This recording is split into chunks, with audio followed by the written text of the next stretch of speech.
live our life, we paying a price. Piece of the pie, I need me a slice. Yeah. Rolling the dice, the scariest spice. Sticky like rice, the tricky reprise. Yeah. Love will suffice, I suffer in silence. All alone, I'm lost on the island. Let's spread peace and less of the violence. Sebastian Bach on yachts playing violence. Yeah. The flowers violet, give me my rose.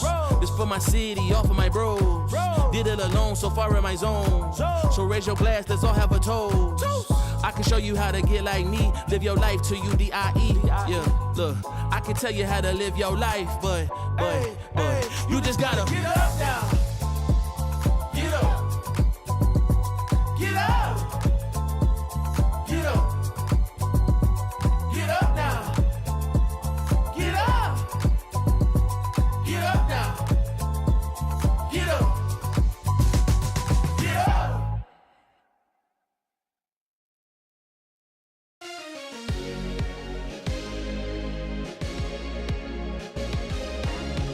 You keep me up all night,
been the same, put that on the name. I had to go through it just to get to it, look what I became. Elevate, level up, way to the top, headed to the peak. All them boys wanna talk, hit them out of law, but don't got receipts. I do it with ease, to you it's a burden, to me it's a breeze. You feel that? That witness degree, that kickback. You coming at me, boy, sit back. Came out the womb like this, hit the pedal and room right quick. Gotta get it, we going up, way up, might land on the moon. Who step in a room like this? We breaking the rules right quick. They killing the mood and up in a few, might land in a tomb.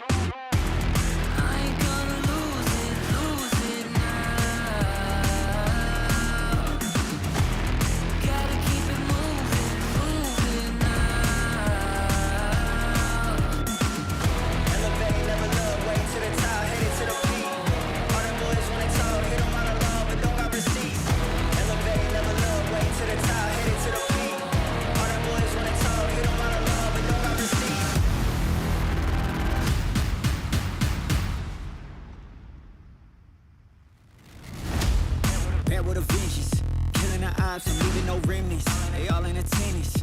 Gotta go big, I aim for the fences. It's mine, I sense it. Back in the scene, I'm back to the business. Back on the front line, gotta grind. It's time, let you be the witness. At the time, turn a repeat to a 3P, yeah. Got the franchise on me, you more like G Lee, yeah. 21st century, you all the way BC, yeah. Old boys been washed up, I'm notched up in TTA. Came out the womb like this, hit the pedal and room right quick. Gotta get it, we going up, way up, might land on the moon. Who step in a room like this? We breaking the rules right quick. They killing the mood and up in a few, might land in a tomb.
Hate my grind down like my shine, I'm one of a kind.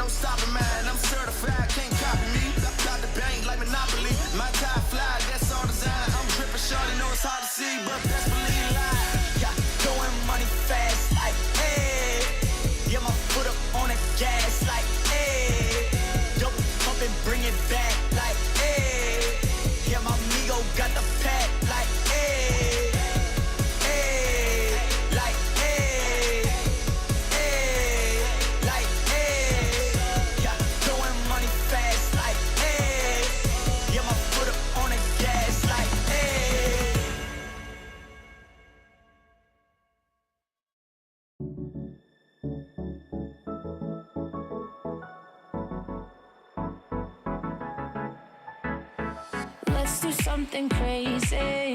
Get a bit wild today, cause we don't do this every day, and we deserve it. Life is so amazing, nothing is in our way. Maybe let's fly away. Do you feel it? Is your heart rushing the way my heart's rushing when you take it all in? Baby, this is where we come alive. Do you feel it? Take the world by storm, just you and I. Can't believe it took so long to realize what makes us come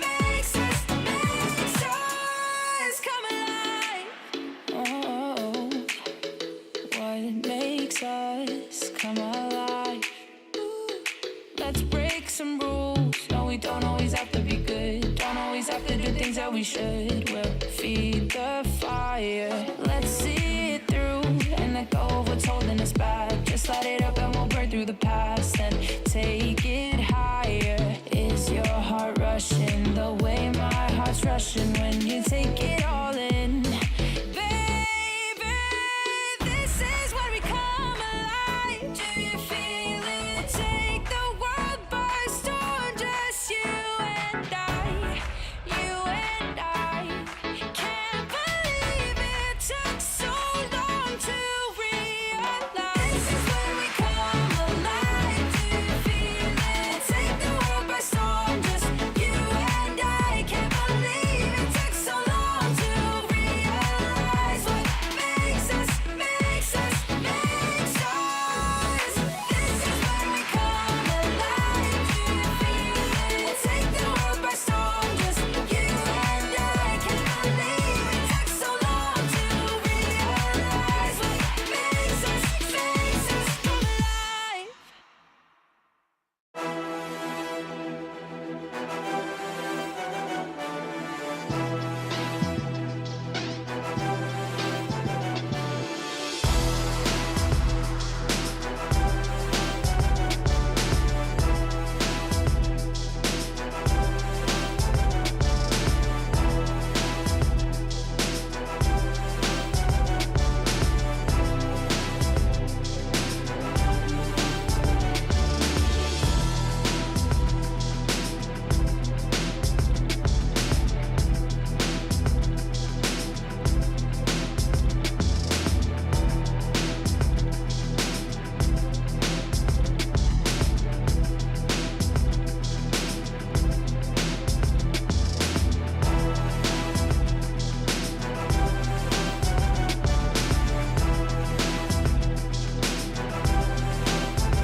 Yeah, motivated on focus. Came a long way from the lowest. Yeah, gotta get it the mindset, gotta put it in motion. This is the moment, gotta one up my opponent. Back then they ain't noticed me, now they know it's me. I'm the chosen. It's my time, yeah, I put that on Bible. No excuses, gotta get to the final. Take all of my idols and turn them to rivals. It's all or nothing, man, the trophy is vital. Game time, bet I'm coming in clutch. No hang time, man, they can't keep up. The game's on the line, seconds on the time. Who can't fight? It's gotta be us. Better under pressure, go ahead and let it fall on me. I'm destined for it all, you better call on me. They say what doesn't kill you make you stronger. All that pain, it done made me to a monster. They say what doesn't kill you make you stronger. All that pain, it done made me to a monster. Yeah, whole lot of times they doubted I wouldn't be who I am without it. Sleepless nights, I counted.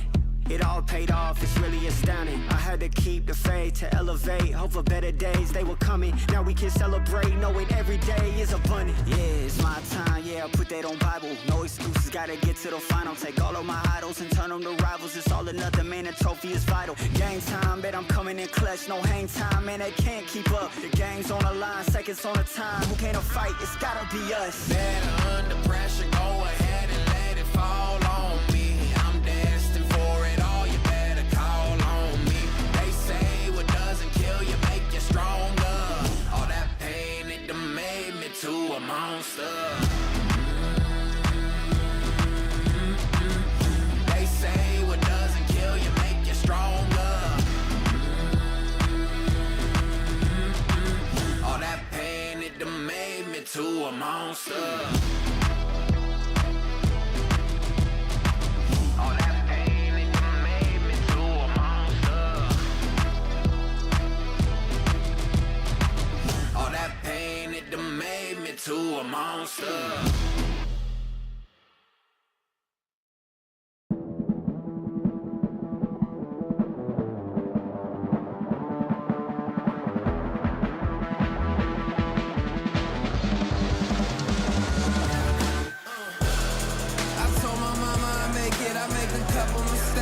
I stay in my lane. I keep my feet on the pavement, and don't you ever mistake it. No, this ain't never been a game. Tell me where the competition. Seem like they all been missing. Never made a wrong decision. It's got me walking different. I stay gassed up. Please point the opposition. No scope, it's no joke. Just know I aim with raw precision. I went and got my bid up quick, 100 figures. They once was competition, now ain't sitting with us. Been on a wave since we've been away. Snatch the game, now we here to stay. I told my mama I make it, I make a couple mistakes, but see I stay in my lane. I keep my feet on the pavement, and don't you ever mistake it. No, this ain't never been a game. I told my mama I make it, I made a couple mistakes, but see I stay in my lane. I keep my feet on the pavement, and don't you ever mistake it. No, this ain't never been a game. It's that you can't touch me. Things get ugly, they mad now. This all must be a whole new level to count. I'm packing on the pounds, pulled up with the dog hound, and I still had time to shut it down. Now you see them all screaming my name. See them trying to switch to my lane. They ain't never fit that frame. Only present when the cash came. Plenty days I've been on the road chasing. No legend ever said they was complacent. Nah. I told my mama I make it, I make a couple mistakes, but see I stay in my lane. I keep my feet on the pavement, and don't you ever mistake it. No, this ain't never been a game. I told my mama I make it, I made a couple mistakes, but see I stay in my lane. I keep my feet on the pavement, and don't you ever mistake it. No, this ain't never been a game.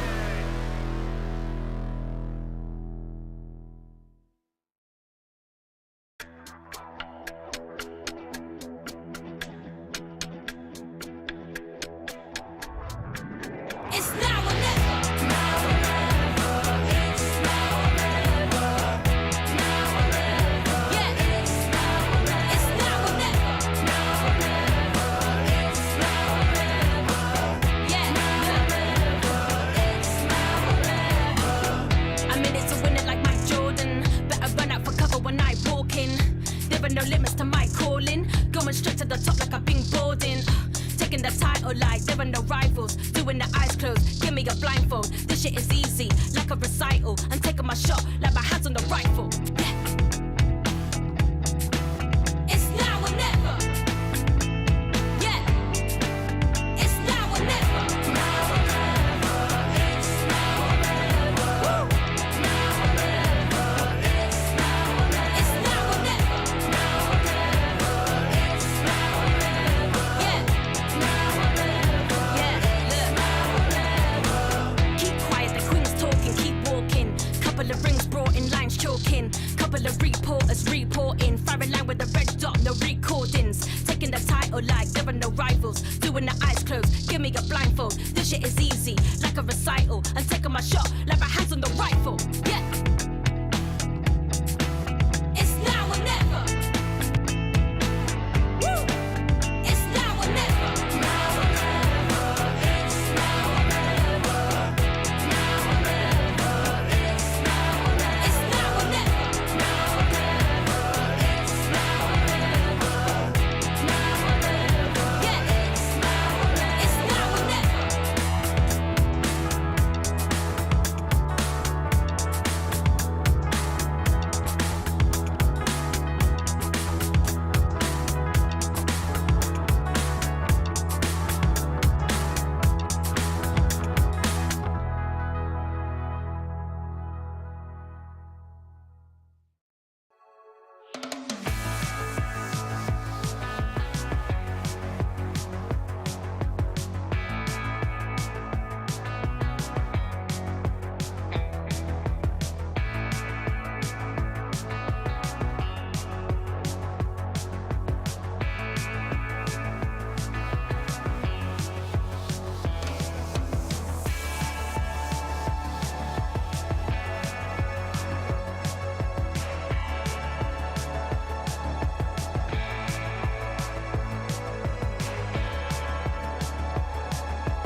You're stressing right, you need some meditation. Don't let them ruin your vibe, no time for rumination.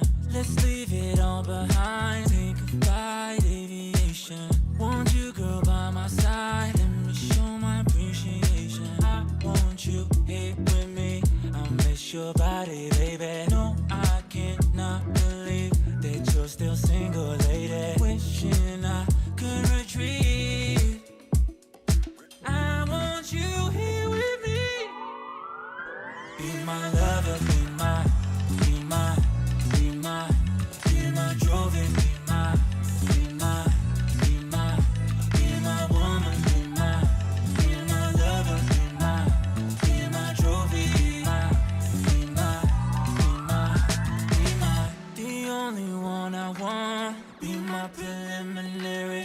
Let me caress the way I think it's necessary. Monday, Tuesday, Wednesday, babe. 7 days, are you ready? I don't need to say you know it, girl, you're extraordinary. I want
like a champion.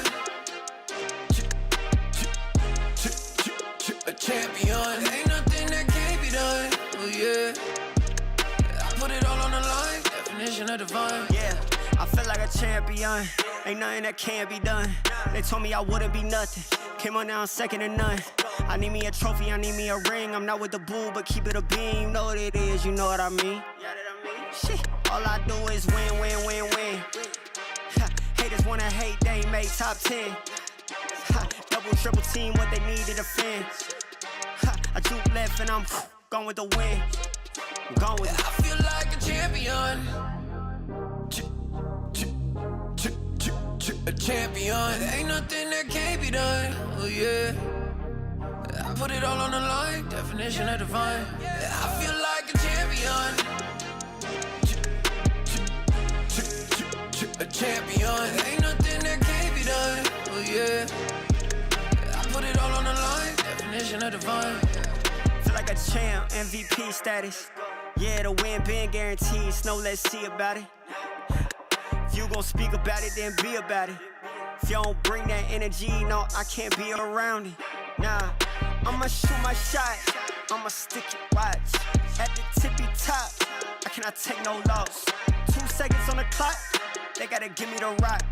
I got a game on wet, yeah, I got a game on lock. I feel like a champion. A champion. Ain't nothing that can't be done. Oh yeah.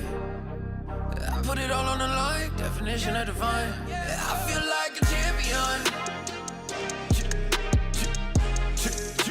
A champion. Ain't nothing that can't be done. Oh yeah.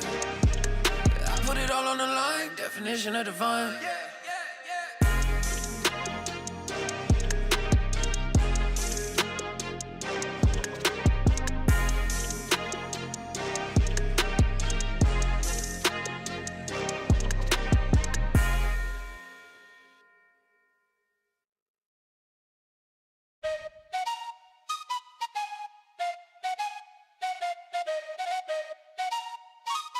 Let's go. I got big dreams, I'ma do big things. Yeah, you see me on the big screen looking so clean. I don't move slow, I move fast, right past anybody taking life for granted, yeah, that's too bad. I be grateful for everything that I have. You only got this life, you don't get it back. Make the most of it, become the best that I can. Everybody look at me, I got a plan. You gotta work hard, play hard, do it from the start. Cause how you do anything is everything is art. Stay consistent and do it every day. Don't let fatigue get in your way. Cause 10% of something is better than nothing. You better do something if you wanna be something. I can feel my stomach rumbling, I'm hungry. Big things coming, I ain't bluffing, yeah. No, I don't wanna stay the same, yeah. So I keep pushing through the pain, yeah. That's the only way to make a change, yeah. So I fight every day and train, yeah. It'll all be worth it. One day it'll all be worth it. So I keep pushing through the pain, yeah. That's the only way to make a change, yeah. I've had enough, I'm making my own luck. Adrenaline, my drug, I'm sick of feeling stuck. I got this, I got this. Will not quit.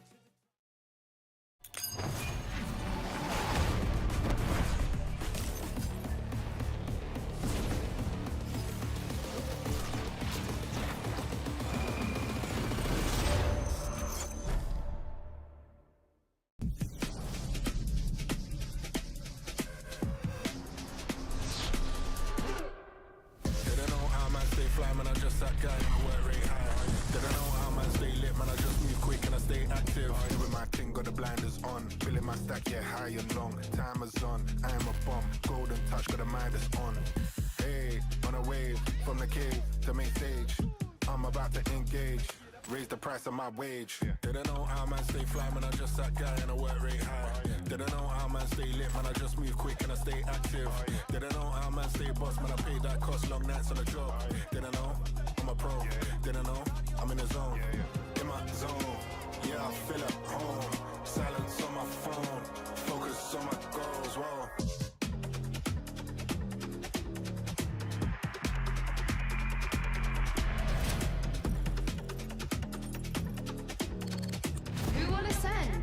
VCT EMEA 2025. Welcome back to another day of VCT Ascension EMEA, where our new stars will battle to join those in the International League in 2025. I'm Hazard JC, joined alongside close cousin Cairo yet again. How are you doing, mate? Yeah, I'm doing well, man. It's been already an exciting first day of Ascension. So much drama has happened, including potentially the longest game in this version of Challengers as well, mate. So, yeah, it's been a good first start to this tournament. Yeah, it has, right? On the one hand, we had the 2 overtimes, the really long day, the joint longest challengers match that we've had, us also casting the other one, and then the shortest map that we've had in Ascension, 13-1 Pacific Kabasakal, and that's the reason why, on round differential, they'll sit at the top of Group Omega. On the other side, the games which Tom and Mitch covered on this exact same stream yesterday, Go Next and CGN putting up wins with Barca yet to play. Any of these really standing out to you so far? Of course, it has to be Apex going down 1-0 or 0-1 already has they're going to have a really big day today to bounce back, because for some of these teams with how short the group stage is, only 4 matches, you could be out with only your second loss. It feels like going down 0-2 is almost a death sentence at times. It puts your fate out of your own hands, so Apex will want the win there. CGN already up 1 to the good. Plenty more games to cover though, and the ones that we'll be focusing on, Mao's the Ultimates, TU as they're known colloquially. That's our opener that we've got to look at today, and one that I'm really thoroughly looking forward to as well, because it's another match where one of the teams has picked up the win, the other is coming off the back of a loss, but very different situations that they both find themselves in, though, despite how dominant they've been domestically. Yeah, Fizzy, Alluri, Obnox, Stark and Zus Hazza. We discussed as much as we possibly could about how this roster have managed to finally go away from the current trend, which was win the regular season, lose the playoffs, finally representing DAC. Many of these players have great experience in the inter-regional tournaments, Hazza, and one that actually doesn't have much experience is Zus. Zus putting up ridiculous numbers. The 88 kills which he recorded in the best of 3 yesterday versus Saw breaks the record for the most that we've seen in any series in Ascension. I wanted to bring it up on this graphic from map to map because it just shows how many he dropped. 37 on the final overtime on Sunset, but between Icebox and our opener of Abyss, 20, 30 kills on both Jet and Raze. So many questions that we asked of whether he would be able to carry on the playoff form which propelled them to their first ever title in DAC, the untitled favourite finally getting their reward. And yeah, he was just a total standout and you couldn't turn an eye away from this guy.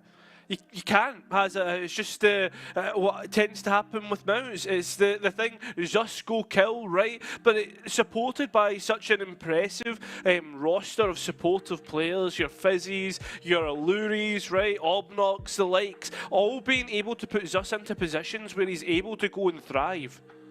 We'll take a look at TU as well on the opposite side. For them, that shaken is probably the best way to describe not only the series yesterday, but the lead up to this event. Fighter, the newest face, which joins alongside veterans Khalid and Mo. Sand, originally the stand-in from the start of the second split, and finished out with Spy, who himself hasn't had the greatest of years. It's been a rough journey for them, but they're here yet again. 7 out of 8 splits, 1 in MENA overall. And this guy on your screen had the biggest job of them all. Statistically, stepping into the shoes of the most notorious name in the entirety of MENA, but putting up numbers where the more experienced players were perhaps expected to do that. Yeah, I mean, there was a big question mark on what Fighter was going to bring for the Ultimates, just because, like as you said, it would always be compared to a Kai who had to unfortunately drop out of the roster, right, moving in towards Ascension. Comparing that against some of the best duelists in Tier 2, it's always going to be a tough battle for them. I think they did a decent job considering what the stats were from the MENA region coming into this tournament. Perhaps, again, that comes from having better supportive players, a better system that suits them. With that being said, Hazza, they did go up against Turkish team Pacific, who realistically they had their way with that game. Yeah, look, Fighter wasn't able to be too self-sufficient. 1-7 opening duels, conversations that we'll get to, but I think a lot of that does stem from what the map veto ends up looking like and the agent choice that he's given. Immediately Lotus banned after it being one of the best maps that we've seen from this core of the ex-Falcons squad. They lost it 13-1 yesterday, so it's immediately removed, and Ascent follows from Mouse. That's their insta-ban. Yeah, no surprises at all. But as for what TU decide to pick as their own pick, Sunset is what's going to be coming out from them. Has a new ground, something that they didn't play yesterday, but one that Mouse did play against Shaw. Something as well which TU have been notorious on. They've won it 6 times, so the argument is to be made that it's their strongest map, and that's where they'll start. Abyss followed up by Mouse. They've had plenty of success on the new inclusion. Played it twice, once in the Grand Finals versus CGN, and their opener to Ascension yesterday. Both victories, they'll be feeling comfortable there, and then the veto leans towards Haven to close. Yeah, with Haven being the decider, a map that me and you haven't personally got to cast yet. And Ascension, Icebox, no surprises that got banned out by TU has, is just on the sheer fact that the performance yesterday, they tried to play this fast and loose comp, but they just had a lack of control. As for Haven, I mean, if they play without a Sentinel or anything like that, if they have a lack of control, Mouse, they'll punish every mistake that TU will make. Yeah, it's crazy too that Icebox also leaves, because I just mentioned how Sunset was the map you had 6 wins on. There's also a loss there. Icebox for them coming into Ascension was fully undefeated, 5-0 in the whole of the second split. Points of consistency maybe needing to be adjusted, those goalposts move. That is our final veto. Sunset, Abyss and Haven. To start off with Sunset, Cairo, with Mao's beginning on the defense as well, the two of the sides where maybe they struggled at times, what did TU need to do to try and offset this? I mean, this is the way Mouse play. It's always trying to minimise the opportunities that they can be punished, right? Very, very safe Valorant. If they can start to get in the faces, upset Mouse's flow, for me, I feel as if that could be a key to success. And, well, we watched that game yesterday. They do play that fast and loose style. But one thing that I really need for TU to have is a pair of hands. I need to see them being shooting back, because yesterday, when they played Pacific, there was only one team winning the gunfights. Well, you know what they say, you're either a lover or a fighter, and I think Fighter needs to take up his fighting stance today. Either that or you hope he's a better lover, because they could be staring down the barrel pretty quick. Agent select coming up, and this is what I now want to focus on. Is it a Neon selection? No. Raze is what we get instead, and that's for good measure. The last time that he played this was with the original Ultimates team, the worst performance he's ever put up, 5-20, despite the fact that they went on to win that one 13-11. I much preferred the Raze that we got from him yesterday, and I think this is what you've got to be looking at if you want to win. Yeah, I mean, another thing to consider, Hazza, is coming out of yesterday, looking at the the statistics, was that Khaled was one of the best in terms of assists per round, averaging 1 assist every 2 rounds. So he's going to be a real component to whether we're going to see Fighter actually thrive against Mouse. Remember, we saw Mouse play this yesterday. It did go to overtime, but we were still very, very good, playing against a side of Shaw who were up to the level of their opponents. This is what we said against Turkey's best, and now that in DAC, Mao's always keeping themselves in the top 10, but never fully converting a final. You have to be looking at these players on the MENA side, consistently making finals, consistently making these events, being the only real representative of their region, building that foundation, and now despite all the chaos, we need to see that prop up the youngsters. Fighter, you know, the teenager, the youngest player in this team. If he can get the support of Khalid, Mo, Spy, around him, these names which we've come to expect fly their flag time after time, then maybe there is a chance. And like you say, Mao's play it safe. They can leave themselves vulnerable. Are they going to make those mistakes though? Because this is a much less error-prone team than it has been historically. Yeah, I mean, has a MENA 1 win in 4 tournaments so far. It's not good showing, right? And it's not looking to be the case here. As we've already mentioned, only the second game and the stakes are high. How you bounce back from this game, or from last game in towards this one, against an even tougher opponent. I think Shaw and TU, they've got a really tough opening to this tournament, right? But that comes from the fact there are no mugs in Ascension. There's no easy games, and well, it's starting to show that way. Yeah, look, you said it right. No mugs. It's not a holiday, a trip to play the better teams. You don't take a souvenir mug back with yourself. Everyone is here for a reason. It's not a postcard tournament. Everyone's here to play. And I think at times it felt like MENA were a passenger in that conversation. They did beat Kase last year with the core of this team, and that shocked many people. But caught them by surprise. Form wasn't going their way. This is a MOUZ team now that have proved how capable they are. With a win under their belt already against Saw yesterday, they kept a cool head to close 2 overtimes. The difference only settled by 4 rounds, but punishing those mistakes on the final map when it started to creep away from them has said a lot about the character of this new version of the MOUZ team. For MOUZ is settling into Ascension, getting familiar with their surroundings and putting themselves in a position to already qualify into the playoffs. For the Ultimates, it's about getting back to winning ways, about getting a lifeline for this tournament, because if it does not work out, it could be a long, long day. Already straight in towards the site, trying to get that spike planted, but has a look at the setup. They're looking to hold back site MOUZ and already finding 2 kills through the smoke. Really strong. TU trying to build into the backside, but MOUZ have it locked down. Zus under duress, but he will still pass the test. A 1-for-1 is good enough with the numbers in their name. Fighter creeps one back, and now this is a conversation to be had. No much more that can really be said, though, about him. It is one-way traffic. MOUZ lead the conversation, and Alluri the defuse to take another pistol. Priority from MOUZ with the traps being set towards the backside position has it, so that they can have something to flood into. The Ultimates, again, it comes down to the pistols. They lose 2 players through spam on the backside, getting caught through the cage. A lot of this just does come down to cutting fights once again. Nice set retake from MOUZ. The positioning which they had, they concede some space, but the duels back are good. A little bit split through market there after Zus finds his first fighter again. Flatlining that 1-for-1, which he ended up with yesterday. I think he finished on 23 kills and 24 deaths, something of the sort.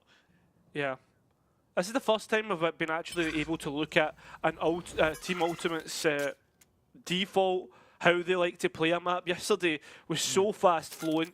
Pacific really taking a charge to them. And MOUZ will be happy to allow the Ultimates to do their work.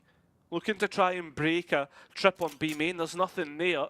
The passive control is actually placed towards market and actively holding main. They know that, well, there hasn't been anything of an execute just yet. Now they go back to pressure towards A, but a trap has been set by Alluri and Stark. Paranoia over the shoulder of the captain. As soon as this one-way goes down, there's plenty of action to take place. He's blinded his teammate! Alluri's still hanging in there. Stark has got to make up for his error and will do. Mo gets downed. MOUZ holding on to this space, not affording to give it away even after the first couple of duels. Nice headshot fighter, but nothing more than just the damage onto Fizzy. It's all MOUZ in round number 2. So what you expect with a better weaponry? A few players are low. Can maybe do a bit of damage and drop some of those guns that are in MOUZ's pocket, or MOUZ's hands. That's what you'd want right at the end of the day. Will they get the chance to? It's something entirely different. As MOUZ look to clean everything up, and it's the rifles that are going to get through into the next round. Has the priority placed on them. The Spectre, the SMG, close range combat, that will be lost.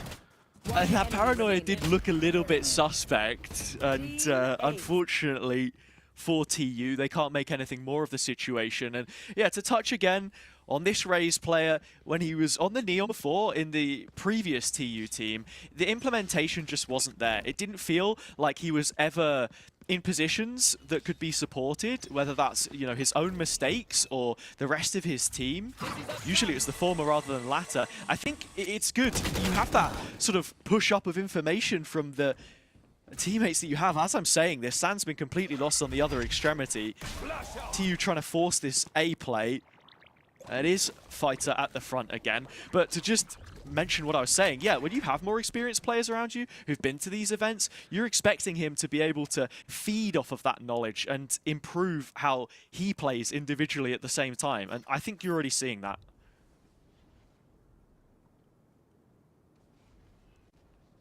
Taking their time.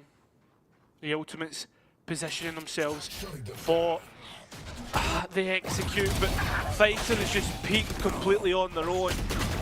Still, it gets worse. Walking around the smoke, Stark's get no idea and allowed Mo to get two. This is looking doable for the Ultimates. Trying to delay, but it's the wingman who goes onto the site. Khaled is low and Stark on the hunt.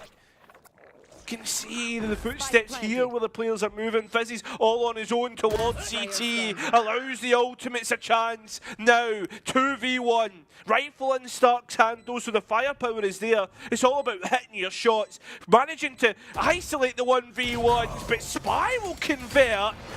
And Mouse, they lose the bonus even though they had the weaponry to back it up. Plenty of damage dealt, that is the silver lining that you take away.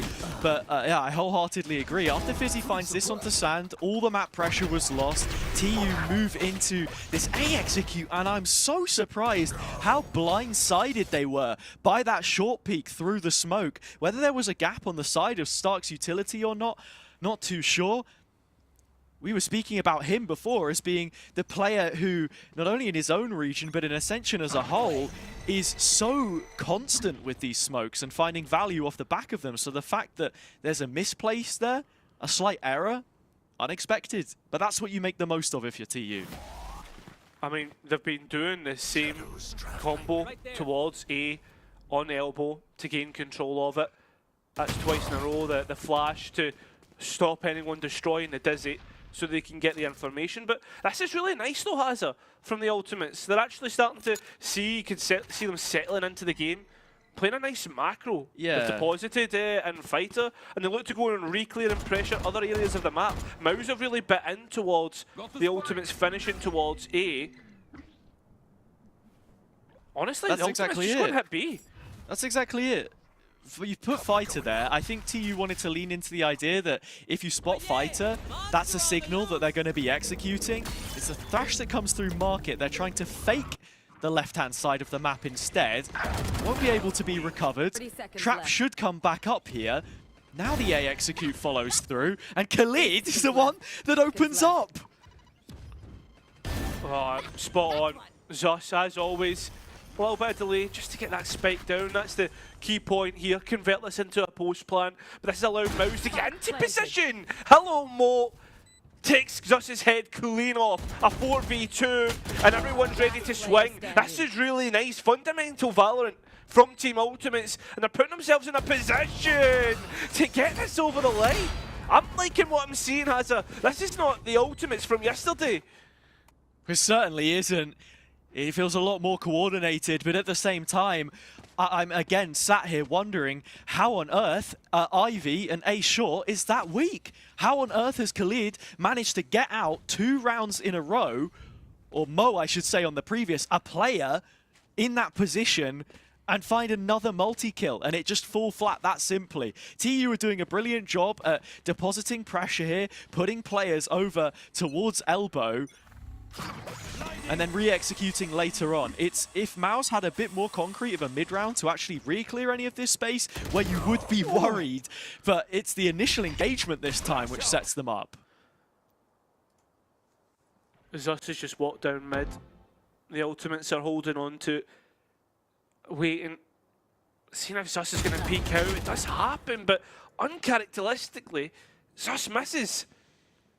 Wide of the mark. The next rifle, Mauser trying to investigate, fight something. The impatience is and discipline gone out the window. There's absolutely none of it. Sat there jittering at the table after that first win yesterday. They're about to give up the lead to TU here. Fighter didn't clear out Obnox. It's an angle which he thinks lesser of, but at the same time, it has forced the hand of his teammates into an empty site. B is where they can go. And to be honest, if you're Mouse right now, you're going to have some money in the next, but not the greatest. 2 players, less than $1,000. This is probably not the worst place to call a save. Obnox goes solo instead. Now Alluri should be thinking better of it. Looks like he's just going to go for it anyway. I mean, if he gets 1 kill, that's enough to get the Thrash up online for the next round, Hazza. Perhaps that's where his head at. If they lose straight away, they can fight for an orb and place priority towards one of the mains. That's maybe where Mouse's heads are at, but I'm actually going to be honest, I'm completely surprised by the ultimates in the game plan that they've brought after the pistol round, the flat-out take that they took. Didn't think that it would be more of the same from yesterday, right? That they would just be banging their head against the wall, but as soon as they've started defaulting, you can actually see that the macro game plan, the brain in which they hold, like a lot of disrespect towards Mena. Sure, maybe I've been caught up in it, but this is nice planning, nice map play so far. No, I don't think it's disrespect if it's valid criticism. They're starting to prove the doubters wrong now, though, with rounds like this. You can only play the team that's in front of you, and Mouse will know that just as much as their opponents. I think as well, another thing to note, Salt were able to go up toward, like, what, 6-1 at one point. Yeah. For the most part. The longer the game goes on, the more Mouse grow into it. Sand, another opener, though, and it's punished extensions, which we're seeing here, that are all the difference right now. That's a missed showstopper from Zus and an operator bullet.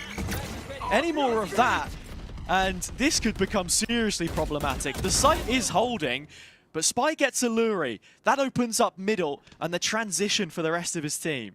I mean, with Sand sitting it towards top mid, just cut your losses, head towards B, or maybe not. Just take the head clean off. Yep, Zus is low. 1 bullet would be enough to take out the opposition, but if he missed a shot, wouldn't get a chance. I think this is actually a save, probably, from Zus, being so low. The ultimate's already been towards the other side of the map. 30 seconds left. Zus certainly thinking about it. The Cypher's still up, so he has to dodge the first of the wires. Plenty more where that came from, though. Spike down, 2 players from main. Zus still seems to be giving this one a go. Not least playing for an exit. Now, is Sand in view, or has he tucked around the corner? I think it's just about going to be enough. They have an idea. The paint shells are still available. He can force out at least 1 peek, and now he knows about the second. Hang on a moment. Zus making the impossible happen. He really still feels that there's a chance here, and why not give it a go? Sand with a shutdown. The spike will detonate for a 4th TU round. I mean, yep, percentage plays though has it. Back towards Nico on the defensive side. They're really going through it here. The ultimate's set up almost perfectly, just didn't quite get that swing after the first pick. It's an operator, can only shoot 1 bullet at a time. There is a time to like reload the gun, and straight away. Like, this is, we never saw Mouse really time out at all during regulation against Saw. The ultimates, they've got their game plan spot on, and they're making Kunti Kunti sweat. They definitely are. I think something that we were thinking about today as well that carried on from the previous series was around Zus, and is he going to be able to keep up these ridiculous performances which he has consistently placed since Split 2 playoffs, with the exception of those Eintracht games that seem to be able to counter him well. Is there another boogeyman in the server, perhaps? And can Mouse keep it up when he's not firing on all cylinders? Right now, it's you know, been status quo, I think, but TU are exploiting issues, and it's not really coming from the duelist. It's the rest of the team that are selling him out. I think as well, like, the worst map that we saw from Zus is actually the one that Mouse lost. And again, as we were talking about, like, Zus isn't the only win condition for this roster, but like, it starts to really feel like that when you're seeing lesser performances from the duelist, and that not being converted into wins. Alluri, of course, the center of this project, the head of the snake, brought in from the former Focus team, and that was always a roster that was super proactive in the mid-round on their defensive sides. You know, when he was there, when he left for Lewis, I think that's what they need a little bit more of here, because right now, decisions being made early on, Zus looking for info, spots out the cam, a quick smash, and a stack of players towards the B side. Good damage as well. I mean, that's it. Peppering up players brings the Sheriffs right into play. Zasto has a glass cannon. Alluri with the shot, who's had a bit of a tournament so far. Been showing up time and time again. The thrash spot on Fizzy as well, but they've not accounted for Mo. But he is low. Zust gets the kill. It's just turning into a Mouse round here. And there you have it. Nice couple kills, but at the end, Mouse have already cleaned up the round, Hazza. Both teams playing the same mental battle there. TU have conditioned this aggressive A control, so what do? They dump utility, Mouse re-clear, they take the elbow space back, and then they gamble on the B side. They have it spot on. And TU lent into that coming out of the timeout, thinking that it would be a similar setup to what we saw before, that the game was in their hands instead. Now to the gun round, it's the full Cypher setup there, and a different change has been made. So layers to these Mouse setups, and it's proving to look pretty good. This is the better of the two sides for Mouse. We were talking about that yesterday, although they were equal to their opponents on the attack, ending up finding the rounds that they were needed to tie things up. Like I say, it's the better setup on paper. Mouse have always been the best team in DAC on paper. How things pan out in the server is completely different. And I feel like a team like TU, to create another upset like we saw when they beat Kase last year, that's what it's all about, man. Grown into it year on year, tournament on tournament, game by game. Now for this round though, looks as if they're setting their eyes on the execution, but remember where Fighter is still on towards the A side of the map. This is just creating pressure and actually keeping the Mouse players, which is the majority of the Mouse team, towards this B side of the map. A quick rotate and back towards A. 30 seconds Yeah, left. bookmarking it more than anything else. When Fighter has been here, it is that sign of execution. They just play it late. That's where re-clearing from Mouse was so effective in the previous round. They don't have it this time, but what they do have is the full Cypher utility. The start has found the opposite Cypher though. The time is getting extremely low. Spike's still not being started. Finally it will, but it's the safe plant spot. And that's not really good for a post plant. Fighter's fighting. He's got double. And that's all it's going to be. All even across the board. A complete misplay, allowing the utility to stop the plan. Allows Mouse that round. And Mouse should catch on to how TU are playing these rounds as well, because it's smart from them. Again, Fighter is just deposited, like you say, signposting authority, but nothing more. His role is not an active one. He's not hunting for a kill. He's maybe waiting for an overextension on the off angle, but nothing more than that. And as we come into the gun rounds, you've seen that dip in form as well. It is the supportive players that are finding more success in the late executions. Mouse's setup was so well tailored to it, and they back it up again. Fizzy is happy to sit towards this side of the map because those B retakes haven't been an issue. Yeah, I think like maybe understanding they need to be a lot more present on the site, fighting for and protecting that spike. I like the, again, Hazza, I like the macro play. I have to be honest, the way they're playing the map, but just maybe an extra 10 seconds thought about contingencies if that spike does get brought offline. And typically when they played the Breach comp, whenever Zus was top mid, you'd have Alluri in market fulfilling that initiator role, playing off him. But I think they're happy to give away the space here because TU have only ever really been putting their lurk sand in this position. The difference this round is that they may be looking to split the site entirely, and Mouse actually make the decision to give up the entirety of the top mid space and play on both of the sites. With Mo being the lurker here as well, does have the Omen ultimate. Yeah, can take the spike off of Spy, go towards another site. As you see, TU look to prod from mid. 30 seconds left. Paranoia in, but nobody's there to capitalise. They're going through the Cypher setup. And they're actually committing to the spike plan. I don't know if I like this. Oh, kills back though. TU finding a whole lot. Fizzy still alive backside. 15 seconds. Naded his feet. Double, triple checking the cam. Time is low, but there's still enough A 4-on-1 for Alluri to digest. Mao's forced to stew in it. TU just about by the skin of their teeth make the correct call, but there's a lot to unpack about that last round. Yeah, there truly is.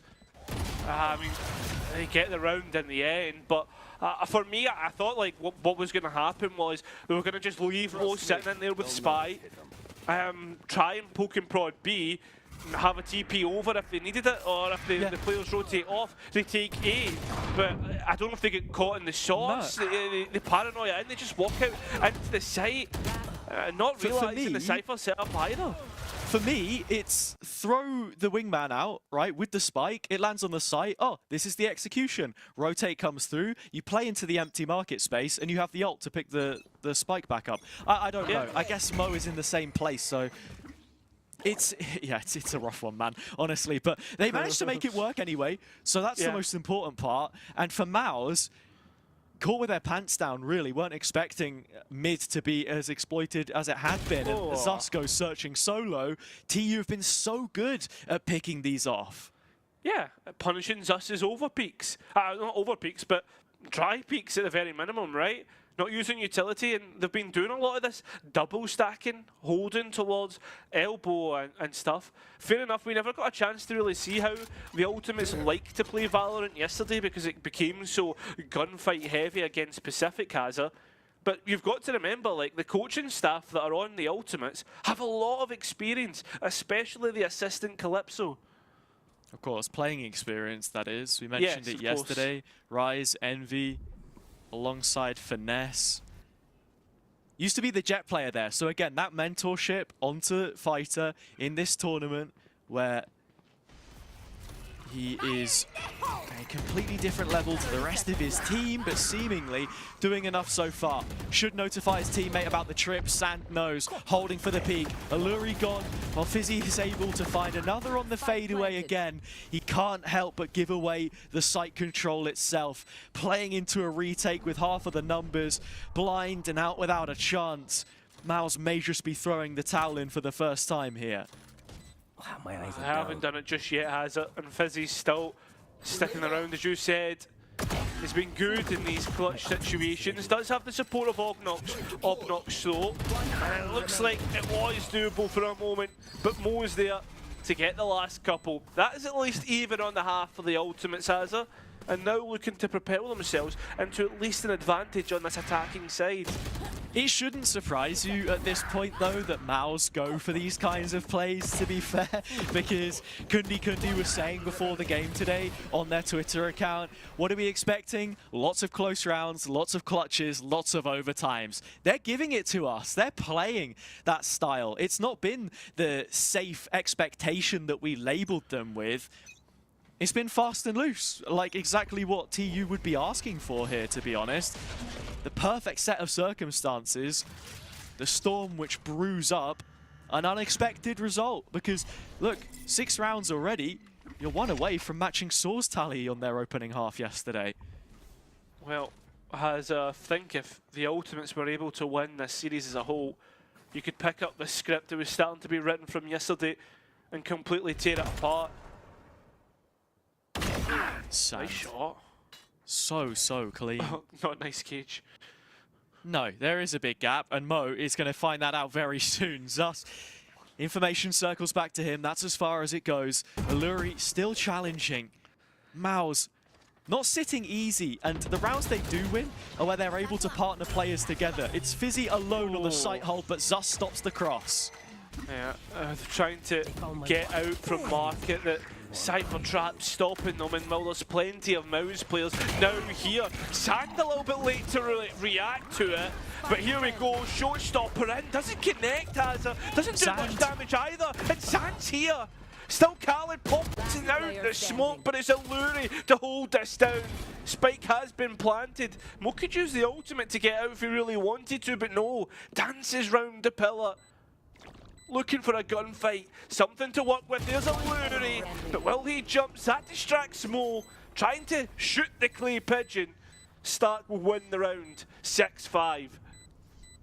just about put together by Mouse in the end there. Didn't have the best of guns. Like I said, they went for the attempt, so Fizzy was left to the Spectre, but doing a decent job to hold on. Call in the rotate, and Sands just hitting crazy shots here, man. Yeah. This is a player who joined outside of the court ahead of the second split, standing in for Outlaw. One of those veterans that we talked about. His early retirement would have shocked many people. Only 23 years of age, hanging up the mouse and keyboard. But this guy has always done so much, boasting 1.15 KD on anchor rolls. Same utility, but look at this, has it? Mauser ready to go back in, recommitting and clearing the space. It is at the Dunk cost of being the Dizzy, used. though. That is not going to be recoverable. Yeah, I mean, TU also lost theirs towards elbow as well. Still sitting there, whether they can get to it in time. No, it's lost as well. Well, and so is That's the both Paranoia and flashes. Mouse, so they will be the team at the deficit here. The Thrash is available, and Alluri goes a step further, finds Mo. That's the numbers, but TU's still so far from committing. Playing Mouse at their own game here, really running down the clock before they make the play. Oh, Fighter! He's pulled the boxing gloves off now. Knuckle fight into the site, opens up. Sands caught on a bad timing, or so you would think. The swivel to take offline is opposite number. TU will be getting their 7th, an advantage in this first half. It looks like that's to be the case, and it's Sand to grab it, who's had a blistering start to this attacking half. This first bat passer. Switching sides. Unreal scenes. TU lead inside the first 12 rounds, a scenario which few would have seen coming. Mouse with plenty of work left to do on the map which closed their long affair yesterday. We'll be back after the break.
Mouse trailing by 2 rounds, a familiar position for them after the 2018 38-round thriller versus Saw on Sunset yesterday.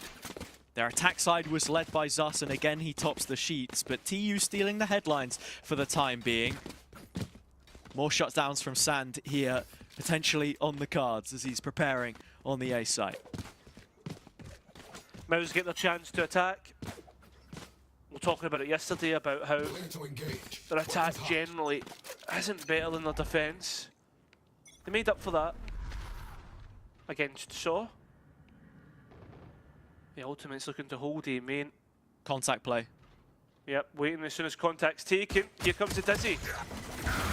Flash straight lovely. through, and Sand profits off it. Huge work from him. It wasn't even the trap wire this time, just a click of the finger, pull of the trigger, and Fizzy hauling his squad back into this. We've seen him clutch out before in big games. This won't be the biggest fixture that he sets foot in, but I tell you what, sometimes when you need a bit of magic, he can give it to you. And this A rotation's been called off. Still so much time for Fizzy to play with. There is a world where the neural theft comes online for round number 2. That's if he can beat Khaled. If he can. Remaining. 3 out of 5. One more to find. Fighter dipping all the way 30 back. seconds left. Did get a glimpse of him. We'll confirm with the cam as well. Fizzy has Fighter sweating. He knows where his final target stands. All the way back into spawn he shuffles as the spike makes its approach to the B site. This buys into the time 10 bank and the seconds mind games. How open is this plant? How does he choose to play it? It's the tap, out of audible range. Does eventually go more towards the back site. So many ways that he can play it and not much HP. It's got to be a clean shot up against the Sheriff. That's it. Can't miss anything, has it? Fighter has Headshot. already seen him, and they're both low now. All it takes is one bullet. Oh my god! Just when you think that it's going the Ultimate's way, Fizzy drags Mouse up by the scruff of their neck like he has done so many times before. What a 4 versus 1 from Fizzy. A huge clutch. 2 kills on the opener, goes quiet, splits the defense, a headshot Boba, and that final bullet fired across the B site ends with a Mao's pistol round. They found both of those so far, yet still they trailed the first half. How much more can this attack side build up momentum after what was a momentous clutch? Yeah, I mean, you've got to be considering as well the Ultimate's mental state. They've had a tough season as well, going up against the likes of RA Esports. That was like, what, 5 maps in the grand final. They've been here at deficits before. But again, it's against inter-regional opponents where they've only managed 1 win. Fizzy too, coming into this team, the story was that it's the first time he's been on a roster where he wasn't the most experienced player. You think back to Saw last year, had a couple splits of challenges already under his belt in Spain and France. Cage trigger. This time, he's surrounded by veterans. He feels like the youngster, which is crazy to say. But he leads by example yet again. Lots of work to do here. Not exactly cut out for him. But the job fits, and so does the shot. That's Fighter gone, but there's still more on A. Spies, Sheriff, yeah, All's up us. against Zus's rifle. Just so much better. That's what you'd 30 expect. seconds left. Sand hiding through the one way. You've got Callan's out towards CT. Player standing. I mean, he's got 1, got 2.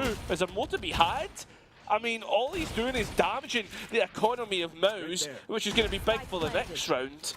Yeah, one A more kill triple here is stack, though. absolutely huge. Yeah, has all. Everybody knows exactly where he is. Just waiting for the peak to come out. Collected. Fizzy will get the last, well, get the rifle that was on the ground. So the bonus round still looks decent. Because you're kind of hoping that Khalid would be able to lock in one more there. Yeah. Player with the most assists so far from day 1 of Ascension into day 2.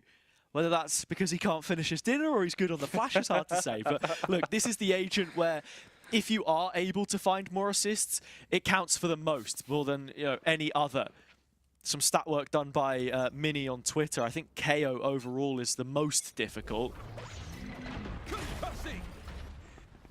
Solid work from him so far. I like the flashes a lot harder to place, right? Yeah. Handled, but TU able to take the orb with the A control, building back into some ults here. The only one available right now is Fizzy's Neural Theft, like you say, to what is this quasi bonus. Just the one Bulldog on Stark, the rest kitted out fully. You're expecting the A posture of that spike to recommit itself towards Mo's position where he currently sits solo, but 2 TPs to disengage. Seen this before. Players Playing with trying fire. to. Oh, he's been seen. Hada is only able to get 1. But it's not an even trade of utility that comes offline. It's Zus that's lost. That's no more smokes. Can't dictate the angles that are being held. And you can see Fighters going investigating. He's going to wonder. Fizzy throwing out the Neural Theft. The information may come a little too late, but it won't matter because Obnox has picked up that engagement. Sand backfilling the space fast as he can, stops the wingman and isolates Stark on default. Has to reap the rewards of his own stall here and cannot! What? Stark? How on earth? by a thread, 12 HP. He can connect the shots to save the round. 10 seconds left. TU out without a chance. It's Spy locked from the B site. He's not giving himself the best chance. Spy has though. Dizzy has target. With Dizzy firing off, he didn't see exactly where those shots went. Has it? Just knows that there's players towards the site. Has to clear right corner, and the fact that he's been distracted by that upper part of the B site will cost him his life. 3 rounds in a row by Mouse. I'm out. Really starting to turn it up, and like I said, that clutch, while it is a pistol round, can be a total backbreaker because it immediately levels the score. We know how much they love to set the tempo on these attacking rounds, and they had good control which TU gave away to them. You saw how advanced Fighter managed to get towards B main, but even after Fizzy was there and left the space, they could recommit with the neural theft, and no amount of timing was able to make them succeed. Full set of Sheriffs, but you can't underrate them on this kind of buy. I mean, what happened yesterday? Pacific paid the price. Yeah, exactly. You can see Mouse paying the price as well, although this site a little bit stricken in terms of holding utility and players to play off one another. The Thrash is certainly going to help here. Doesn't actually catch anybody, but knocks straight into the space off the back of it. Done a boatload of damage. Great headshot. I mean, it's about rescuing the rifles, and Fighter's done so. The rest of the players are here as well for the ultimates. Fighters managed to sneak this, and while separated by that Thrash, wasn't enough to actually cause too many more issues. Now the rifle gets to work, but the corner is yet to be cleared. And as Fizzy arises, so do the chances of the round. They skyrocket. Still the pistols will give it a go, but Alluri ends all. A 9th to extend from 2 rounds down to 2 rounds up. It's Mouse on top. Yeah, they're starting now to build the gap up, look towards double digits. Being on the defence is so hard to get these rounds strung together. Not without giving it a good goal from the ultimates. It has to be commended. But at the end of the day, this is the most important round because this is their buy. This is where most of the ultimates will come in, like that Thrash, as you can see online for Spy. And perhaps Calypso and likes wanting to, or Baba Beast, sorry, wanting to sit down, talk about things, and just come up with plans for the future rounds to bounce back against what Mouse have been doing in their default. The vestiges of this TU team stand strong. Like we said before, the foundation of the team is not just built in the server, but in the coach pairing as well, which has been here for the last 2 years. In terms of what they need to adjust about this defense right now, they're doing a good job to fight together. Alluri had that B site split, but Sand still coming up with value.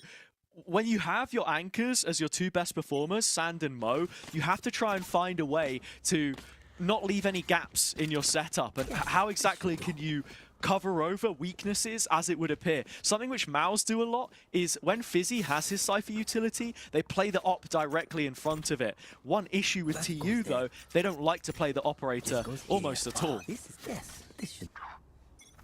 More rifles. I mean, I guess you can play a lot more faster paced, which is what's happening here. But after that, completely pause out. Cleared all the way into deep main. And happy to just leave it at that. Giving up the space as well. Didn't like what they were hearing. The information that they got from that play. We all know Mouse. Give it 30 seconds and then they'll think about the site. It's usually the A side which you get that look off late, less ground to cover on B, elbows that necessity. Yeah. Do we get to stick out a deck chair then, Hazard? We'll talk about Valorant in like 30 seconds time, is that what you're telling me? If you want. Weather's quite nice today. Deck chair warranted. Just not that nice up here, mate, but I do live in Scotland. That is true. I'm glad you said it, because I would have anyway. Cam top mid has, made the setups a little heavy towards either side, though, because Mouse haven't really exploited mid yet. The smoke does go up, but as long as Sand has this info, it's not going to be really too much of a big deal to worry about. 30 seconds left. Does he go for the ping, or does he just let this sit? Yeah, he does, and he knows that it's a fake, so now they can focus on the site hold. Yeah, or focus on market, more specifically, stun spot on. Fighter pushed off of the angle. This flash is good, even better. The time getting lower and lower. Spike still on the ground and Fighter still keep going. Mouse look to lose this one. And it all comes from the Cypher utility. And it's the point that I made in the pre-round. How do you make sure that you're strengthening your sights and not leaving gaps? If there were to be one, it's like an overpeak in mid, a freebie, something given away. That's an issue that we had a lot with these guys yesterday, that there were overpeaks, ways for problems to crop up. Mouse immediately put their foot down and bring out the timeout. But just that tiny adjustment with the cam, I think did huge work. Yeah, I think as well, like, while we give massive credit to the Cypher utility, the other parts for supporting Fighter were absolutely sublime, it has to be said. Khaled, spot on. Sure, there's not a massive range to put the utility into, but for the most part, playing round it, Fighter, getting the right positions, the utility timing right, all about it. Commonly, you see that breach player in the market position, actually, because you can just about reach Ivy on A side. It means that you have more global presence in terms of the utility. And this is something which Mouse will be aware of. They played a similar comp before. They've brought the Gecko out now because the story was coming into Ascension. They lost 2 of their last 3 times out on Sunset. A couple of those in playoffs. Focus taking the win against them and it looking so dominant, yet finding a way to bounce back. It's fairly evenly split. And again, that does come down to their style of play and how at times it can be a little easier to get an understanding of what it is that's being done. TU building off the back of some early A control this time. Mo taking the more advanced positioning once again. Mouse surely aware of this, especially with the gunshots being sent their way, they will be. How far will Mo go? Yeah, but the question is do Mouse now turn and try and re-clear this space, knowing that the passive control that Mo will be given to the ultimates here? Alluri knows that he can fire that Dizzy out at least 3 times in this round. So, having picked it back up and waiting for the cooldown, it's a clear from mid, from tiles. You can spot the first of those players. It would have been Mo that got caught. And yeah, a second time here now as well. But the problem is the utilities come back up on the other side. It's Khalid's stun that we were talking about before, and this time he's close to capitalize. Yeah, and the knife hasn't taken Khalid offline. It stops Mouse in their tracks, but they still have got something out the back of it. And that was a pick onto Mo, the player who came out the worst in terms of the statistics yesterday, has it. Oh, but there's a fake game being played right against the youngster. Fighter will have heard the steps of Alluri thundering through B, but he's wrapped around to support the A play. Fizzy heading forwards, Stark with a shutdown. Even trade, but open sight. Plant needing to come through soon because there's only 10 seconds, and Spy's playing for denial. The molly will land at his feet, but he fully disrespects it. It's got to come in now. He can cancel. It maybe won't even matter. The round is lost. TU have done enough. And Spy wiping the slate clean. How on earth is it still going? What? I thought that he didn't have time. We're still playing, Cairo, and it's Sand left in the clutch. Yeah, but the thing is, though, the last remaining players of Mouse combined. Yeah, they just got it over the line. I wonder if the replay ops can grab it for us, because that's insane.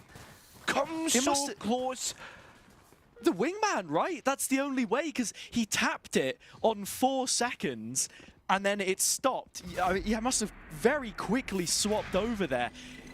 Completely caught me off guard, but look, either way, it is a Mouse round which they're able to pick up. It literally just dropped as Spy swings. But look, that's not a kind of round that you really want to repeat, because Mouse fans' heart palpitations. Again, sky high. Double digits though, that's the key point. 3 rounds away from closing this out and keeping the pressure on their opponents after what was such a chaotic round. You look towards Khalid and he does have one away from the Rolling Thunder. In fact, he's just going to send it in straight towards mid, but that's a waste because there's no one there to capitalise on the stun. Sure, it clears the space, but for the most part, I could have been so much better on a retake or something else.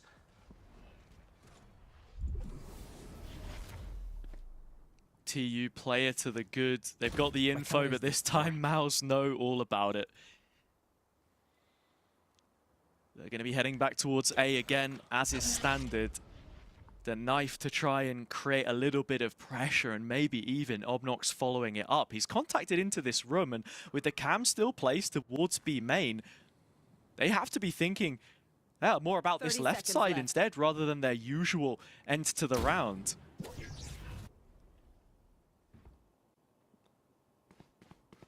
Oh, this is what happens with the contact play. You just move into a cross here, although Khaled just re-peeks in. Time getting lower and lower. And Alluri still has the spike in his pocket. Fighter still cutting about, looking for the kill. Will get it and close out the round. That round has a big, massive question mark on it. I don't know what Maus were doing. And the worst part is, Kunti can't stop this map any longer. Maus have used up both of their timeouts. It's a situation where you live or die by what Maus are doing. You kind of know what the situation will be, that they are playing slow into one of two sites. Even we didn't know whether it was more likely to be A or B. They deal with a trap there, but nobody rotates, nobody moves a muscle, there's no cause for concern.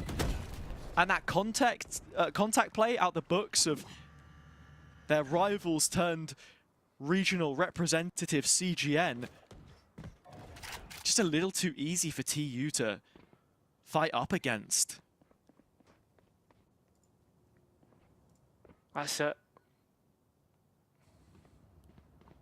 5 players in main this time though. Well, the Cypher setups towards this side of the map so it doesn't get taken offline by the command. Fighters here just to shoot them all down. Still there's one trap that stays up, but nobody will hit it. Now in a 3v4, Fighter's going to be in a tough position, just hiding in the smoke, giving away. But Obnox gets the capitalisation. This is scrappy. It's not clean whatsoever. And Mo will clean up. Swept under the carpet. It's 10 apiece. Maus has it. It feels as if they're hitting an immovable object. It's just like really basic stuff from TU done to an effective standard. The presence of mind to be playing on the other side of the map for this null command, which didn't make all too much difference. And then Fighter, the way he's performing, we're talking about a guy who has come into this team as the 13th best Jet in MENA, the 12th best Raze, to replace someone who was first and third, still making it look like there's little difference. 10 each. Same A control early. This won't be an issue for Maus. They play the rounds pretty similar, and I think that's the problem. Well, your control towards top mid gone. And the Ultimates have an issue here because they haven't really been doing much with it, interacting with mid that much, just holding towards the extremities. And now Spy has to call in support of others as Maus start to infiltrate the backlines.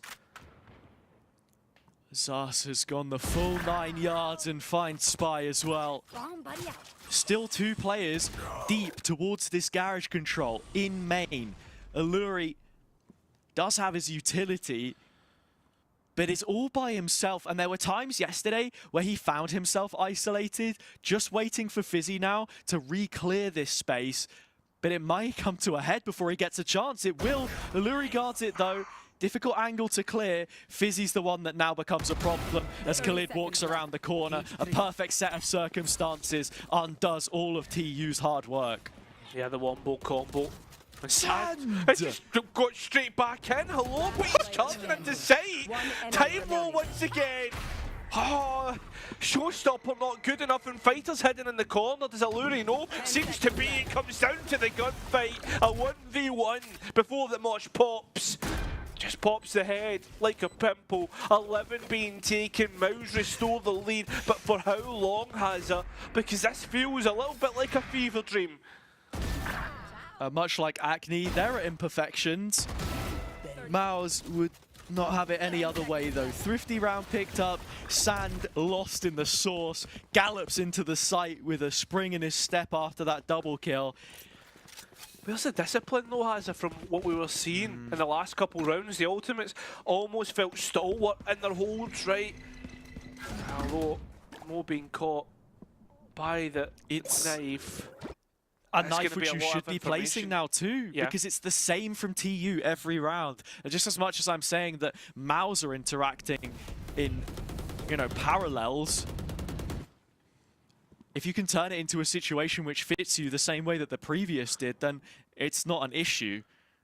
I don't think A main control for Maus has been an issue at all, to be honest. Every single reclear they've attempted has gone just about as well as you would hope.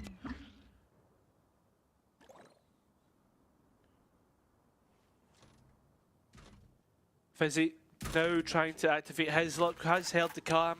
If he tries to break this though, Fighter very quick to swing. It's only chip damage in the end. They're hunting him down, and they know that should be the lurker. Trying to activate the Thrash to clear out A main. This is going to be a battle of attrition when it comes to utility. Spy dodges past, manoeuvring round the paranoia. Players in main stuck, and they have to fight back. They have to get this spike back, Hazza, because it's the Ultimates that have control of it. Flashing through, Spy getting another. It's well in control. Fizzy in the backlines once again to try and unlock this round, but it's shut. Yeah, this is looking like another round. The Ultimates are going to equal up the scoreline. We are going all the way towards maximum regulation for another map with Maus. Do Maus just not like comfortably winning maps? I don't know, man. This could be another loss on their record, on Sunset no less. And as soon as I say they've had no issues taking A, it's an adaptation from TU. And what that is keeping players here for the length of the round. Rather than giving it up as they had done before, they do exactly what we saw in the Thrifty, which Maus picked up, where you've still got Mo and Khalid there, and Spy is alive with the Dizzy as well. Dizzy being used, and so is the Mosh. Look, they're trying to stop the push, create a little bit of delay, and it's even caught Zos. Walked into the Mosh pit, stuck. Right there. Advantage taken, and they can hold on to the Thrash here as well. It was the stun from Khalid, and now he's setting up for further fights. Spy goes a moment too soon, eager to engage. And that's what puts Maus back at an even man count. The Thrash potential to be recovered, but it expires before there's enough time. You spoke so much about the utility game. There's not much left to be executing this site with. I mean, it's not even as if it's regenerative either. Lost out on the Dizzy because of the fight. Paranoia. I mean, 2 flashes. For the most part, the Ultimates, when they are getting executed into, won't be moved off angles, right? They can hold fast. Trip broken top mid, Fighter back through! An impactful double kill, which he really needed, which TU needed. Just the one nade that he had in the first place, and it's tossed out. Obnox and Stark still healthy, making their way towards the B site. Fighter has rerouted his position to greet him here. The off angle bears further fruit. The fruit of his labor.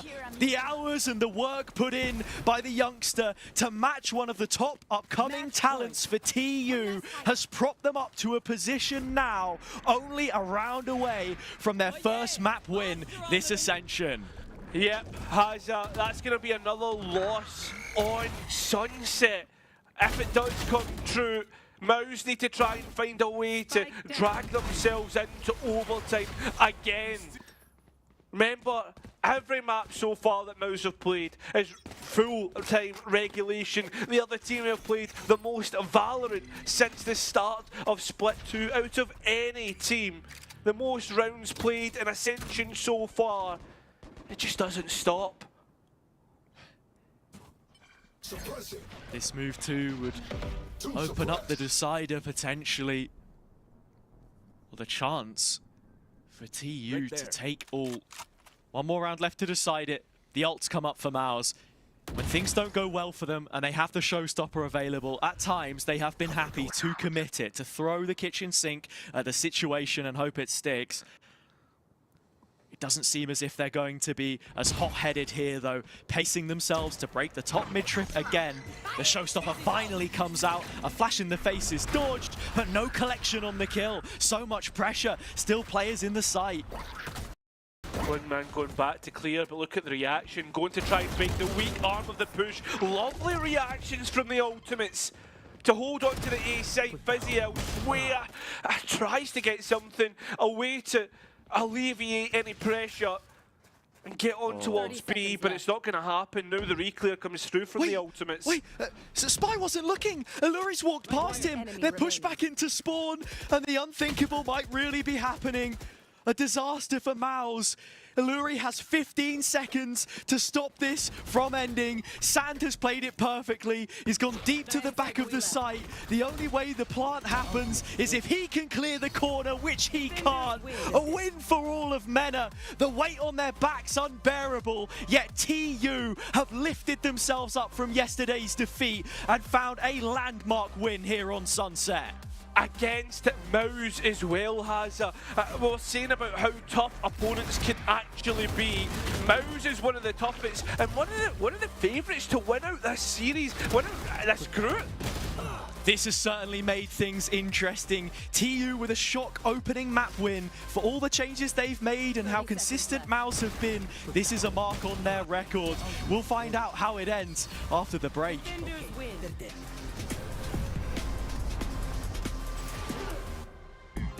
Zone. Yeah, I feel at home. Silence on my phone. Focus on my goals. Whoa.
Get in your lane, stay in your lane. Wait, this ain't a game. Been through the flame, now get out the way. Whole lot of change, still been the same. Put that on the name. I had to go through it just to get to it. Look what I became. Elevate, level up, way to the top, headed to the peak. All them boys wanna talk, hit them out of law, but don't got receipts. I do it with ease. To you it's a burden, to me it's a breeze. You feel that? That witness degree, that kickback. You coming at me, boy, sit back. Came out the womb like this, hit the pedal in room right quick. Gotta get it, we going up, way up, might land on the moon. You step in a room like this, we breaking the rules right quick. They killing the mood and up in the few, might land in the tomb. I ain't gonna lose it now. Gotta keep it moving now. Elevate, level up, way to the top, headed to the peak. All them boys wanna talk, hit them out of law, but don't got receipts. Elevate, level up, way to the top, headed to the peak. All them boys wanna talk, hit them out of law, but don't got receipts.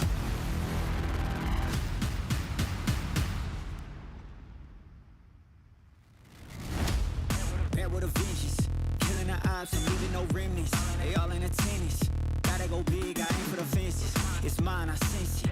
Back in the scene, I'm back to the business. Back on the front line, gotta grind. It's time that you be the witness. At the time, turn a repeat to a 3P, yeah. Got the franchise on me, you more like G Lee, yeah. 21st century, you all the way BC, yeah. Old boy been washed up, I'm notched up in TT, the womb like this. Hit the pedal and room right quick. Gotta get it, we going up, way up, might land on the moon. Who step in a room like this? We breaking the rules right quick. They killing the mood and up in a few, might land in a tomb.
Well, the Ultimates with a surprise first map win, but can we really be too surprised? They found at least one map from every promotional tournament that they've played so far, and Mauser's name are added to that list, Cairo.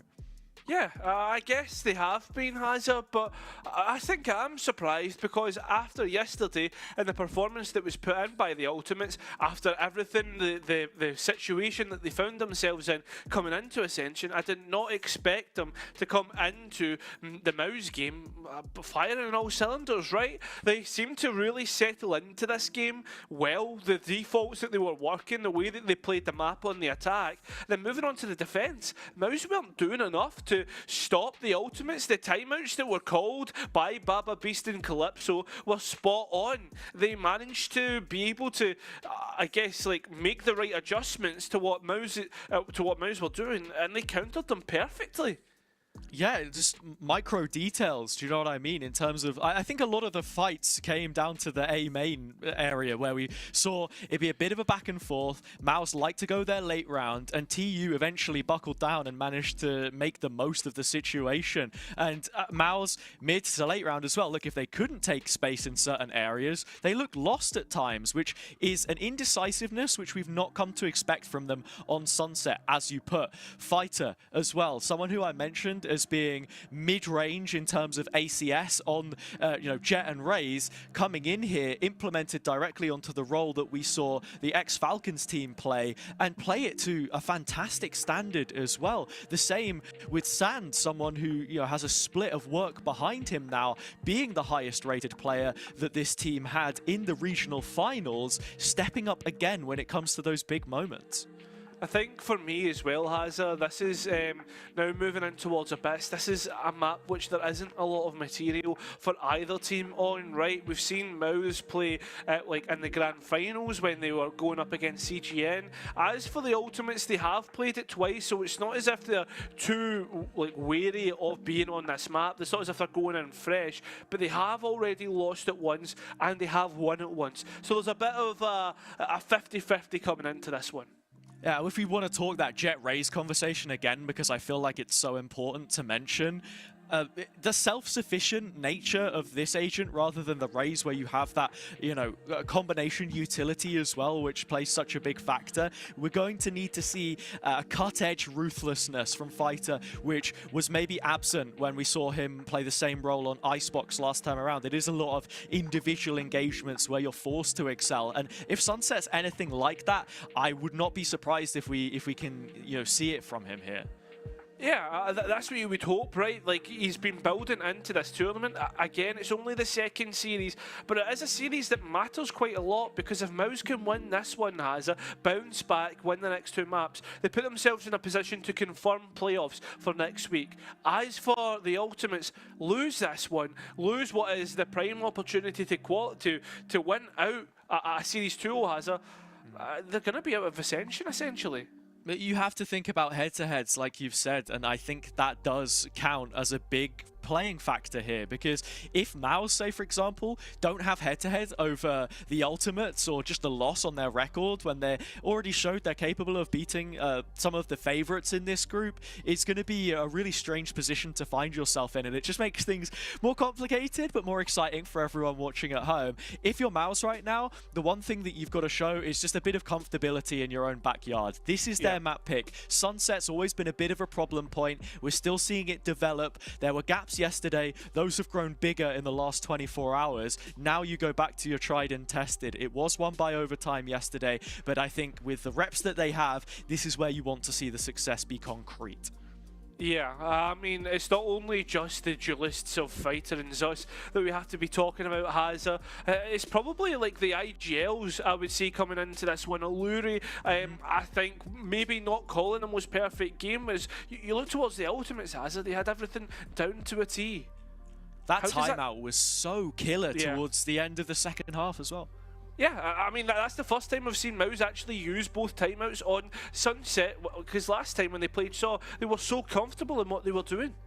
They were, right, set in their ways, and at times I think it's that pragmatic nature of them which sometimes makes things a little bit difficult, but as you said before many times, it starts from the top, it works its way down. Mouse as an organization have committed to this lineup, the core of it. They lost a couple of big names like Alorante, for example, to Rivals Focus, ended up being as they crossed the pond back and forth from north to Dach, and once again, like, that's the situation. Do you know what I mean? You had to bring in some new talent. You took Fizzy off of their books. That was the trade that you made. He proved to have huge moments during the last map that we've just seen. That clutch on the pistol could have been map defining, but it didn't. And the fact that, the whole of TU were able to bounce back from that situation with their own timeouts says a lot about the character of this team.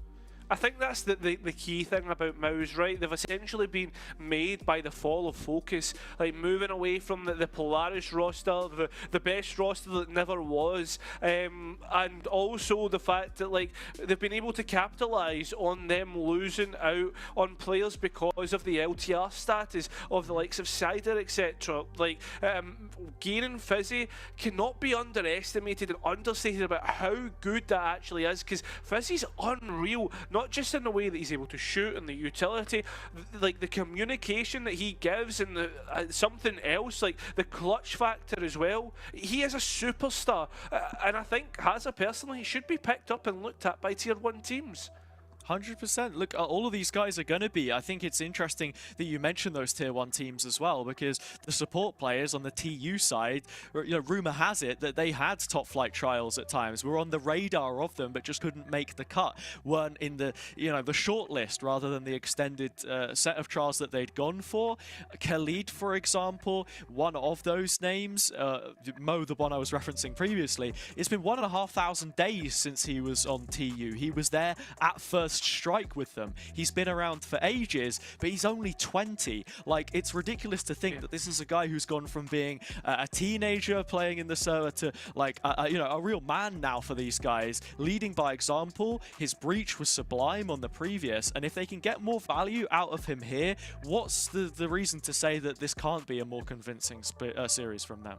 And I think as well, like, to come from your conversation about like the trials for tier 1 teams for MENA, I think as well, like, MENA as a region haven't had much to look at and idolize, right? Whether that is a team in tier 2 who's going and challenging in inter-regional tournaments, or even just a player who can go and be the one, like an idol for the region to try and aspire to be, right? That's something which MENA have been missing. Maybe the Ultimates finally can bounce back, get a win here, and give some hope to the region. Yeah, 100%. I think, to go a step further, you have the Moroccan heritage of players like Scream. They would have been lighting up the server from time to time, but I know what you mean. There's no one player in particular that is gravitated towards. And in terms of comps here, the Ultimates playing what they played before, Fighter slotting into the same role that Akai was playing before. It's the Jet, it's the weight on his shoulders. Can he deliver on this different agent, which didn't look as good for him yesterday, when he's already proven that he is well up to the task? Mao's keeping the same change which they made, the Astra coming in for Stark, looking at him on some of those late lurks when they flip to the second half. But for now, it's the defense, it's keeping things tight and secure, stopping TU from building any more momentum after what was a huge opening map win. Yeah, I mean, you've seen the development of this map has a lot of teams trying to play in towards more of the Astra. I think, like, Omen, if I remember right, it was DRX that stuck with the Omen. You can get a lot of decent stuff, but for the most part, fundamentally, it's almost the same, right? Astra has a lot more global utility, a lot more utility to set other players up. Moving into extended presence. Yeah, that's the big thing. Mao's stretching wide over the map, but mid left empty on the pistol. TU 5 players strong, ready to assault B main.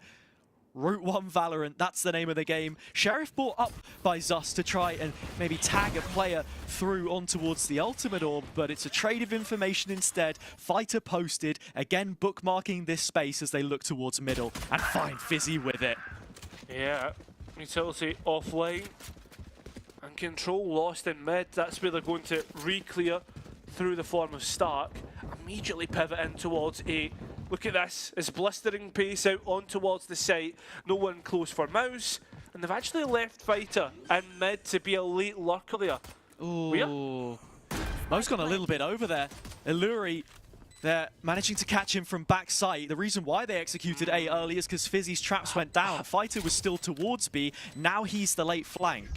Yeah, well, the thing is, though, Fighter really needs to get a move on, considering the players of Mouse are setting themselves up. Obnox knowing well about this one and will clean it up. But on the other hand, Heaven has been lost. A fight towards CT. That's where the Ultimates will decide to post plan on, and it leaves it in a 2v2. Make it one. All on his own. Illuri, the captain, brought to 11 points of HP and with no time to get this one done. It's Khalid to push the Ultimates onto their first pistol win. The exact guy that you want in that situation. Khalid closing again. And this was such a well-played round by TU. I know you were stressing that Fighter needed to aggress a little further. I'm happy to counter. He needed to hold his nerve. It did give them information, though, and the reaction to his death is that they actually continue to fight backside as a team, which plugged the gap, filled the vacuum, and won them the round. Starting off with A main this time round. Mao's looking to try and be far too cheeky, man. Disrespect what the Ultimates were trying to do, and well, Obnox, yeah, he gets a kill. It'll be easily collected at anything that was lost, as Khaled is only on that pistol. Mao's, though, they're starting to explore what the Ultimates have set up in terms of like the map utilities. You can see Fizzy's on that late flank. TU are being so diligent as well, just using the 0-point knife, clear the backside, not overcommit to the duel even when 4 of them are revealed. Let Mouse play into their hands. A deep setup now. With that lack of mid-control again, there is the threat of something more. Only a tap, forced fight through, but TU collect. They can sit on this. It's comfortable. They will park that bus in main. Another round collected with no real issue whatsoever. And everything bought into the next round, right? That's the big point. 3 Bulldogs. And we've seen the Vandal still in the hands of Mo. Another thing to consider, Hazza, is just about how dangerous this bonus round is actually going to be, because it's essentially rifles versus rifles. For this map, we've seen the bias start to creep through that it tends to be like towards the attacking side, that B-site simulator that can come through, even though this map was designed to be more defender-sided, which is incredible to think about. Honestly, man, we should get you in the design office to like make the new map. Oh, I don't know what that's gonna look like. Bad idea. Bad idea. New Scottish map, Glasgow map in Valorant. Anybody? It'd just be a grid. Glasgow's just a grid. I love how I mention anything Scottish and the accent just thickens every time as Yeah, well. I know, mate. It's hard. In terms of thinning out utility, well, that trapwire has just stayed up in middle. There was a shock thrown in its general direction. Fizzy's lost his life and lost his head. Mo peeks out, collects. Alluri with a double bounce. Shock of his own wants to inflict further damage, but it's not the first time that the player heralded for being so consistent has left a gap open. Yeah, I was going to say, like, we're just talking about how good Fizzy is, and now he's going to go and drop a generational mare. Like, you can see it just coming through. Well, it's kind of like how he's always played, though. Yeah, but Mouse has, this time, are gambling on the A side of what? I don't know if it's just the lack of information that's done that, or maybe they've heard the Cypher cam that's sitting, and A main fighter gets his pick and immediately tries to upgrade onto the Vandal, but TU have played it spot on, faked out Mouse completely, got the perfect post plant. There's even a trap to delay anybody getting in towards site or give that notification, and Mo's a late lurker coming through mid. This is almost a 90% round for the Ultimates to win out. It's already half of the time bank gone as well, so I'm surprised that Mouse are even giving this a bloody go. We'll be backing up in a moment's time. Mo, instead, is sharpening his blade. The backstab prepared. He pulls the trigger and Obnox falls. The paranoia to the second. Zus sweating and Mouse brought down to their final player. Sure, a couple of TU bodies lost, but their empire is built with the bonus. I think that genuinely comes from the tap of the cam in A main. Mouse think that, or hear the information, are like, guys, and they're clearing A, be careful. And they just rotate off and give a free sight. Bonus converted. We said it was dangerous, but to the maximum effect, now it's a hero rifle in the hands of Zus to rescue the Ultimates from a pretty morbid reality of 4-0. That's the thing, he just held on to it, right? So, money situation for Mouse trying to recover. They did claw back a few concessions on TU's behalf, purchases to be made, but it's water under the bridge. The abyss under the map, named after it.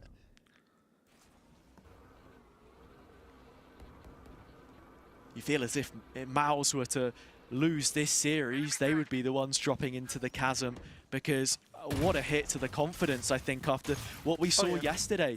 Does that also perhaps add more to how Pacific played? That's true. I think that's a big conversation. And again, the storylines then open up with Saw as well and their position in the group. With 3, or what, two teams only. Oh, sorry, it would be 3 teams on 1 win coming into the next series of Saw versus Job Life, who are both not on a win yet, as Job Life haven't played and Saw lost the last series. Gets a real interesting conversation for this group. As for this round, it's starting to get interesting, but as you look towards the key story point of Zus on the hero rifle, it will be down to 2 remaining players. The Lurians start to come back in. 1 Sheriff, 1 Classic. Rifles on the ground to upgrade to. That's if they can get to them and make the cross. You've seen the smoke go up, a stamp of authority from Mo. Stark gets in and amongst it. Spy is by himself, there's no one else there to help support. The smoke goes up and it helps Stark out, in fact. No more stars left of his own utility to shut down the angles. It does bring out the Hunter's Fury, so a small win, but nothing more than just that. TU continue to grow in strength. A 4th now up for them. Well, in terms of deciding maps and well, Mouse potentially going to lose things, this happened on map number 3 of their last series against Saw. Was on Sunset. They did go down 6-1 after like what, 7 rounds, right? Yeah. On the 8th round, they started to bounce back and ended up winning the next 5 or something. That's put them in a position to even up the half, go up against their opponents and get all the way to overtime. Do not count Mouse out just yet. They've been here before at deficits and been able to bounce back. Yep. That's the thing with Mouse. You can never count them out. So many people did before. It played the opposite way, but as the night grows long, the sun is set to go down, that's when they find the win. Or if you're speaking about yesterday, it's already past midnight by the time they've picked up the pieces. Op out for Zus. That has to be the biggest talking point for this round. The hero rifle is something, but this is where he comes into his element. This is what the defensive protocols are built off, the control that he affords. And with TU about to apply pressure to both ends of the map, where do they finish? I mean, they know where the trap is, and they're just going to walk around it. They've inserted themselves right into the middle of B, and Mouse have no idea. The cam hasn't been tapped, it has been now, but look at this, they're right underneath it. They've using the drone to re-clear in towards mid. This is all going wrong. Mouse have no idea how much danger they're in. And because of mid, Fizzy's call to the angle, the drone was invested, and Luri has shot a dart to the chest of Mo. A bullet the opposite way through his brain. A 4-on-3. 4-on-4, I should say, but there's only one man to defend this B site, which is Stark. Into his utility, he may just get caught by Khalid, and that proves to be the case. A double barrel 1-2 punch, lights out, good night for Mouse. A one-on-one situation when the spike goes down, and suddenly Zus is the player that's favored to win this situation. But the no command's betrayed Spy as well, has he? He's given away his position. Draws out the blades, dashes in, clears the wrong corner, and then retracts his position. Time is already up. TU have this one in the books. It will be a 5th in the row. And sure, Zus will get his hat trick, but can't even walk away with the goods. It's all TU. On top of that, every rifle, every buy being dropped, Zus not able to get out with a hero rifle or operator. It gets worse and worse as time goes on. Like, how have Mouse not out off the back of that round? Surely they have to when we come back to game.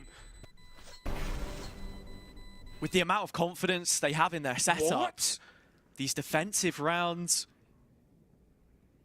they're going to wait until the guns come back up to make that decision, Cairo. We'll have to see whether it pans out or not. It's an outlaw to punish from Fighter.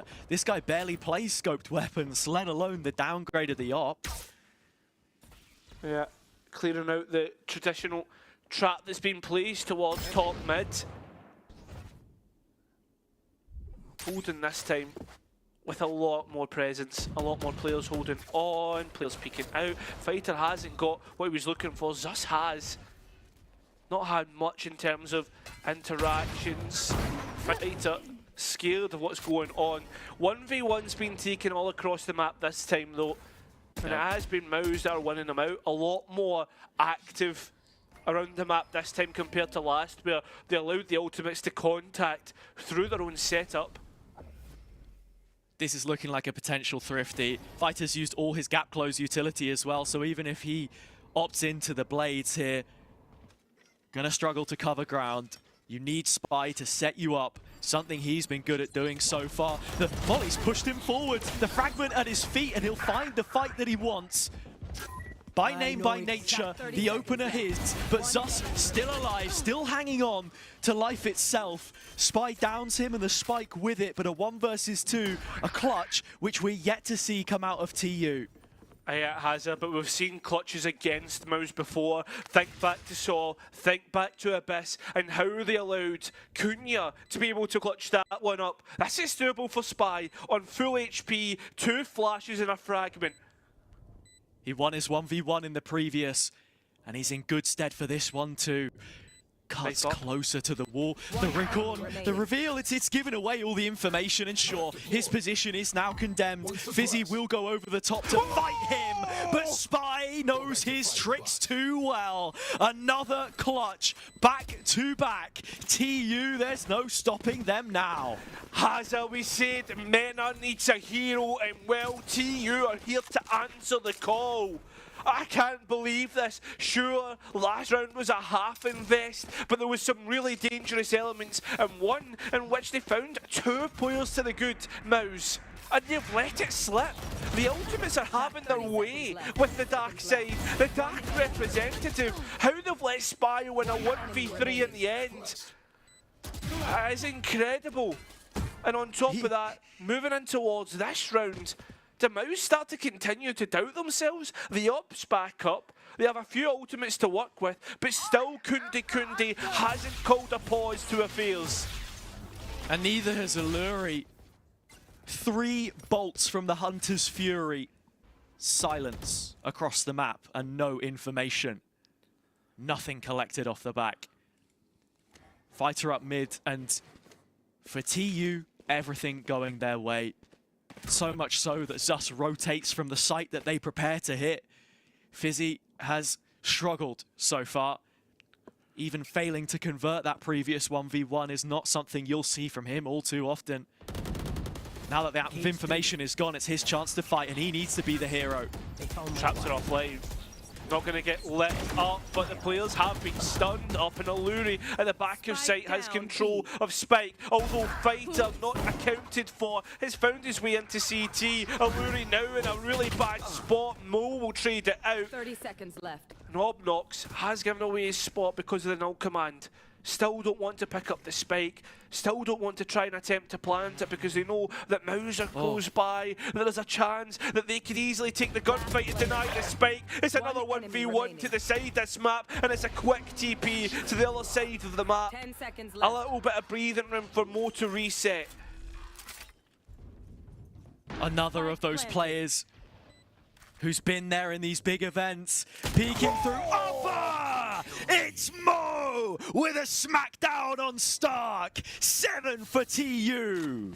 Hazard, and still it's continuing to spiral out of control. Yesterday we were speaking about carousels and helter-skelters from hell because of how long these maps were being drawn out, but TU, they've decided to sprint to the finish line, and finally Kundi decides enough is enough. We need to talk about this half. Mo, Spy, Khalid. The 3 veteran names of this same core from event to event, sent home with only 1 win across those 4 competitions. 7 rounds to the good. I said there was no stopping them now. My mouse finally make the decision to call a pause. And in terms of what's gone wrong, Cairo, where do you start? From individual errors to team play, it doesn't feel like anything has been going their way. It really hasn't, has it? And the worst thing about it is Mouse have tried different things, right? They tried to be really passive, and that allowed TU to just contact up. No sort of idea that the Mouse had no idea about what TU were doing. The control, or the idea of control was completely lost on them. And then they tried to be a lot more active right on that half buy. They got 2 entry picks and just let it slip. discipline issues, perhaps. There's a lot of conversation to be had, but the best thing that we can see right now, Hazza, is while the Mouse have been playing bad, TU have been so good at punishing the mistakes. Cage triggered. They've been fantastic. Maybe finally the ex-Falcons get their flowers. Pistols on this round. Zus's op has been fairly quiet, and do you now again begin to raise that question? Can they perform when he hasn't been there for them? Because right now it is a mix of both.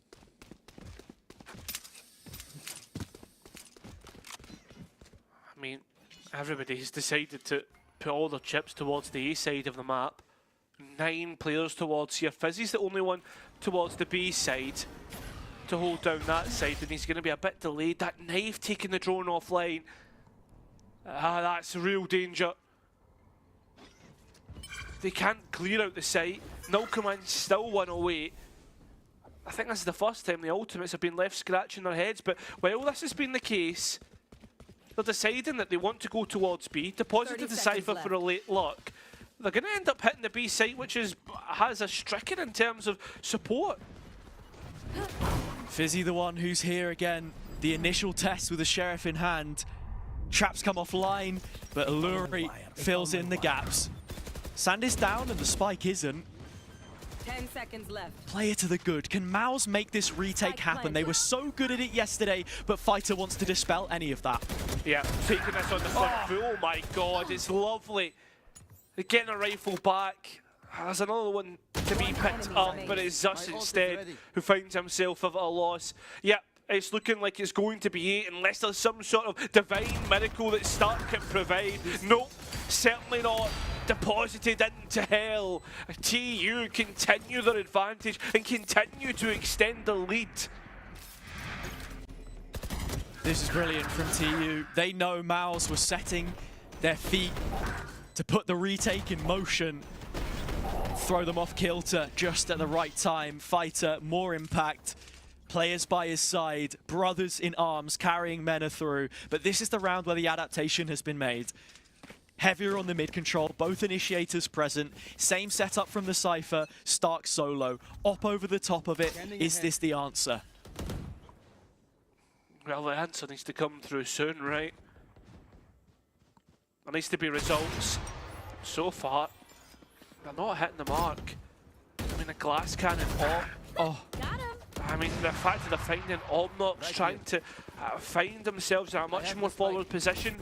Although at the same time, Sands maybe just overstepped and given a chance for Mouse to get this back. Stark's right in the face of Fighter, but Khaled's Hunter's Fury has burned Stark to a crisp.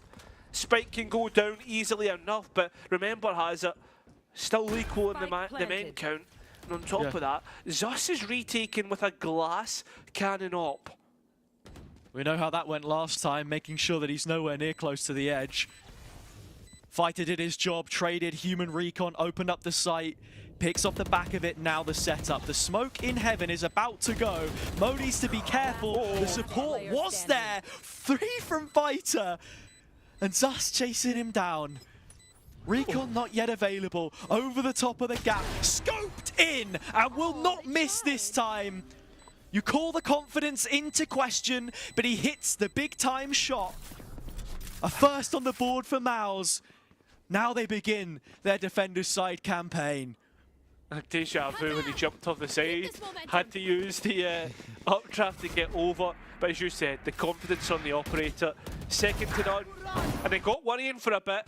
Alluri, though, is the key point that I want to make. How he gets 2 from here. The quick check on towards Spy to put and tee up Zus for the clutch. Khaled really unlucky not to win out the 1v1. But as you say, first round on the board. We're back to it.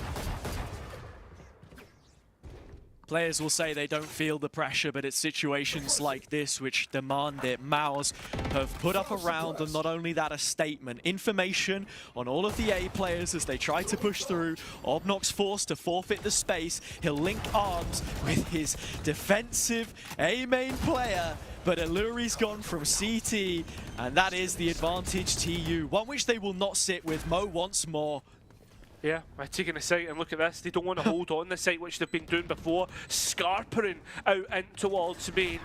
And the null command to stop Mouse coming in with the utility. They're going to be so much slower clearing this site. Stark round the back. Trap is still up. The ult of their own, not enough No way. to do it. Is this really going to be a jump from Fizzy? Is this the point that we've reached? Apparently so. Mao's on the brink and Fizzy pushed over the edge again. 4 players strong. TU will close to take their 9th. Has reeks of desperation, trying to use stuff like that to jump over. The thing is, though, Mouse have been completely outplayed, and we talked about yesterday about the ultimates and them not having hands, etc. They have been winning gunfight after gunfight, catching Mouse off guard. It's been spot on. They're layering the utility, they're playing the game right. This feels like the ultimates that we should have had yesterday, but just didn't get. Not only does it reek of desperation, it's the last play left in the book. There were no other options. TU playing off of one another brilliantly, finally. Zus carves things open. How much longer does he stay for? Not long enough to stop TU from taking the site, and Fizzy fighting solo is dead meat again. Still has us. Zus's blades are up. Hunter's Fury. Ultimate's been sent forward on this equal round, and with Stark finding Mo, there is a player advantage. Spike is on the site. Mouse waiting for that to be planted and collecting their numbers. TU aren't close to upset this retake. It's gonna happen. And Stark has demanded the attention of the backlines as well, so now the focus has been turned. The retake is coming in. Will Khalid arrive on time? I mean, that's the question. Lovely glimpse on towards us, stopping him. Remember, it's Stark's rifle that's the real firepower in this one, and trying to create a crossfire with Spy. Khalid comes in, Sand in from danger, and the real danger is in the back lines. Double digits in this first half, and most important, second map for the Ultimates has a 1 round remains for Mouse to find a lifeline, and the second game of this Group B. Remaining. Khalid with a killer timing, and what a call for the IGL to make in a round like that. He called the bluff of Stark, he walked all the way up mid and he closed it. Sure, it was an eco, but they've already posted double digits. This is a pipe dream for the fans of MENA. So long have they waited for a situation such as this. So long Maus have waited to reach an Ascension stage. And captained by the same player who won the first promotion tournament, Alluri, now he has to find a way to unfurl this mess. It's going to be another retake as the site is given up. Fizzy unable to hold, but by the side of his teammates, can they offer us one more round? Yeah, I mean, the players are ready to flood in, but Fighter spot on taking out Zaz. And look at this, this is looking good. Finally, it's Mouse that we were expecting, and Mo to try and clutch up. It will not happen. Mouse, after what is 12 rounds, will double up their lead, Hazza, and make it a 10-2 half. We waited a while, and it may have been a moment too long. Do Maus do enough in the second half? Can they find the rounds that they need? It's a 2-10 scoreline to which they trail for now. TU looking to close out their second series win ever in Ascension.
Well, you are reading the scoreline correctly if you've just tuned in. It's not flipped.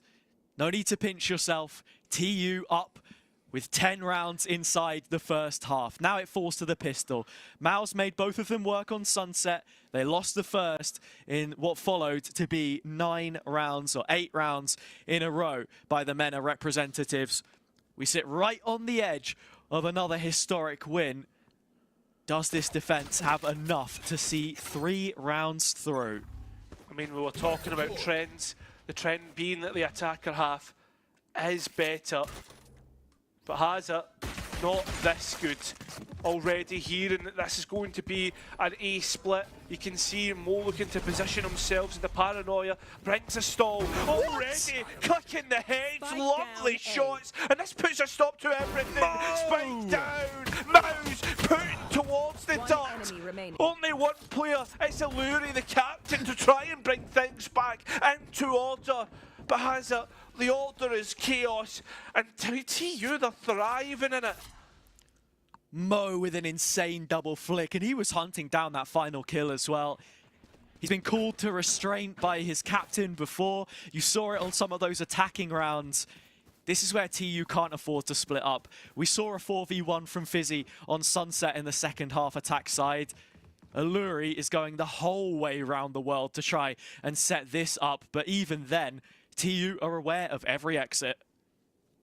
I mean, TU, a togetherness that wasn't shown yesterday. They are playing together from the Riot Games arena and the prac rooms, and they're certainly showing their togetherness, even their individuality as well, especially from that last round from Mo. Insane. That's both pistol rounds picked up on Abyss.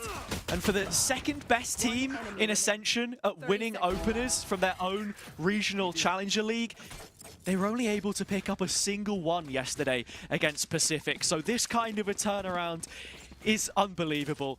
And with 2 rounds left to go, Maus are forced to dig deep into shallow pockets.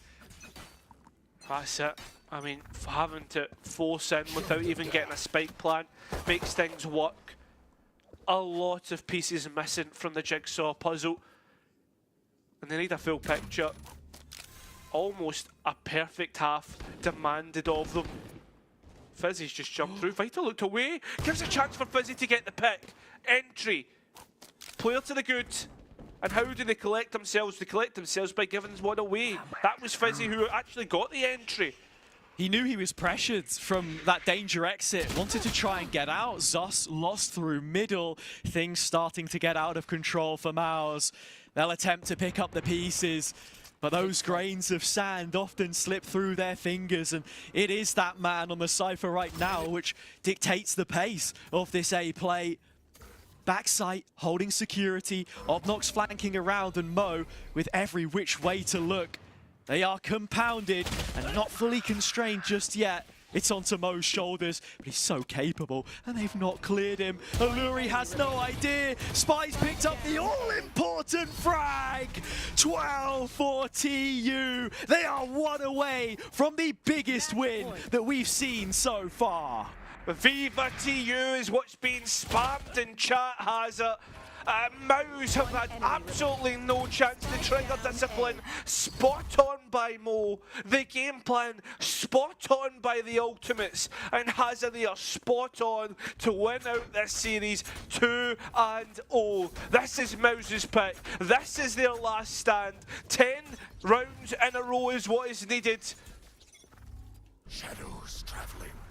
For all of the overtimes that they've won in the past, the chance of that now feels a world away. The universe proving, the Ultimates proving that they're not just in a league of their own, that they can compete here on the stage. Maus offer one last chance, but the reveal tees up Khalid. It's the final chance, the final push perhaps. MENA right on the forefront. It's only Alluri left, and he can't stand any longer. TU's time is now, and whatever may have happened in the past, que sera, sera. They stand for a second ever Ascension win. 4 inter-regional tournaments, Hazza. 4 of them, and only 1 win. Well, that's finally been doubled up for the MENA region. Finally, they find a hero to come and represent them and give themselves a chance. Sure, the Ultimates have lost the first series, but they're on for that second spot, and that's not even including what could happen in other games as well. Up against one of the favourites for this group, you were seeing it. Players thinking that Mouse could be able to take the top spot away from, super rosters like Job Life. Absolutely unreal. This has to be the worst day in recent history in the office based in Hamburg for Mouse that we have seen all year long. A loss like this in Ascension, no less, with a vast gap between the two. I'm talking about Mouse putting their foot down and supposed to be making this look comfortable in their own map pick, but they were so far off the pace.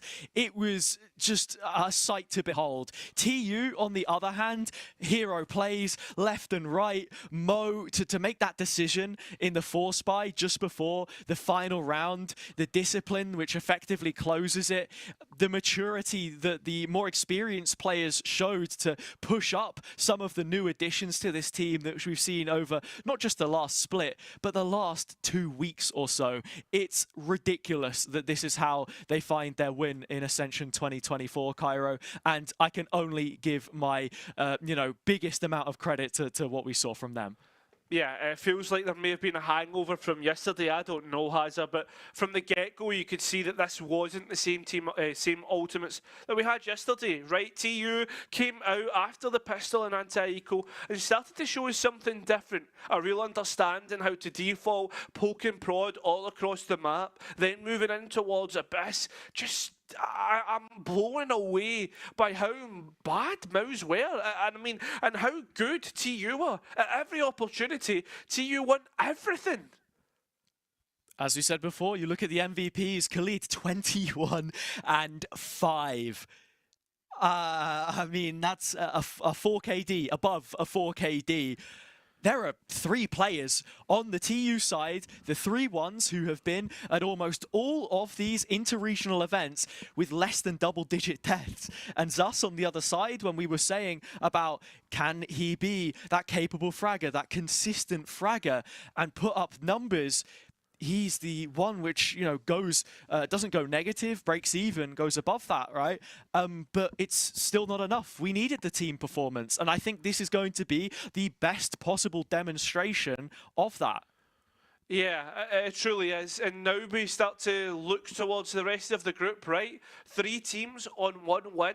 The next 2 to play, Hazza, are actually ones who haven't got a win. It's Saw, who played yesterday, and Job Life yet to play. So the Group B becomes so much more interesting than folk would have thought coming into it, right? Everybody would have thought Job Life or Mouse, whoever you chose as your second place team, would come and run away with it. That has not been the case. If Saw win later on, it makes things incredibly interesting how this one sets up. Even a win for Job Life, I don't think necessarily sets anyone's fate in stone. Saw down 0-2 at that point would maybe be in a more sticky situation, but meanwhile, all this is happening. Pacific are just sat in the back on their day off, smiling at all of the craziness that we've seen unfold over the last 2 maps. 2 maps as well. It was a 2-0 from TU.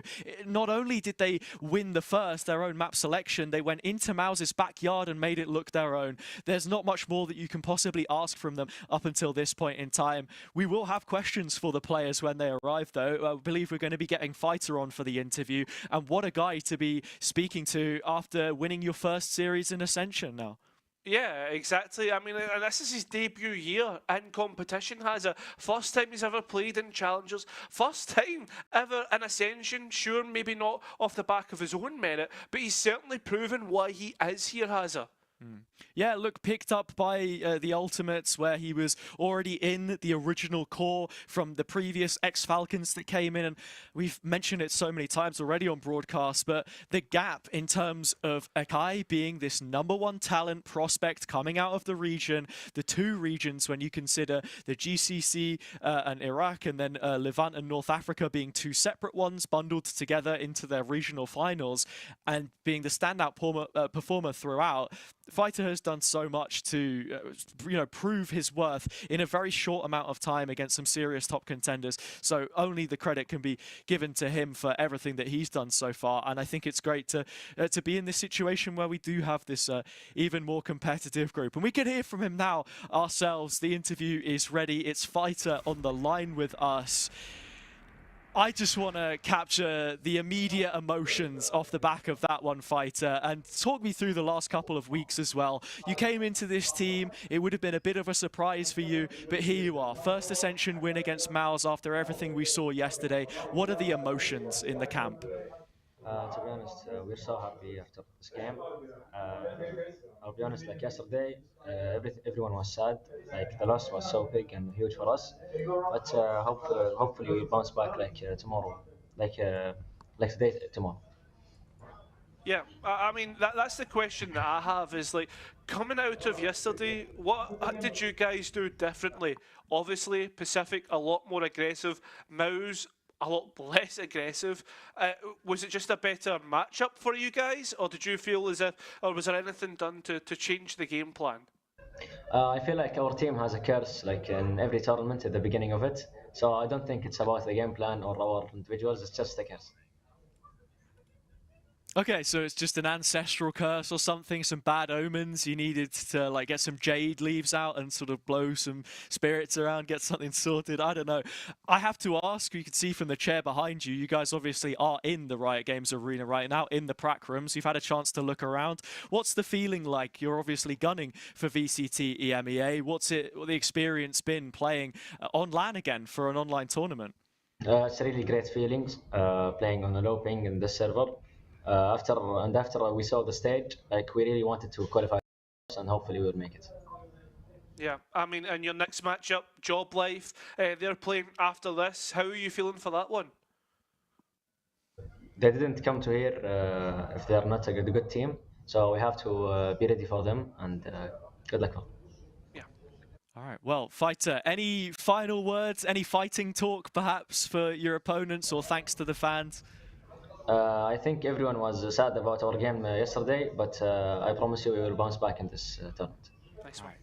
Good to hear it. Well, once again, congratulations on your first win, and go enjoy the rest of your evening.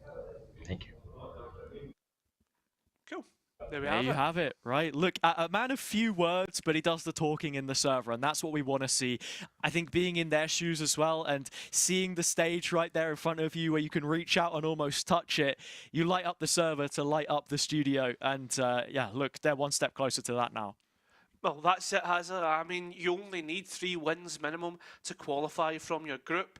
That's a lot. That's 75% of the games that you'll play, but they're like 1/3 of the way there, right? There's a lot of statistics, a lot of numbers being thrown at you, but the key important thing, Hazza, is there's one more game to come.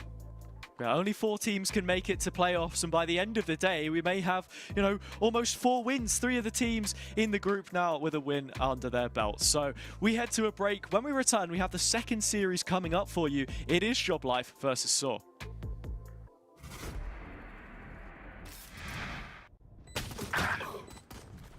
Seconds left. One enemy remaining. One enemy remaining. Be good. Don't always have to do things that we should. We'll feed the fire. Let's see it through and let go of what's holding us back. Just light it up and we'll burn it. One enemy remaining.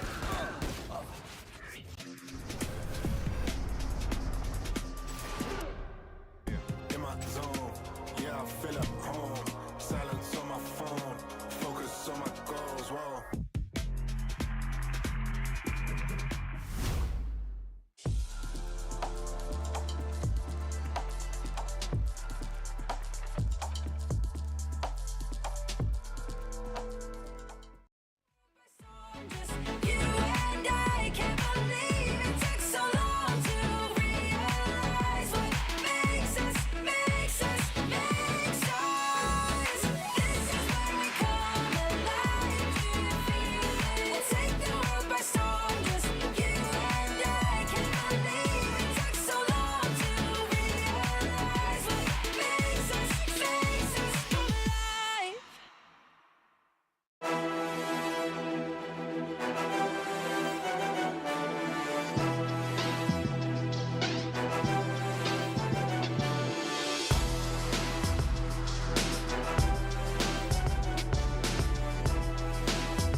motivated, I'm focused. Came a long way from the lowest. Yeah, gotta get it, the mindset, gotta put it in motion. This is the moment, gotta one up my opponent. Back then they ain't noticed me, now they know it's me, I'm the chosen. It's my time, yeah, I put that on Bible. No excuses, gotta get to the final. Take all of my idols and turn them to rivals. It's all or nothing, man, the trophy is vital. Game time, bet I'm coming in clutch. No hang time, man, they can't keep up. The game's on the line, seconds on the time. Who can't fight? It's gotta be us. Better under pressure, go ahead and let it fall on me. I'm destined for it all, you better call on me. They say what doesn't kill you make you stronger. All that pain, it done made me to a monster. They say what doesn't kill you make you stronger. All that pain, it done made me to a monster. Yeah, whole lot of times they doubted I wouldn't be who I am without it. Sleepless nights, I counted. It all paid off, it's really astounding. I had to keep the faith to elevate. Hope for better days, they were coming. Now we can celebrate, knowing every day is abundant. Yeah, it's my time, yeah, I put that on Bible. No excuses, gotta get to the final. Take all of my idols and turn them to rivals. It's all or nothing, man, the trophy is vital. Game time, bet I'm coming in clutch. No hang time, man, they can't keep up. The game's on the line, seconds on the time. Who can't fight? It's gotta be us. Better under pressure, go ahead and let it fall on me. I'm destined for it all, you better call on me. They say what doesn't kill you make you stronger. All that pain, it done made me to a monster. They say what doesn't kill you make you stronger. All that pain, it done made me to a monster. All that pain, it done made me to a monster. All that pain, it done made me to a monster.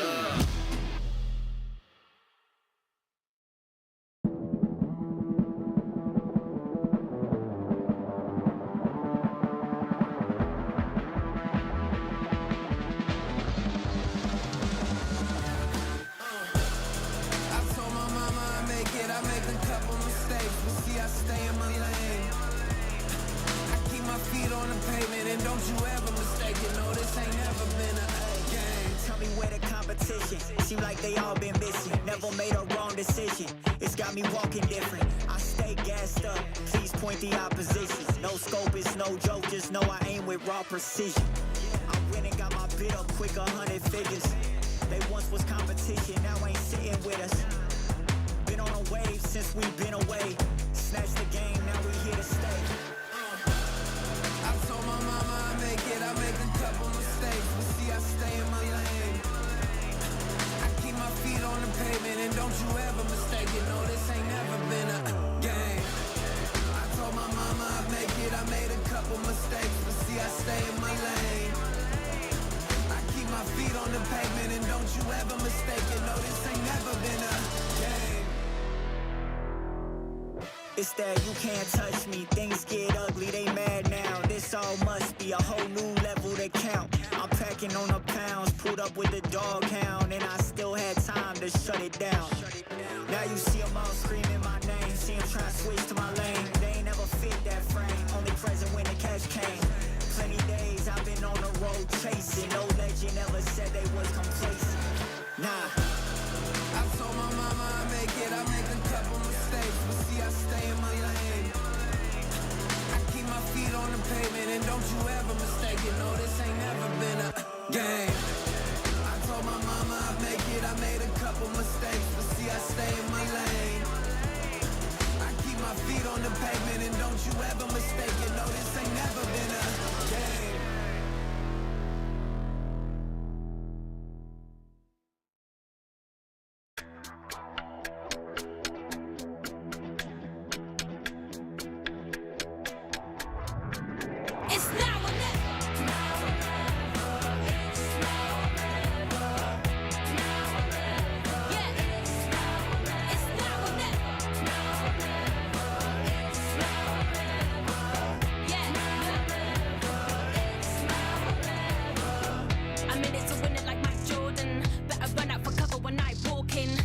There are no limits to my calling. Going straight to the top like I've been boarding.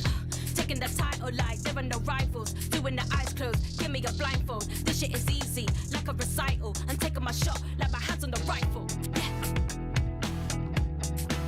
It's now or never. Yeah. It's now or never. Now or never. It's now or never. Woo. Now or never. It's now or never. It's now or never. Now or never. It's now or never. Yeah. Now or never. Yeah. Look. Keep quiet, the queen's talking, keep walking.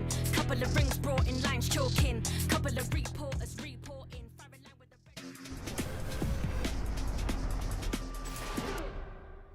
In my zone, yeah, I feel at home. Silence on my phone, focus on my goals. Whoa.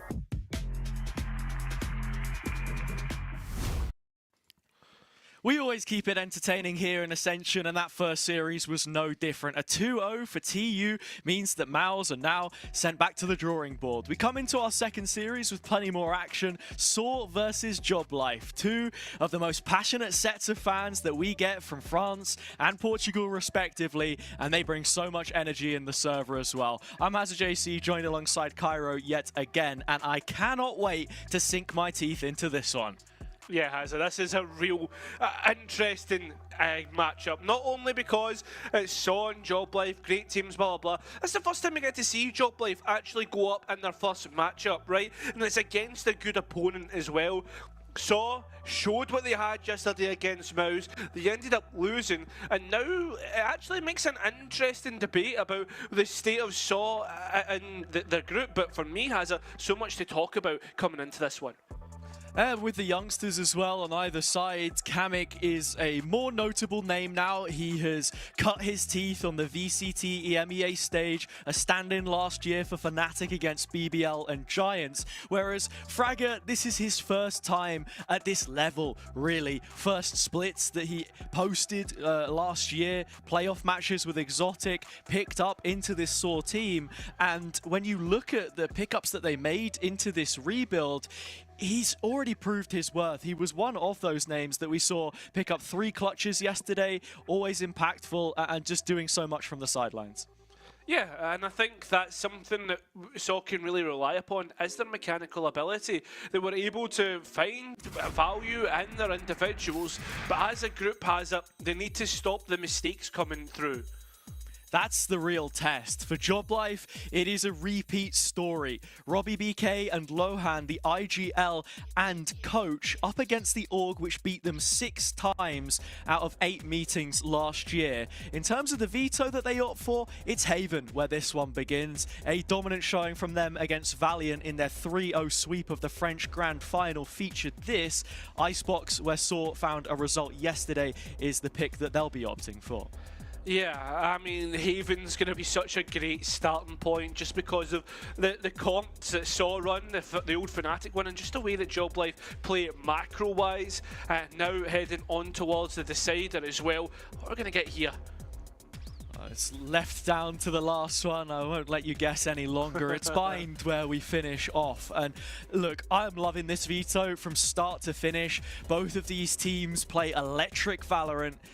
They're not going to keep you guessing for too long as to how each round pans out. It's quick off the mark, it's explosive, and it's exactly what you want to see in Ascension. Yeah, and I think when you think of the way that they Saw play, even in terms of the composition that they play, right, you're talking about the Fnatic comp, you're talking about putting individuals in positions where they've got to frag out with the ISO, etc. Hazard. So you can understand that they have the firepower to back it up, but when it comes to that IGL and coach matchup, right, from both sides of the server, sure, it's Addicted's debut year in doing so, but as you said, like, this is that rematch from the Portuguese league, a real derby match, perhaps you could say. Yeah, in some ways, I think it's Job Life tying up loose ends. A team which they weren't able to beat last year, but one which is much remodeled. The core of their own moved to the French League. Lohan rebuilding around the pieces that he was left with. Job Life are an org which I said before were riding the coattails of Gentlemates. The content creators clashed in France, but they weren't able to win. It was the org of Squeezy, Gotiga and Brooks which took the title home, but they're very much following in their footsteps. The spiritual successors, the watch parties, the amount of fans that they're packing into these Parisian studios. There is so much going on behind the scenes, and it's the comps that we talked of. The Yoru and the ISO for Saw, those fast reactive retakes, and for Job Life, the Neon, with Yaz right in the center of it.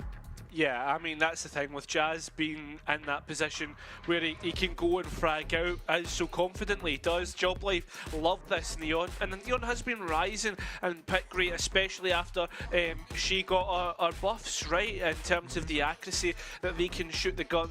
But in terms of the macro gameplay, Hazard, you've got to remember there is only one stun. There is, in fact. What a blockbuster this could turn out to be. Saw already proving they can hang with the best and that their next crop of talent is capable. A win does feel like a must if their chances are to improve for the run towards playoffs. Joblast Hierarchy, on the other hand, want to tie up those loose ends. Robbie's partnership with Lohan has been huge in the success that they found.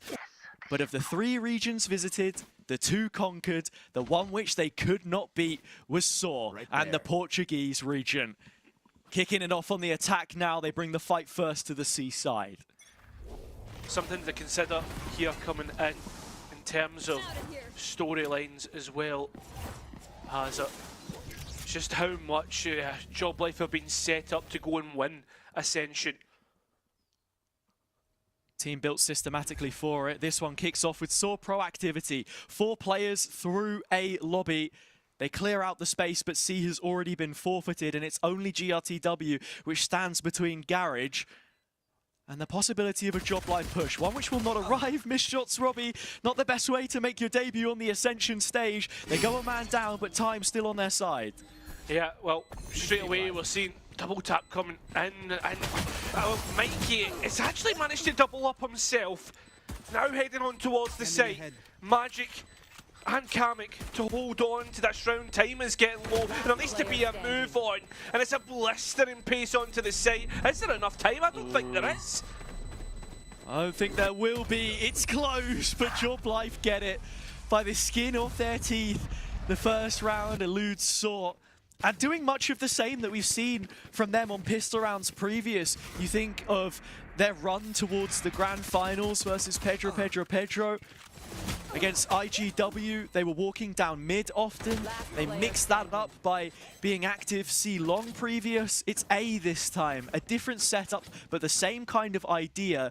Job Life fight through, and the post plant hangs on for just long enough. Another thing to consider.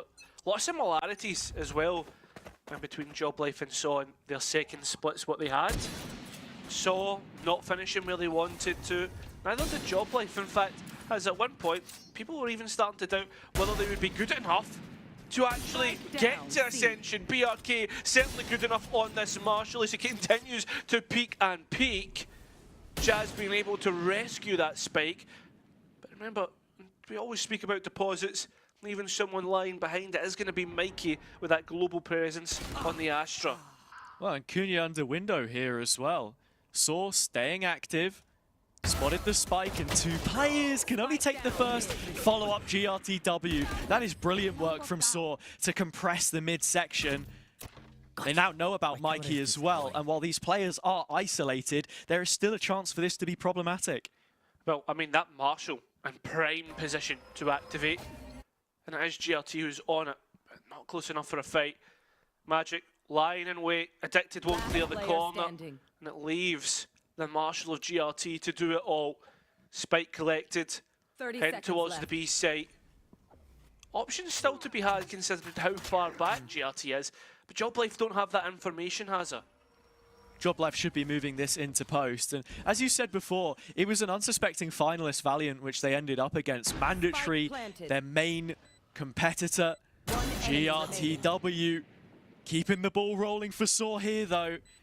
And that's what I'm talking about. Our job life up to this level that has been set. Magic, one of the players who has stepped up immensely this split. And holding that slight crack angle does get information. Force the re-peek, shot lands on the classic, but the Bulldog hits home hardest. 2 for Job Life. They get the anti-eco just about. Well, close. Far too close than they would have wanted. Maybe if they'd opted for the Marshall, GRT would have had a chance to win it. So far, the Portuguese proven to be a real challenge. And it's the minor details, it's the small details that are actually costing SOT these rounds, right? They're proven to be a worthy opponent of, as what we've already said, basically a super team for Ascension. Yeah, some of these pickups coming in incredibly late. Yaz Kamek only joining the fray after a lot of those Tier 1 trials had taken place. But it doesn't get much bigger in terms of Polish names. This competition stacked with them. Yaz, Guardian in hand, choice weaponry for the quick pace they were looking to have been taking to this kind of situation, and with him revealed, the B-site space has to be given up, and so is his life. Fragger catching that one. Kamek nearly getting caught himself. Zero has been forfeited. Don't want to try and fight for it too much, but the fights ensue, and that allows Job Life just to walk onto the C site. Damage being done already. This is a really important round for both teams, considering Job Life have opted to reinvest heavily into this one. Smart call being made. Magic opting for the open plant instead, and Mikey joining him side by side. They walk down C long. The outlaw here could be monumental. All 3 players on Saw are light shielded. They haven't lost any health yet, but when they do, 140 is more than enough. No notification in terms of the players that are going to be flanking. Well, they have just got a glimpse of BRK heading this way. Ping isn't, the info dart hasn't pinged out BRK, finally does, so it forces him to swing out, and everybody's known about on long. BRK activated against Mikey, who is last alive for Job Life. So we'll get that round, their rifle round. Remember, there was still a reinvest from Job Life, but the rifle round is up to come. And even with the star towards the spike there, I was wondering if Mikey had the gravity well on cooldown or not. These are the engagements which we saw in Garage. Job Life getting the better of them, even with the reveal on BRK. Does so much work here.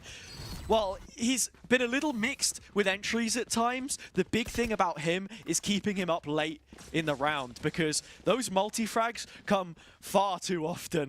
And honestly, yeah, the longer he survives, the more impactful he tends to be. Revealing area. Starting to very quickly approach our first ultimate cycle as well, has it? Mikey's getting on towards the Cosmic Divide, just misses out on the Cypher trap just because of the angle that it's placed at. That's going to keep them guessing. It means that BRK invests instead the Dimensional Drift. Info mid. Where on earth could Job Life possibly be? There is a turret placed, so they know that at the very least, and now that set of options shortened down to just the A site. Robbie re-clearing through long, just to double check that this is fully available for them to move into post. Spike down, planted. Destruction of the turret on the flank. Remember, Magic is the one watching that Cosmic Divide in, and double tap gone. Careful. Still no real go button being pressed, holding on to the paranoia and waiting to go. You look towards Kamek under hell, or under heaven, and hell has it. He's going to be a real potent bit of utility to be used, but they've managed to escape it, so, and on towards the site.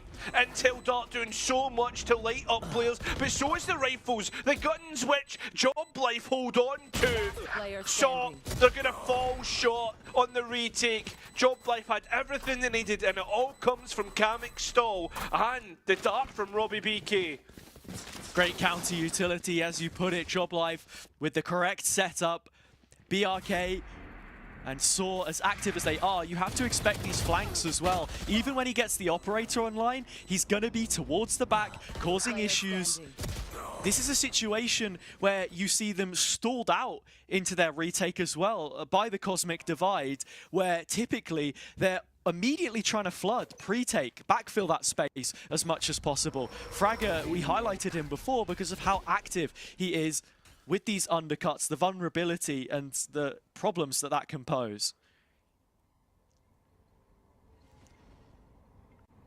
I just contacted all the way up long. Yaz, double tap again, being used early doors. That's a notification, and I mean, it stops Job Life. They don't need to move any further forward. If that runs out, which very shortly it has, that's when they can start to move. And as you can see, Kamek already looking to go and join the Neon. A re-clear from short. Yeah, set up perfectly. Fragger has nowhere to go. Yeah. Spot on. Kamek deals with Fragger in the corner, only the classic which he had, so not too much to get anything done there. Yoru fake on site broken. Job Life not exactly put through their paces here. They've dealt with the situation accordingly. The utility is airtight yet again. And now Cunha's playing for exits. I mean, this feels like the new challenger has well and truly entered the battlefield. Job Life in this first 5 rounds have had everything spot on, made one mistake in the post plan towards C, but apart from that, the slow and methodical takes, the way that they re-clear space, the patience and discipline, their macro, so good. And that's the character of this team now. When Robbie was on GTC before, he said that energy levels can be mixed at times, but with a more experienced roster, a calmer demeanor to this team, it seems to have suited them better as back-to-back champions of France. Of the 10 teams that we have in the competition, the majority of them do hold that title. But for Job Life, it's not been a simple affair. There have been so many different challenges to the throne which they've managed to keep a hold of. And that comes through the development of this roster. And that's a storyline which goes so far back when you look at it being a Dutch and Polish core in a region dominated by French talent. And I mean, the other aspect of it, coming into the region, the start of the year, I was talking to you, I said Job Life certainly is my #1 pick for France, but everyone was getting distracted by the star-studded names. DVM, right, when they had the likes of Kellogg's and all those just hanging onto the roster. What did they turn up? Not much. As you've said, a roster which should have done better in play-ins last year, but fell short. I don't even think they got a map win last year in the inter-regional competition which they played in. France is an interesting prospect, and again, they always produce the best of the best. A lot of investment in that region as well, has it? Yeah, no, they did. They made it to the last chance group last year. They fell short to S2G, the eventual finalists, but that is the story. We've been through worse. The Dutch scene's development as well. Magic, a player who was highlighted by Robbie when I spoke to him a year ago and now made teammates. How far both of them have come from humble beginnings in Polaris. The guy who named the Human Tripwires team, which still performs under different authority. They've done their time and now might finally be their chance. Next attacking round is another mid-incision. Yash is spotted by Cunha and it forces him off the angle. You can see what the idea here is. There is a Hunter's Fury ready to go in spawn as soon as that player crosses the threshold, if they were to aggress the middle of the map, but it's a re-clear towards the A side instead that we end up getting. Yeah. TP for a quick rotate as well, because BRK being so far forward and knows that the alarm bot is towards C long. That should go offline soon enough when Magic goes to join his fellow teammates moving towards the A site. This camera is up and we'll get notification on towards the trap as soon as it's destroyed. Yep, there it is. As for GRT has it, doesn't have much in terms of being able to stop this plant going down, but getting an entry pit, he can play off his kill trips. Such a big one. Still, huge ultimates available, and here is one of those combinations. The undercut landed, a vulnerable player. It wasn't Kamek, yet he's the player which falls. Addicted combines both tags. Well, Joblife will get the spike down. And they have the numbers. It's this flanking up again. Magic has it red, but he's far away. The reaction should come through from the Portuguese team now. Yeah, well, it's a 3v1 on towards E, and Robbie somehow managed to escape in towards the back lines. Will be able to pick up Fragger as he comes out of his ultimate, and now lockdown invested, but they're on the spike. They have to take the player off it, which they have done so. It's been a heavy investment in terms of the ultimates, and Addicted is being caught well and truly. All the plans being made, and Hazard, the mistakes punished by Joblife, should never have got a look into that round. Like I said, you need to be aware of BRK in that area, but he's just roaming. I really don't know what the thought process was with that one. Trying to close it out late, but in terms of the duels as well, it's the ISO ultimate, leaving the solo player coming out of spawn completely short-handed. I'm pretty sure it was Cunha who found himself in that position. Robbie just takes the timing and finds 2 kills off the back of it. Then he has Heaven control, and it was just a mess from that point. If you saw, the timeout makes plenty of sense. This defense has not been run on their own terms and conditions. It hasn't. And I know typically you talk about like the fact that the defence will struggle here, but as I saw, are struggling even more so just by the game plan that Joblife are implying all across the map. They are the conductors, so the victims of that continues on more so when you think of the economy state, how they're constantly having like a chance every 1 and 2 rounds, right? Right here. It's interesting too because the setups are a lot different from SAW than what we saw the last 2 times that they've played here in that, you know, opening round of playoffs and then the eventual final that we got against Pedro. But this time they go back to something a little more standard. The mid question being asked, 3 players against 1. Magic from the window, holding the default, has the utility to help support this. They should know that it's infested. Magic still wants to keep going though. I mean, supported by the utility that's coming through from Kamek, but they still haven't accounted for Cunha. The trigger discipline spot on, can't get the flick onto Magic, and Kamek will close it down. Hemorrhaging players left and right. Here comes the stinger of GRT, only good for 1, and it's up to Addicted. I mean, has the most decorated on the roster, the most experienced, the most known about, as he gives up and destroys the utility that Magic can place on the flank. Joblife react to it after getting that spike down. 2 titles which he took from Robbie. It's a revenge story for this contingent on the Joblife side. Their coach, a countryman of the players on SAW, but a villain rather than an ally in this story of their own region's success. You look at this round, well dealt with, and yeah, just nothing more from that 1 player in mid. That's what you have to wonder. Are SAW going to do any more of these crazy investigative plays when they have guns available to actually cause issues for Joblife? Or is this just an eco set piece that you pull out and then don't see again and don't get results from? Well, that being a lot more explorative towards the A side of the map and looking to take space away from Joblife. This is the thing about Haven, has a lobby. It's always a contentious point for teams. You either have to re-clear it or fight for it, depending on what it is. And there's 4 players here for SAW, and they're just getting completely annihilated. But not before Cunha comes to the rescue. Spike dropped, and Joblife know that they need to get more here, and they will do as Fragger's dropped. 3rd from Mikey pushes the boat out. Fragger shouldn't have been getting caught there. SAW had their set play to fight sewers. That was effective.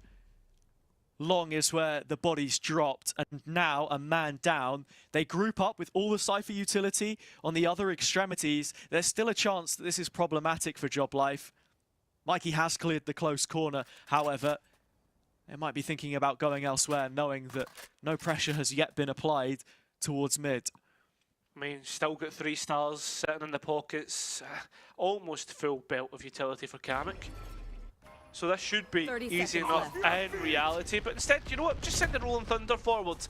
Don't want to take any chances. Magic, though, gets caught off guard. Stuns are cosmetic, apparently. And GRT waiting for his chance to burst out of the smoke. No patience is the option. And now look at this. It's a second investment of another ultimate. It's got to be the Cosmic Divide. Denying sounds, denying. I'll look into the positions, and when they swing out, they actually swing out right. They take on Kamek, who's all on his lonesome, but good enough to get it done. Such a mechanical player is Kamek. The joke's in the Job Life camper that he could still do it on a mouse from a school IT lab, always perfecting his setup. He's been punished for changing his sense at times by the coach. It's a strict but fair system that is played on their side, but effective to close out the end of that round where things looked problematic for them. Saw throwing another spanner in the works, but the Job Life machine stops for nothing. I mean, that's it. I mean, yeah, Kamek, I think it was Anonymous he was playing on the East before he got picked up as the 6th man for Fnatic Hazard. Yes. And that's the thing too, he was at the first promotional tournament that we ever saw. He played on a team with Zus on Mouse. There are so many Polish talents in this competition, and the fact that these guys, both him and Yaz, had yet to make it to VCT EMEA on a full roster is almost crazy to think about, but this is what we're seeing now, them walking that path through challenges, and Job Life walking into an open sea site. Yeah, but also talking about walking, Saw have walked mid once again, and Magic is the only player nearby that has utility to aid him, give information. Alarm bot known about to re-clear this deep. It looks like Fragger certainly is going to, but doesn't account for Magic's position. And Kamek's so spot on with the utility once again. They're fighting 1v1 after one. Addicted left on his own once again. Men against boys. That's how it feels. Addicted, the only one with this kind of experience at an Ascension level, yet he has been hung out to dry. The last one left, collected by Magic, a snake from grass, laying in the turf, waiting for his chance to strike. And Job Life now seem to have their finger on the pulse. They're making the same plays that they usually would, but they're hanging a player back. Magic is sitting deep. He's waiting to catch these rotations because with how centric the middle of the map is to Saw's game plan, whether that's quick retakes or starting to cause issues by having a flank ready, they're just so aware of it. I think that's the thing, like, it's not a bad idea to go and re-clear, but not accounting for Magic being in that corner. It's such a simple mistake. Look how far back Saw are now. The line that they hold towards mostly the seaside of the map. Even Magic too, though, the way that he plays it is smart because he knows they'll be searching for him as soon as they spot the turret on the Saw side, so he'll go a little deeper. Now he's on a different line towards spawn, constantly adding variance into the mix, and Job Life starting to show us how much depth they have to this attacking side. Enemy mark.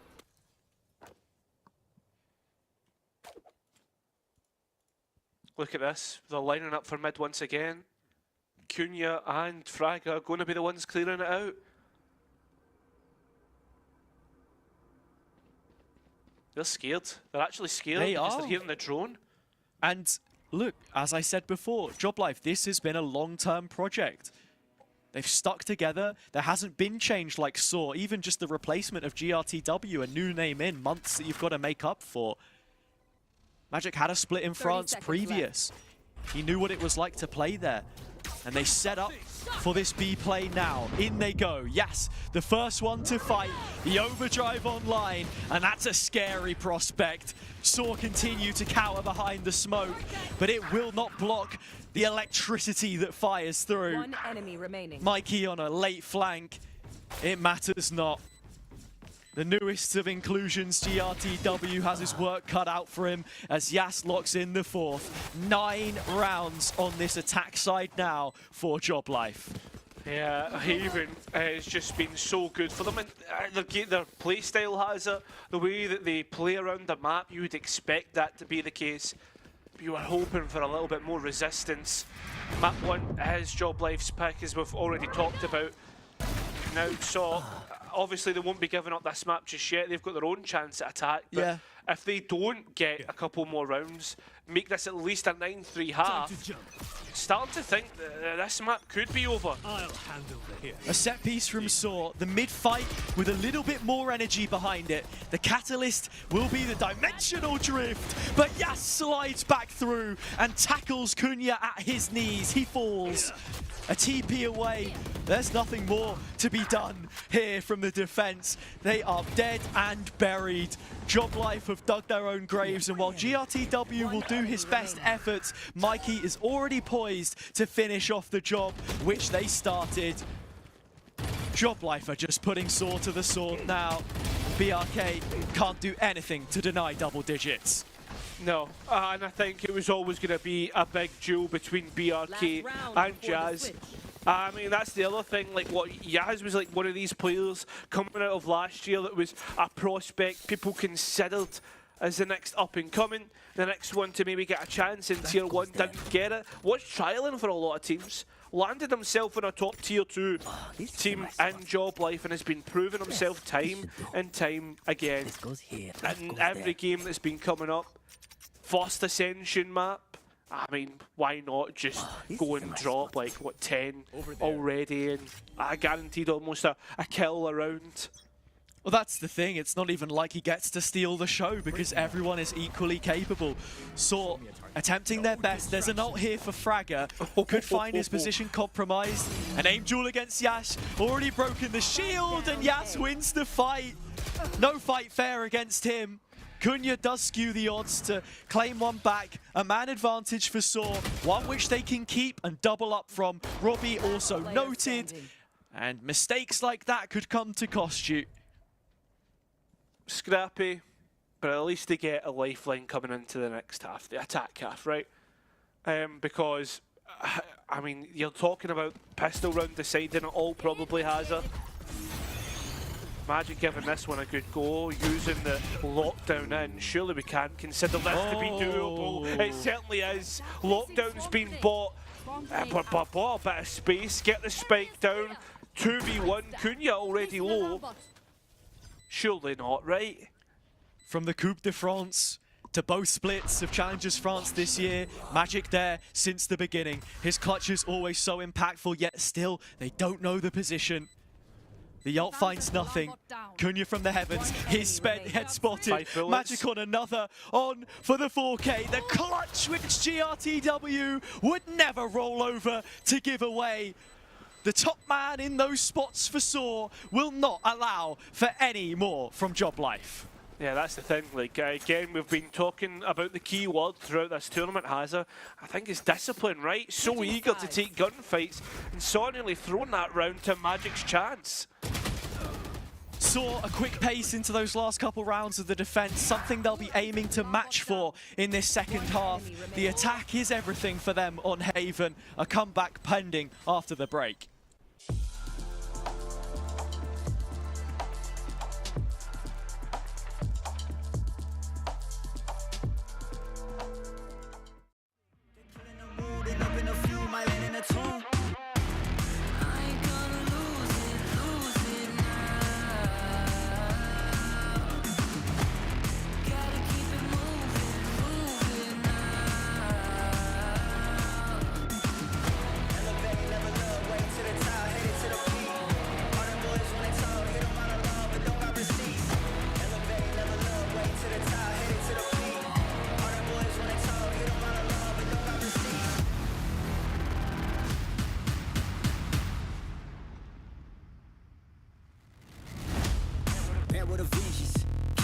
So leaving no remnants, they all in attendance.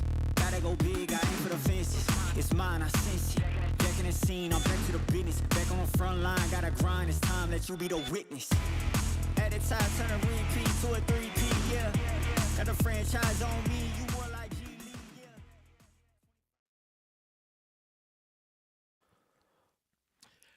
Back for the second half, and much more needed on Soar's behalf. Only 2 rounds that they were able to post from their defensive side. The attack is where things can get a little better for them, though, where they have to get better if they want to beat Job Life. Have their own map pick coming up, of course, but the story as it stands, Job Life yet to play. This is their debut, but Soar, that loss against Maus on the first day, further complicated by TU's victory, means that every game is equally important. Putting 4 teams on 1 win, no matter what the result of this match is, has it? But as for map 1, has been very, very one-sided. Wouldn't be the worst comeback ever that we've seen, especially on Haven Attack. I mean, that's the best side to try and do it from, but already Job Life, so proactive, so ahead of the curve, and sending themselves all the way up A. Yash being found. I mean, on top of that, Robbie tries to get one back. It's been scrappy on different lanes of the map. Who gets the next one? It's Kamek apparently, and there goes the spike. Down mid. It's so smartly played by the understudy of Valorant's most established elite roster. Formerly of the black and orange. And the Breach has made his mark. It's a mid-rotation. Magic is alone. Only has the turret. They're not going to catch this one in time. Job Life. He's overstayed. And he's going to take the gunfight as well. Sees one, he's going to get plenty to try and peek him. At least he's able to get that one that we were talking about and plays in the 2 players on the flank. Spike nowhere near Cunha. And the fact that he is stunned up means that this should be done. It is 11, Hazard, and that should essentially mean it being map point as well, because the anti-eco, the odds are Job Life going to win it. Well, you'd certainly think so, right? That's typically how this goes. And the fact that Soar didn't get the spike plant either does make things difficult. You can see exactly what BRK is trying to do with his fake out there to cause problems on B. It gets rid of the alarm bot as well, but Kamek reads it so intelligently. Such a smart player. Stingers, Sheriffs, Soar all in on this one. Cage trigger. Have to be. Have to try and get something back, right? You're essentially playing for a draw, overtime. If you don't, C is where they're putting most of the pressure and trying to waste through the utility that Job Life have set up, but they've not even been good enough to destroy the turret as well, has it? Allowing that passive control to hold on to Garage. They look and change their sights towards B. In fact, they're just going to send it in. Yeah, Soar a team which like to go B later in the round. C long is the typical control which they take. That was expended. And after trading out numbers, they head back towards the left-hand side. Mikey's in the corner. He has to be cleared. He isn't. He uses the opportunity to his advantage. Addicted will get one back. It's a clutch for the captain. But he cannot do enough. Not against Mikey. The site held by the veteran. 12 for Job Life. Map point on their pick. Yeah, we expected to get there, right? It's just been a matter of time and getting a chance to go and do it. Job Life have been so good. After having such a, I guess, Cinderella story for Portugal starting yesterday, challenging Maus, going toe-to-toe, or 2 rounds away, in fact, technically 1 round away on many occasions from finishing out the series in their favour. Now they go up against the top dogs, and for many, favourites for the whole thing. Not even just this group, the whole tournament.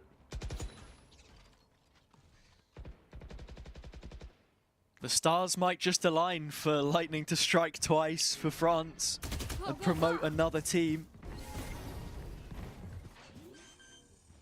At its core, it lies in the east. Spike planted. In the Netherlands. That's it, right? Like, the fact Mikey, there's so many. That one consistent piece, the Frenchman. Spike has been planted on the B site. Mikey's still fighting back through, still putting up numbers. 3 on 3, time of the essence. Wall up from Yas to help his team out, but they need to start winning some of these duels. They do. They're trying to get players off of the spike, but they're not winning at all. It's Robbie, in fact, who is doing it himself. Cunha doesn't even get a chance to look in. It will be Job Life to win out their own map pick here, Hazza, on Haven in a dominant fashion. 13-2, a statement piece from former villains of the Saw camp. They add further anguish. Robbie and Lohan happy with this result. Exactly how they wanted the Ascension campaign to start. Yeah, I mean, what else can you do there, Hazza? If you are Saw as their opponent's pick, I guess you just look to reset, go next into your own, and hope that Job Life aren't as good as what they have been on that map number 1, right? They just showed so much dominance. It was a very quick end to map number 1. Job Life doing all that they needed to, reacting to Saw's off-the-cuff play style, the heads-up Valorant which they've showed. A couple of moments got you excited towards the start, but as it dragged on, it looked all the more dominant. We're heading to a break, but when we return, we have map number 2 ready and waiting.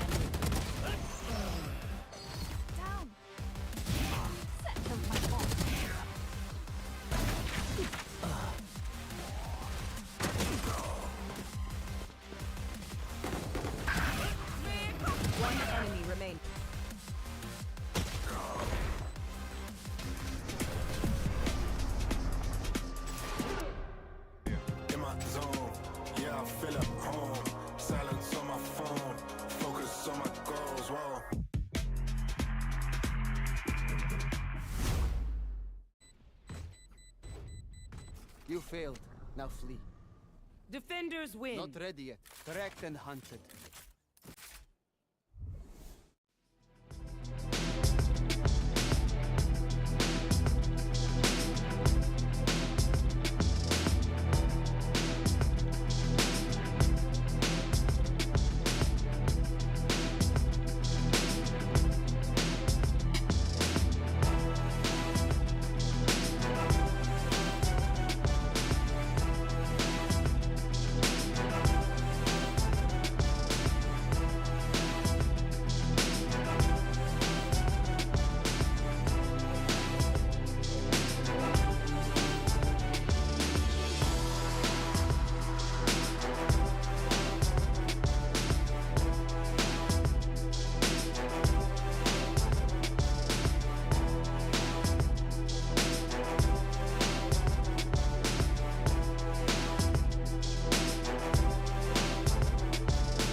Yeah, motivated, I'm focused.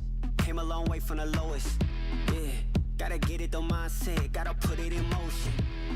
This is the moment, gotta one up my opponent. Back then they ain't noticed me, now they know it's me, I'm the chosen. It's my time, yeah, I put that on Bible. No excuses, gotta get to the final. Take all of my idols and turn them to rivals. It's all or nothing, man, the trophy is vital. Game time, bet I'm coming in clutch. No hang time, man, they can't keep up. The game's on the line, seconds on the time. Who can't fight? It's gotta be us. Better under pressure, go ahead and let it fall on me. I'm destined for it all, you better call on me. They say what doesn't kill you make you stronger.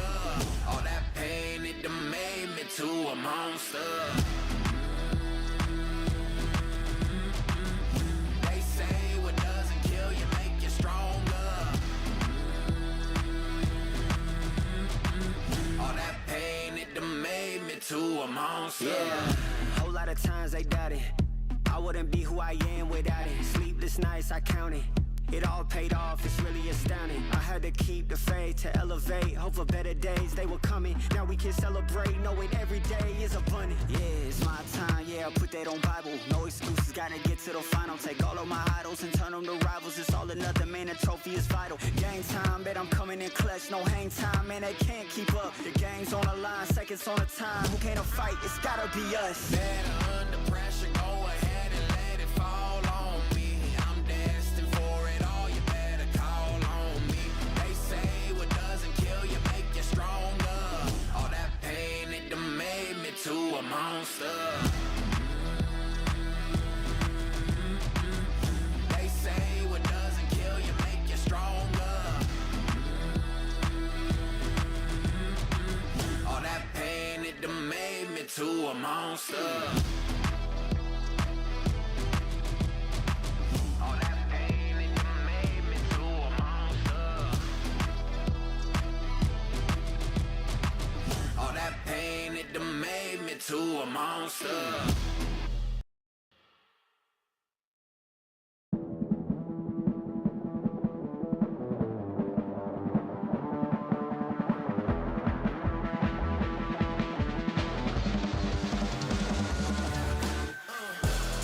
I told my mama I make it, I make a couple mistakes, but see I stay in my lane.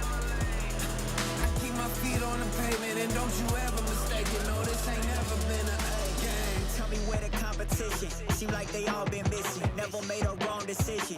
It's got me walking different. I stay gassed up. Please point the opposition. No scope is no joke. Just know I aim with raw precision. I went and got my bid up quick, 100 figures. They once was competition, now ain't sitting with us. Been on a wave since we've been away. Snatch the game, now we here to stay. I told my mama I make it, I make a couple mistakes, but see I stay in my lane.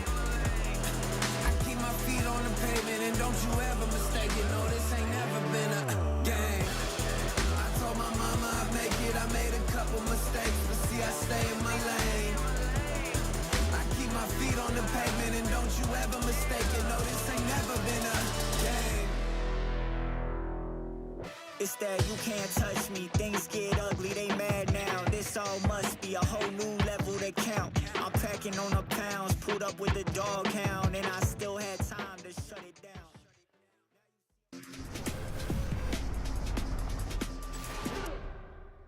In my zone, yeah, I feel at home. Silence on my phone, focus on my goals, whoa.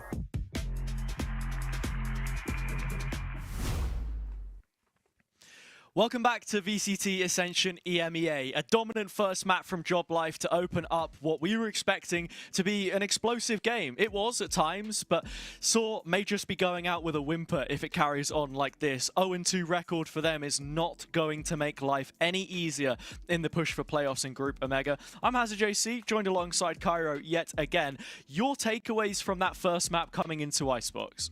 Job Life for the answer, and Saw, well, they may as well be dancers, Hazard, because it's not looking good whatsoever. The saving grace, right? They move on to their own map pick. They can look at that map and say, look guys, it just wasn't our starting. It's a warm-up map, whatever you want to say to reset your mental and get yourselves back for the next one. But for me, Hazard, while the macro game was absolutely sublime from Job Life, it's not only that, it's the micro play, the way they're playing off each other, the way that they're calling for fights, and not only that, just the way that they're just winning gunfights every time.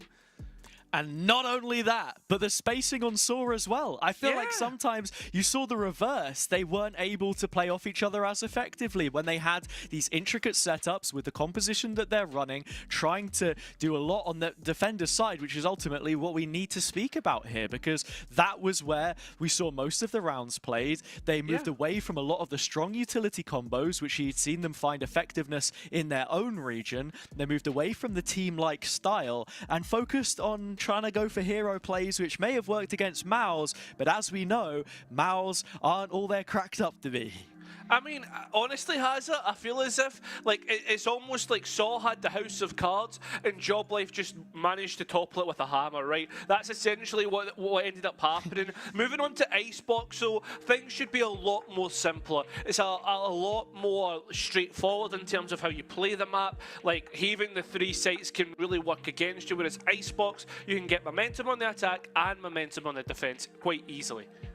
Yeah, and the thing too is that you look at that previous map as well as being so one-sided for Job Life, now coming into Saw's pick, yet at the same time, both of them were undefeated on Haven coming into this tournament. We hadn't seen Saw lose it at all with this version of the team that they've brought out. And yeah, the same for Job Life. It came into Split 2, of course, and by that point, it was already part of their arsenal. It was something they wanted to work with. On the other hand, for Icebox, this was never a particularly great map for Saw. They were 3-2 in Split 1. They went 6-0 in Split 2. Or sorry, the other way around. They were 6-0 in Split 1. They're now 3-2. So it's kind of moved a little bit more congealed than it was before. Yeah, and this is the only map they were able to win against Mouse yesterday as well, but not without its own problems, its own issues. 13-11 is what it was in the end, and they had to really fight for that scoreline as well. Thinking about generally the lay of the land in terms of the group, are Mouse as good as what they seem, right? They came from DAC, a region that hasn't had many results in these inter-regional tournaments, and on top of that, Saw were very, very close to them, right? Are they on the same level? It's going to be interesting to see how the landscape develops, but one thing's for sure, France have always been at the tippy top, whether that was Vitality all the way back in VRL 2022, whether that was going to be, what was it last year, Gentlemates, like now Job Life. Mate, don't. I'm trying to erase it from my mind, right? Polaris, Popper over here, like, but Job Life now, they look as if they're up to the standards which this region sets. Yeah, exactly that. And to go back onto the conversation and the point which I was trying to get out earlier, these are opposite conflicting trajectories for both of these teams, because for Split 1 for Job Life, they were 1-3 on Icebox. They're now 2-0. Teams started banning it against them. We didn't see it played. In terms of what agents end up getting pulled out, it is going to be what they used last when they played Zerons. It's Kamik's Reyna. This is going to be a little bit nuts, Cairo. I'll be real. Kamik, as I said, he's a mechanical player. The entire purpose of this comp is just to activate that. For those who remember when this one first hopped into the map pool, before Chamber even existed, back in 2021, this was the default pick with 2 duelists, because you didn't have a double-layered way to disengage and play double op. But, like, this is just going to be nuts, man. I can't wait for this. If I woke up in, like, 2021... That's what I mean. When does Excel play? They guys can win Ascension, right? Oh man, like this is gonna be what is a most interesting map. So has a much more intricate and more modern take to Icebox, where it is the old standard that the agent should never change. Sorry, couldn't get my words out. What is happening, man? Well, here we find ourselves. It is Icebox, and it's Job Life, the old versus the new on the Saw side. The best way to describe it. So much experience on this French organization, yet not given their chance to prove it as a team. They will now, and it kicks off by Robbie picking up the orb. One thing about the comp that you're seeing played by Saw is, yeah, you know, you can deny those orbs with combos, but on the pistol round, you're not really going to invest it, so it's a good chance to chip away and start building up those ults. 2 players from Saw going into the stack that Job Life have. There's only 3 players, but 2 of those can really click heads. Jazz been the one to look at, but he doesn't get a chance. It's BRK strikes first. Kamik supported by the Viper player of Mikey. And Kamik's pistol buy here as well is the Ghost. Is opted for the extra overheal rather than the Leer. Makes sense. Default setup. Mikey, a little restless, goes for the info, gets it. 2 players spotted towards this side, but Saw still set up for the A execution. There. It's just walking into the crosshairs of Saw as they play it slow. And in the meantime, they're scaling up on A. Cunha, grabbing the orb to help towards their ultimate, but look at this, Kamik's just walked all the way by, doesn't realise that BRK's right by them. Fragger, on the other hand, has got one of his own on 8. This has been probably the most simple that we've seen this whole map being played. This has come down to gunfights, it's come down to contact, and it's come down to a flawless round from the Portuguese side. I really like Soar's deviation on the pistol from what we saw yesterday as well. When they were playing versus Mouse, they contacted up B long, they put the Viper wall there, they ended up taking the site, right? They moved all the way into deep site control and ended up winning the round. This time, they fake it out, they use BRK as a signal of intent, when instead you've got 3 players ready to capitalize on the A rotation and get the spike down. So nice little adjustment from day to day. When you play so many teams and you show so much material, making these kinds of adjustments are really, really key. So I'm loving that from the coaching staff. Yeah, and that's the other thing, like Job Life, this is a fresh start for them. This is their first game. They would have been watching that game from yesterday knowing that Shaw is the next opponent that they are going to play, Hazard. Would have got a boatload of information from that. In terms of information, all of it. A site's free, the rest of the players, 5 of them, towards the B site. And that's the thing too, we need to talk about Lohan because it's not just Robbie BK into this team and linking up with his countrymen, making a Dutch team in a French region, anything like that if you want to even go so far as to call it that of the duo. It's this hard sort of tough love style that you get from the coach, really. He's a friend that slaps you in the face if you're being stupid, but gives you a hug if you're feeling sad. That's what Magic said. And they'll be trying to run themselves into the ground here for a few more orbs. Not to be given away on the Soar side, I should say. See if they can create further damage. Doesn't happen. It's just standard procedure. But like I say, I think he's been such a big factor in getting this group of youngsters to bond together and find that togetherness that we really saw at its peak on Haven earlier. Yeah, and I think on the other side of that, Hazard, like you've got Addicted who's trying to do the same thing with his roster, his young talent, bring them up to speed. He's the IGL, but he's 28, right? Probably one of the oldest players that we have in Ascension.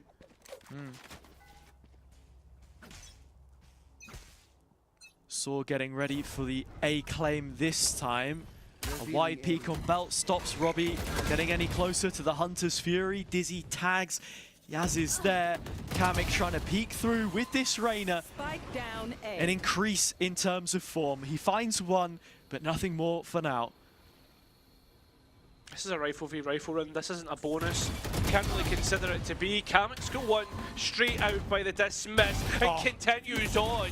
So good. Continues to be on for the ace. 5 HP. Doesn't have any more bullets left in that rifle, but the last 2 remaining players are good enough to get it done. Magic stole it.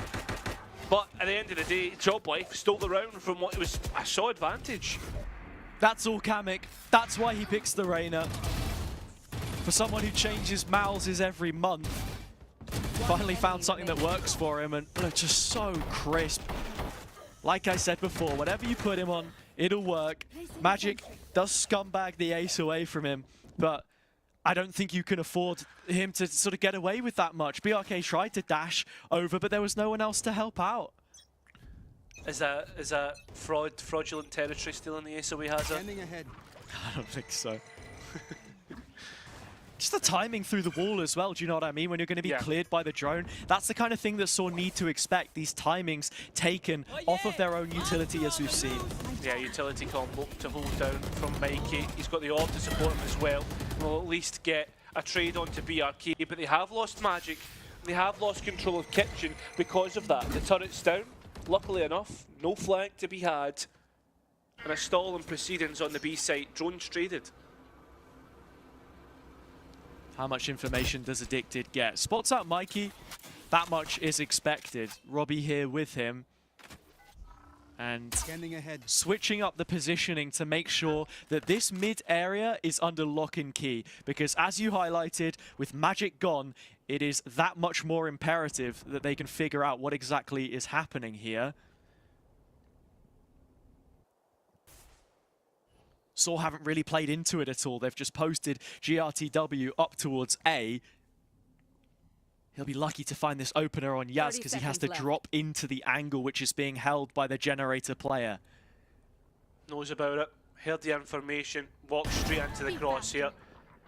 Yaz looking to try and get out, but it double dips, and that's the issue. Gives Fragger the chance, and of course Kamek comes straight in. The raid boss, ultimate activated Empress, looking to be the Emperor on the site. Just dips off of the angle, mate. What more can you say about that? Kamek is just having a field day. Pure Kamek brilliance in the server.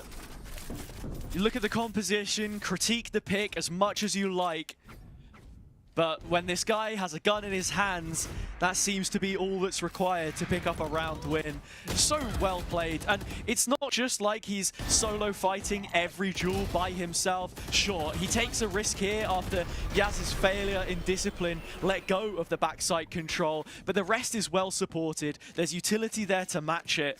Now 7-1 he stands, and Saw again into these gun rounds are not showing the best version of themselves. Yeah, you're seeing it as just the confidence growing and growing. You can imagine that would be the case after the last map. Not the best start. BRK has lost a bit of HP dropping down there. Puts him only down to 85. Still has plenty more. Yaz not want any more of it. And look at this. Cunha needs to be aware of the players re-clearing from the B long. Lovely stuff. Bails them out. Alleviates any pressure as the site is under siege, and now Magic has to give his best impression of a retake, of a clutch, a 1vx, 1v4. It's usually Mikey that finds himself in these positions, the cool-headed Frenchman. But Magic can't follow that kind of an act up. Made a damn good go with it on Haven, we saw, but this is one of these situations where you just have to concede.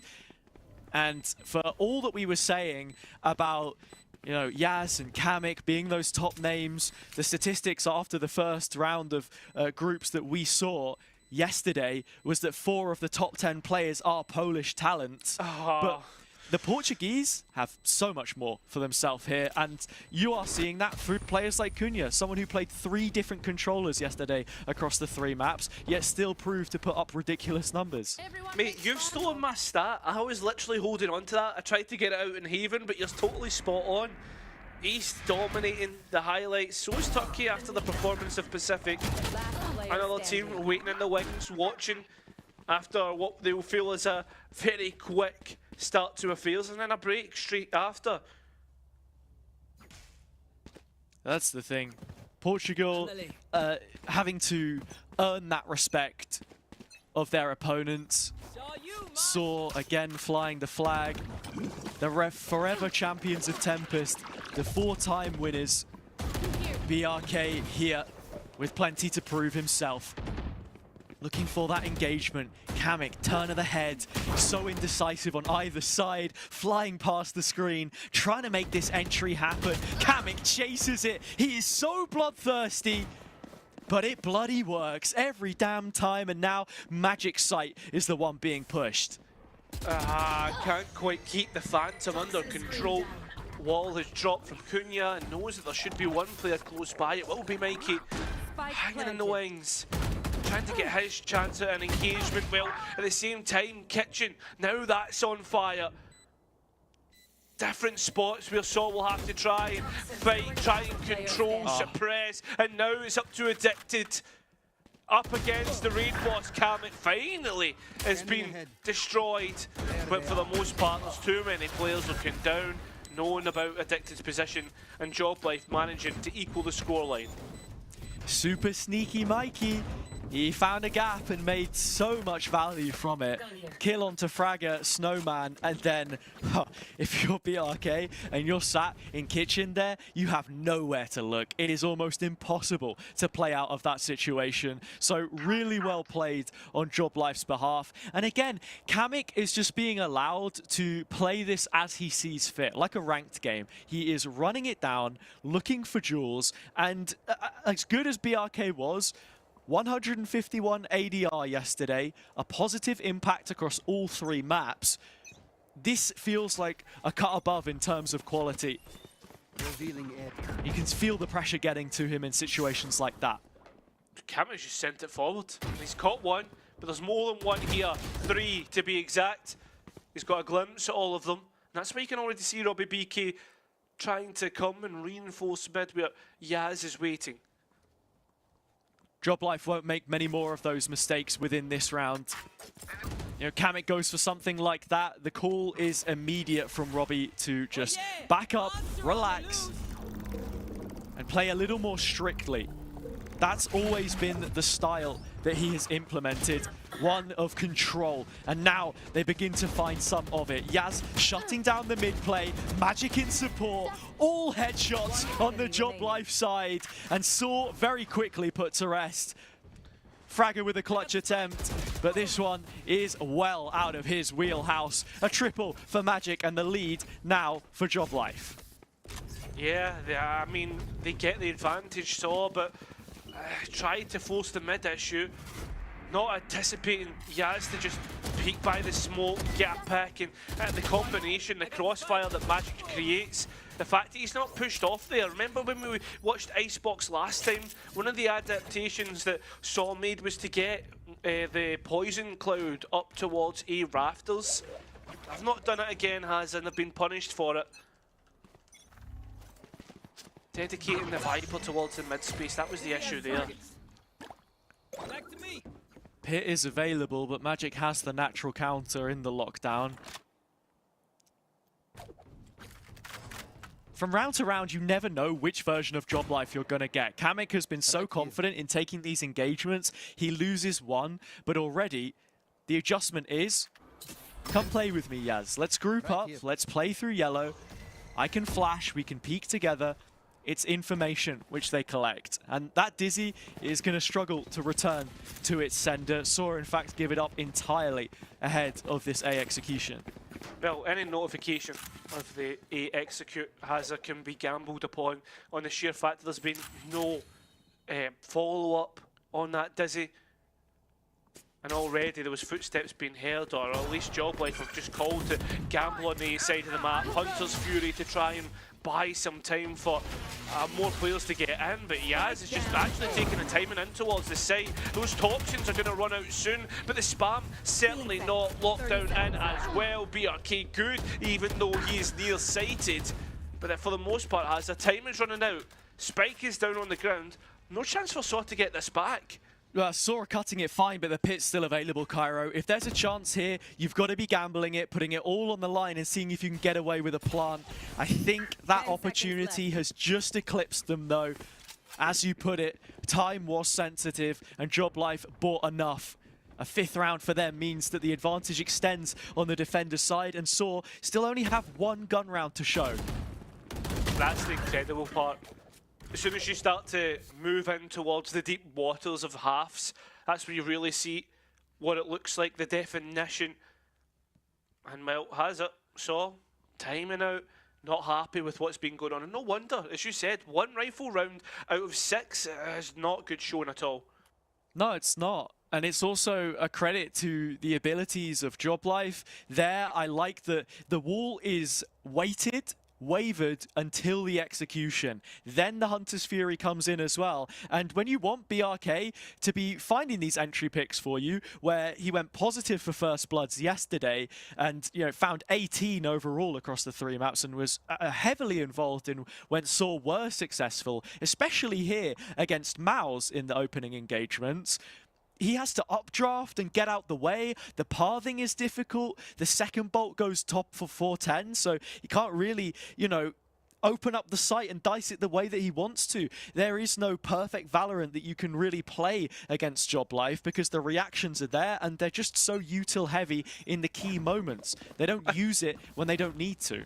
I think that's the thing though, right, with Joblife, they have so many ways that they can play because you've got the double duelist of Kamek and Yaz who can go and frag out, but you also have the supportive utility from Robbie, from Mikey, from Magic, like whether that's a nano, a poison cloud, like drones, it's always spot on, they're so well drilled. And the understanding as well that Lohan has drilled into all of them and how they want to play is so good. And that's what comes from having a system which has existed for the last 2 years. Even Magic being picked up as a player which was formerly trialed for the old roster, the old Desire team. Third or fourth option to end up getting picked. And look, here he is now, proving his worth on the biggest of stages. They're anti-ecos, but he won't care. Just more numbers on the tally. A 6th for Job Life. They keep on moving forwards. That's it. Sod just starting to feel a little bit helpless after the timeout. Banging their head against the wall, hoping that something will give way, but it's just a bloody mess, has it? There needs to be something, a little bit of hope, and that's what it feels like. They are hopeless. Yeah. You look at the win conditions for Saw as well. Yesterday, 12 clutches between the 5 Saw players. Fragger, Cunha, Addicted, all putting up 3 each. That stat I mentioned earlier. It doesn't feel like we're even getting to the stage in the round where you have an X factor about yourself, though. Kamek is spotted, but Yaz has punished the peak. The follow-up could not be capitalized upon because the pole was prepared. Yeah, Spike's been dropped as well, and with the op providing overwatch.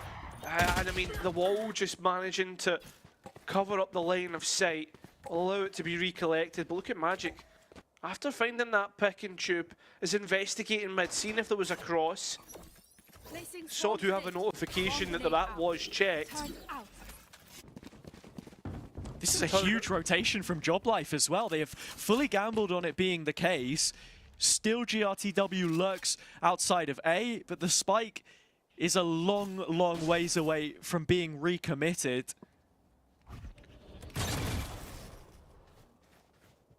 BRK's been caught off guard. Spike is in the proximity of the B site. At the same time, GRT drops into Mike's arms. Wrestled down. And Addicted now having to wrestle this round back. Giving it his best go. He's already got the first that he's looking for. But the tap of the spike gives the chance for Yaz to come round, get the last player, and get the advantage moving into the next half. The rotate wasn't even a requirement, Cairo. Like, Yaz and Kamek are playing this free-flowing style where they're partnering up, pairing as 2 of the scariest players, aim-wise, that the whole of Challengers has seen. Yet it's your anchors on either side that are not rotating, they're remaining diligent, and they're dealing with whatever Saw are trying to do. This misdirection is seeming more like on Saw's behalf in terms of the calling. Addicted put through his paces by another top quality IGL. This time it's much more one-sided.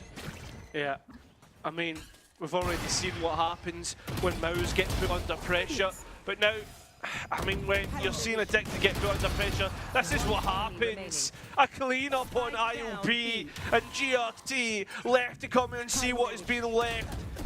Gets Kamek at least, but Robbie's close by. Talk about revenge. This is putting salt into the wounds, has a twisting the knife, making Saw pay for what he went through last year. What a way to bounce back from 2023 to 2024. Sure, this series isn't done. There's a long way to go in the group, but it's a personal vendetta that he has. And it's paying off as well. 6 rounds on the bounce.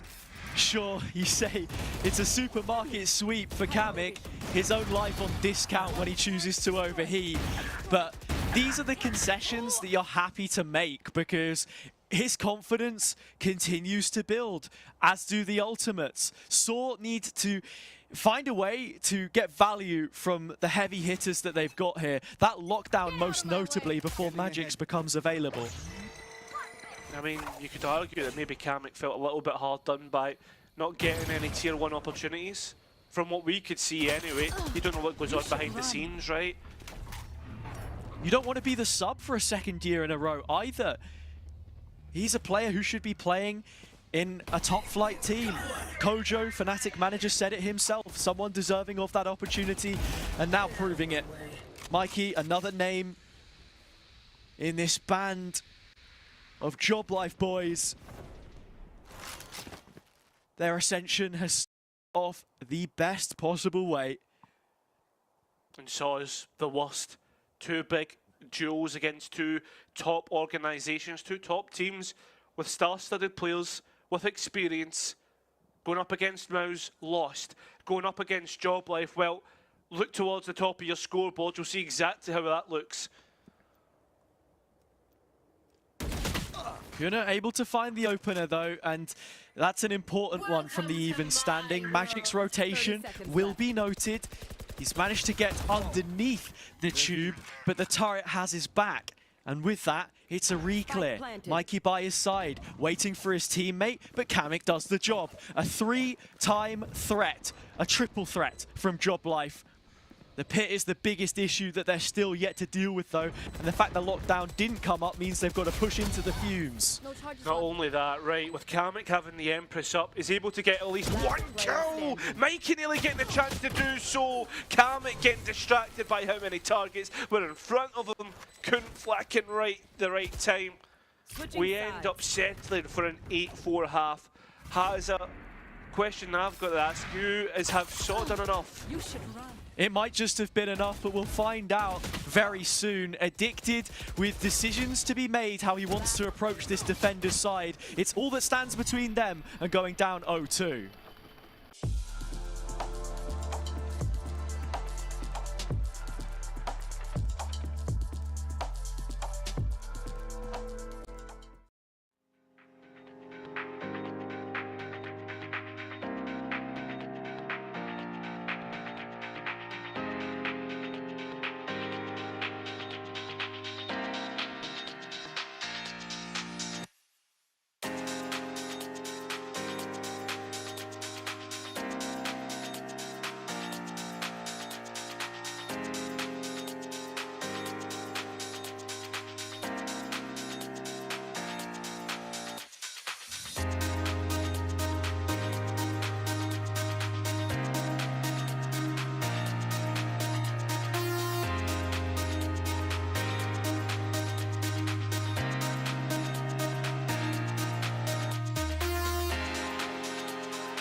A strong first half start from Job Life in what could be the final map that they play in their Ascension debut. Up by 4 rounds, work to be done on Saw's behalf. They struggle to close this on the same side against Maus yesterday. Do they have what it takes to keep this campaign alive any longer? Or will the embers fade as their chances dwindle? That's the question. Saw with a big half to come up to save their chances. I mean, I think it's fair to say, Hazza, yesterday they definitely won a lot of respect for the region, but now Job Life just come and tear it all away. That's what it feels like. The creators of Doom, Yaz, though, they'll be able to get Cunha, but just hung about too long in the molly. Look at this, Job Life just trying to continue fighting. Spike down. But as they do so, they're punished once again. Pistols haven't been Job Life's strong suit on this map, it seems, has it? Quite the contrary to what we saw before. Mikey not expecting that angle. Well held by BRK's Sheriff. And look, I think the fact that Yaz even managed to get the first pick was pretty crazy. Yeah. It doesn't go any further than that equal trade though. Just the one. Viper pick found through Kitchen. Saw clean up the rest and do exactly what they needed to get off to a start in this second half. I mean, pistol round, that's all you can ask for them. Every round as important as the next. As we That's continue the problem on. for me. It's the gun rounds that you have to be thinking about, Yes, because true. they won only 1 gun round, or 2 gun rounds, sorry. That final of the half was the last that they got. Time for a field test. The fact that, like, what, 2/5 of your rounds are pistols, pistol rounds and anti-ecos, doesn't make for great viewing.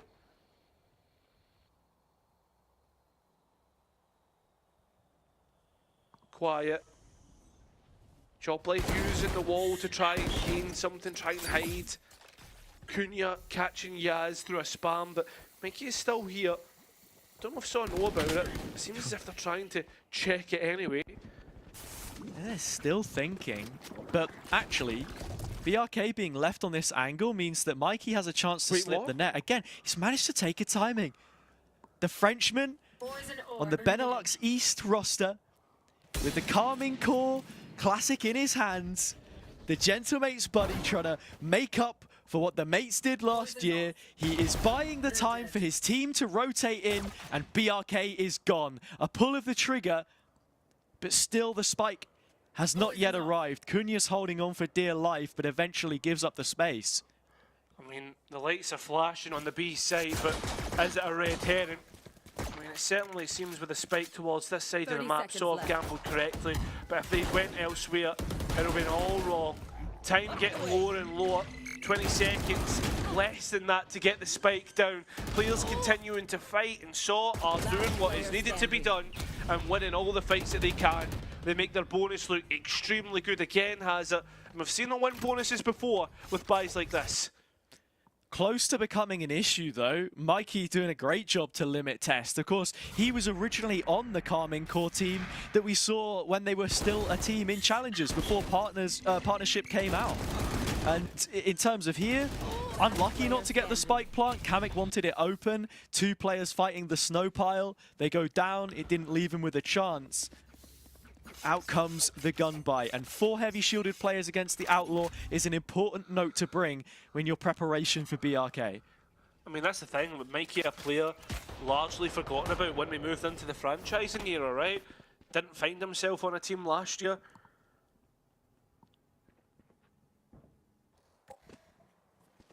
Playing it so much more passive this time around though. Expecting Saw to carve it out more clearly. It is BRK posted. How much of this space do they want to contact? Is there any utility invested here to try and remove him? Kamek's Lear is probably one of the cheaper options. It's the drone which they'll opt for instead. A premium placed on the B-long space. BRK forced to respect that. Blocking sight.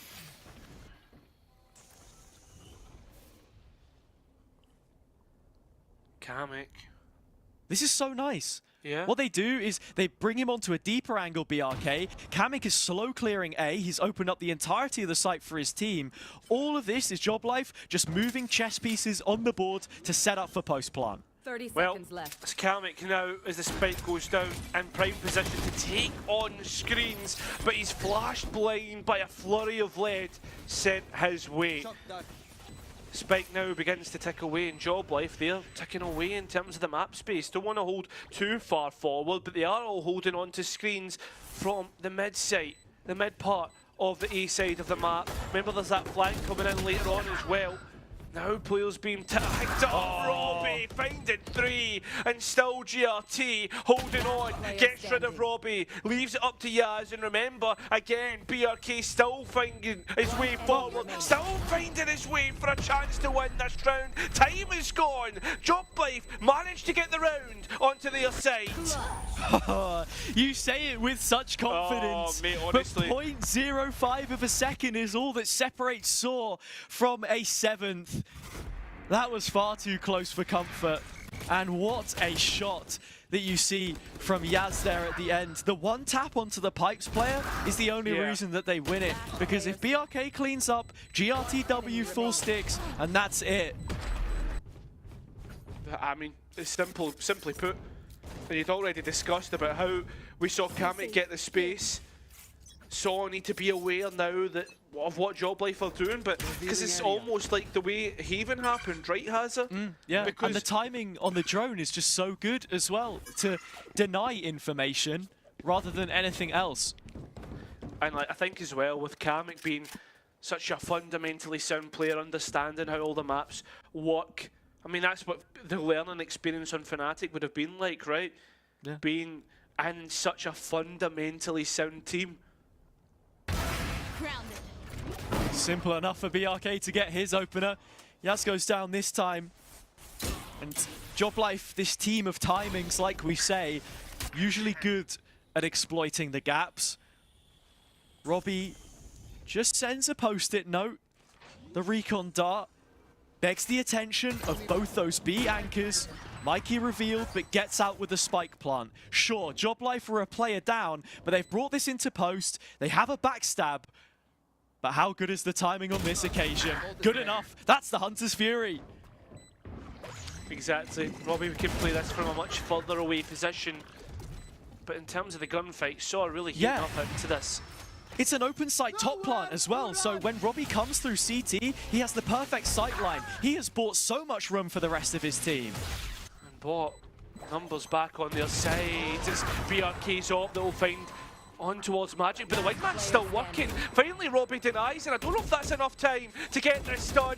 The angle not good enough. Is there time? Yes, there is. BRK at least rescues that round for Saw. Robbie's positioning just not as good as you would have hoped, Azza.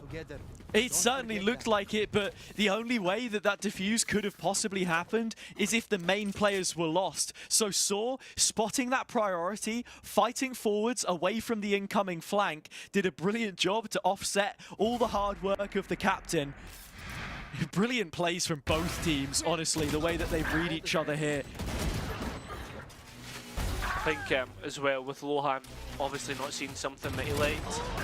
I mean, as you said, like for the most part it looked good, but losing those main players, which has happened for 2 rounds in a row. Last round, Job Life won by the skin of their teeth. This round, that is what's actually cost them. They're on a more of an eco buy. I wonder if Lohan's thinking about ways in which to test the Saw setup.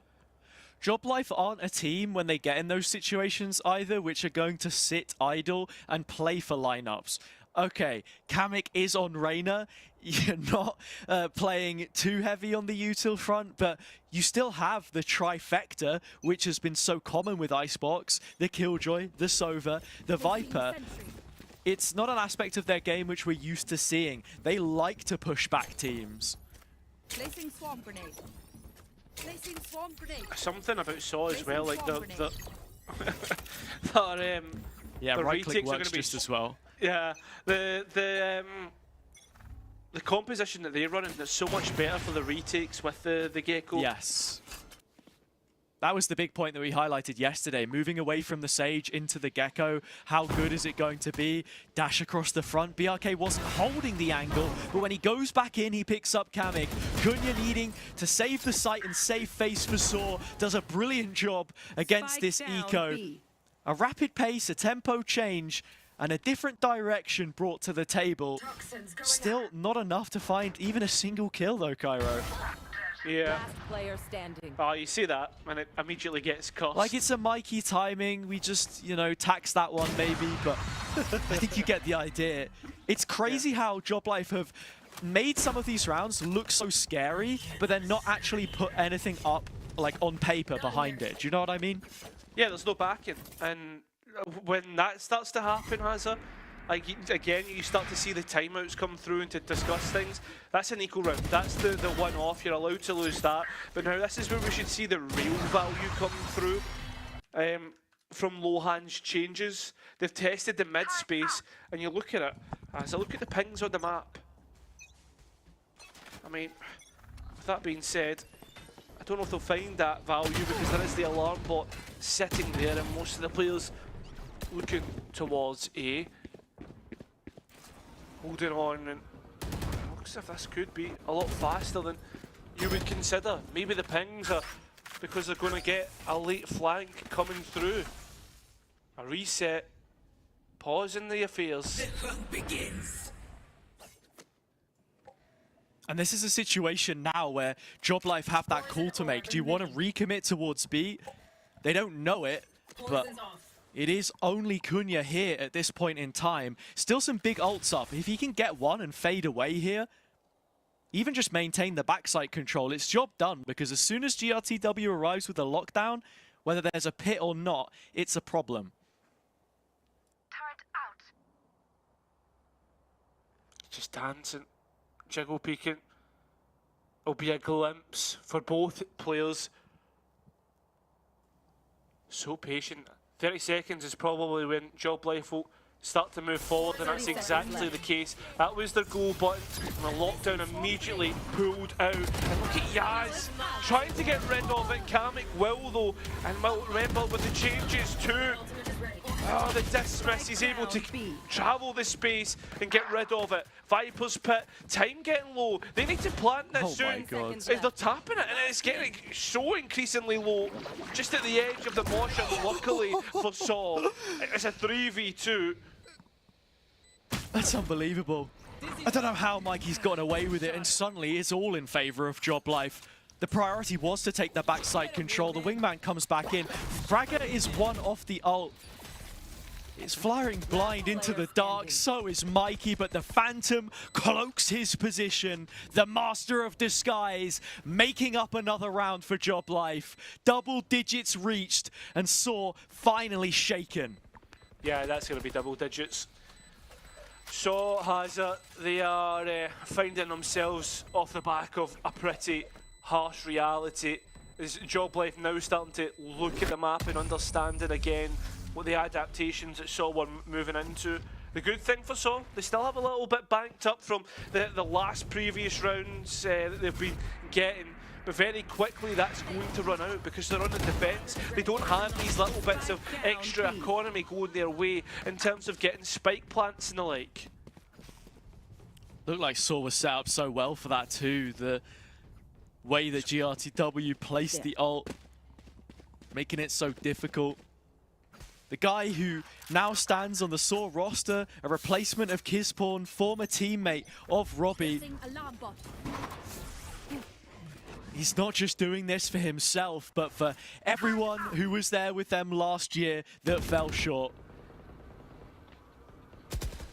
Early info, aggressive Saw. Their feet placed on A with BRK's operator. Lol. It rolls off the tongue so much better, man. Why can't we have 3 letters? You could maybe say OPE. OPE? Yeah. Op Academy? Well, for the A site has it. A lot of players starting to head their way. It's like watching a horror movie and you know the shark is heading towards the victim. A gang heading towards a shot. I don't know, I'm maybe going a bit too far Cairo, with the that. film's called Jaws, mate, but look, here we go, into post-plant. The open mouth of the Thrash does not connect. Yeah, but Jazz definitely does. Plenty more to come through in terms of gunfights, but I mean, look at the way that Job Life are playing, so much more reserved, not wanting to give Saw the chance to go and fight. The spike this time lower down. The Viper's Pit to stop any sort of sight lines onto the spike, but with the way that it's planted against the wall, it should be easy to spam out, and yes, there it is. Pit drop, the remaining player, GRT, coming up with an amazing sort of display, and it's only just one player left. It's Magic is their time. Don't want to call it this time, because I don't think there is. Oh man, I thought Job Life had it. Maybe you are better than I. Point 11. And it felt like Job Life had done everything that they needed. Magic didn't know if he was on it or not. There was no other reason to make that peak. He clips the wall, he's caught, and GRTW adds another clutch to his collection. It's the adaptation to add the alarm bot in front of jail as well. Stop players pushing up when the pit goes. Job Life felt like they were in full control, but it collapses in the final moments. You can imagine, like, you're holding 4 or your defuse button, you know that feeling where it just feels like your fingers sweating, don't know if you've got it. I mean, with that being said though, what they have got is Job Life on a lesser buy. Couple of Sheriff's classics in the mix. I mean, Yaz definitely has went for the blades, and you can see that on your screen now. Saw have bought themselves a bit more in the bag because that last round was a swing round, and this one, you could argue, is even more so. Players on towards like 300 credits, Azza. Look, you're thinking about the next already, but to be honest, Job Life have managed to find themselves a pretty sweet sight. Yaz refreshes the blades. First time that we've really seen him. Look at flank. Make the most of this ultimate. They're aggressive with it too. Kamek is there as well. And Mikey through middle, as you say, might just be the final blow that they need to unsheath. Out comes the stab right between the shoulder blades. An 11th for Job Life in an unlikely round, but they brought just enough to make it doable. Yaz opens it up and Mikey shuts it down. Yeah, I mean, that's it. He's been left to come in late into the round. Introduction is lovely, and saw timeout knowing that they are on their last legs, not just in this match, but in the tournament. As we said, a big swing round because of the bye that's going to be coming through. Looking towards what's left in the coffers, not a lot. There's not even ultimates to come online, but GRT can get the lockdown and the Hunter's Fury's there for Addicted, but you don't have the firepower to back it up, and on top of that, Magic and Robbie, they already have theirs. As I was saying, it didn't feel like Yaz had any crazy Bladestorm rounds before, but just on the eco, has the ultimate, and that's exactly why you use it. Job Life, so much value from their ults so far in this game, I think. And now looking at the situation, as you already said, Saw with the possibility of dropping 0-2 will be the only team in the tournament at that scoreline. Apex lost yesterday, and over on the Alpha stream, they just beat CGN. So in that group, you got a couple of teams who are now 1-1. TU's win earlier definitely rocked a lot of boats. So it's a really bad situation for them to be in overall. Sure, you only care about who's in your own group and the team in front of you, but the situation as it is will be an eco. I mean, we're seeing that SAW is completely out of Ascension. They're not completely out, but you're basically banking on the impossible, the 1% to get into playoffs. Poison's off. Favors to be called in. You want to keep things in your own hands. Yes. You look at the SAW that we had last year, every single game in groups won by a deciding map. It's a similar path that they're walking here. The longest joint game we've had in Challengers EMEA against Mouse yesterday. They don't want to be made to rue those mistakes. This is such a young squad. We speak of this next generation of Portuguese talent. Are they ready? They have showed up, but we need results, and Magic is delivering them instead. It's more bad news posted through the SAW letterbox, and Mikey will continue to add to the long list of spam, which they have to shred away. Doom and Gloom has it, but it's not for France. Jubilant, as always, can't get the word out, didn't even pronounce it right, but Job Life has it. They are feeling très bien in this matchup. Oh, no. Look, I was expecting it. I am still disappointed. Allez, le bleu. Je ne sais pas. Yeah, and there's a certain je ne sais quoi about this Job Life team as well. It was the exact same words that I mentioned when I spoke to Magic many months ago after that split 1 win. What do they want most? Consistency to get that second title, which they went on to do. And now in Ascension, they're making it look just as good as map 1 at times. Another ult invested, and more big value from it. Addicted thinking about using the ult to counter, but he will wait and hang on for further value. Yeah. Oh, BRK's been detained. That's the player you want to help you flood back in. I mean, straight away, Hunter's Fury and Lockdown used. If Robbie VK can get a position to stabilise on, you can maybe deny it, but no, decides to try and get on B, and he's denied the space that he's trying to take. Lockdown will disperse. Cunha's going to be expecting this stampede, so instead he takes the toxins down, he waits for a new timing, a fresh opportunity and perspective at the site hold. Job Life expect him to have dropped back. He holds a more aggressive line, but that's where he falls. Yaz puts him down for a 4v4, another Job Life post, and as good as the Portuguese have been in these retakes, this is the final chance they may get to keep the competition in their hands. SAW trying to come from every avenue possible, mid, CT, Snowman, whatever you want to call it, and BRK and Spawn, but everybody's known about, and Kamek finding the advantage. the poison cloud as well. It's kept them so far at bay. Time is of the essence, and there's just not enough left here for Saw to get this done. Mikey has the snake bite, but Kamek is killer. Inside the site, he guts it to pieces. Yas there to add the finishing blow. The double duelist double threat from Job Life is double as good.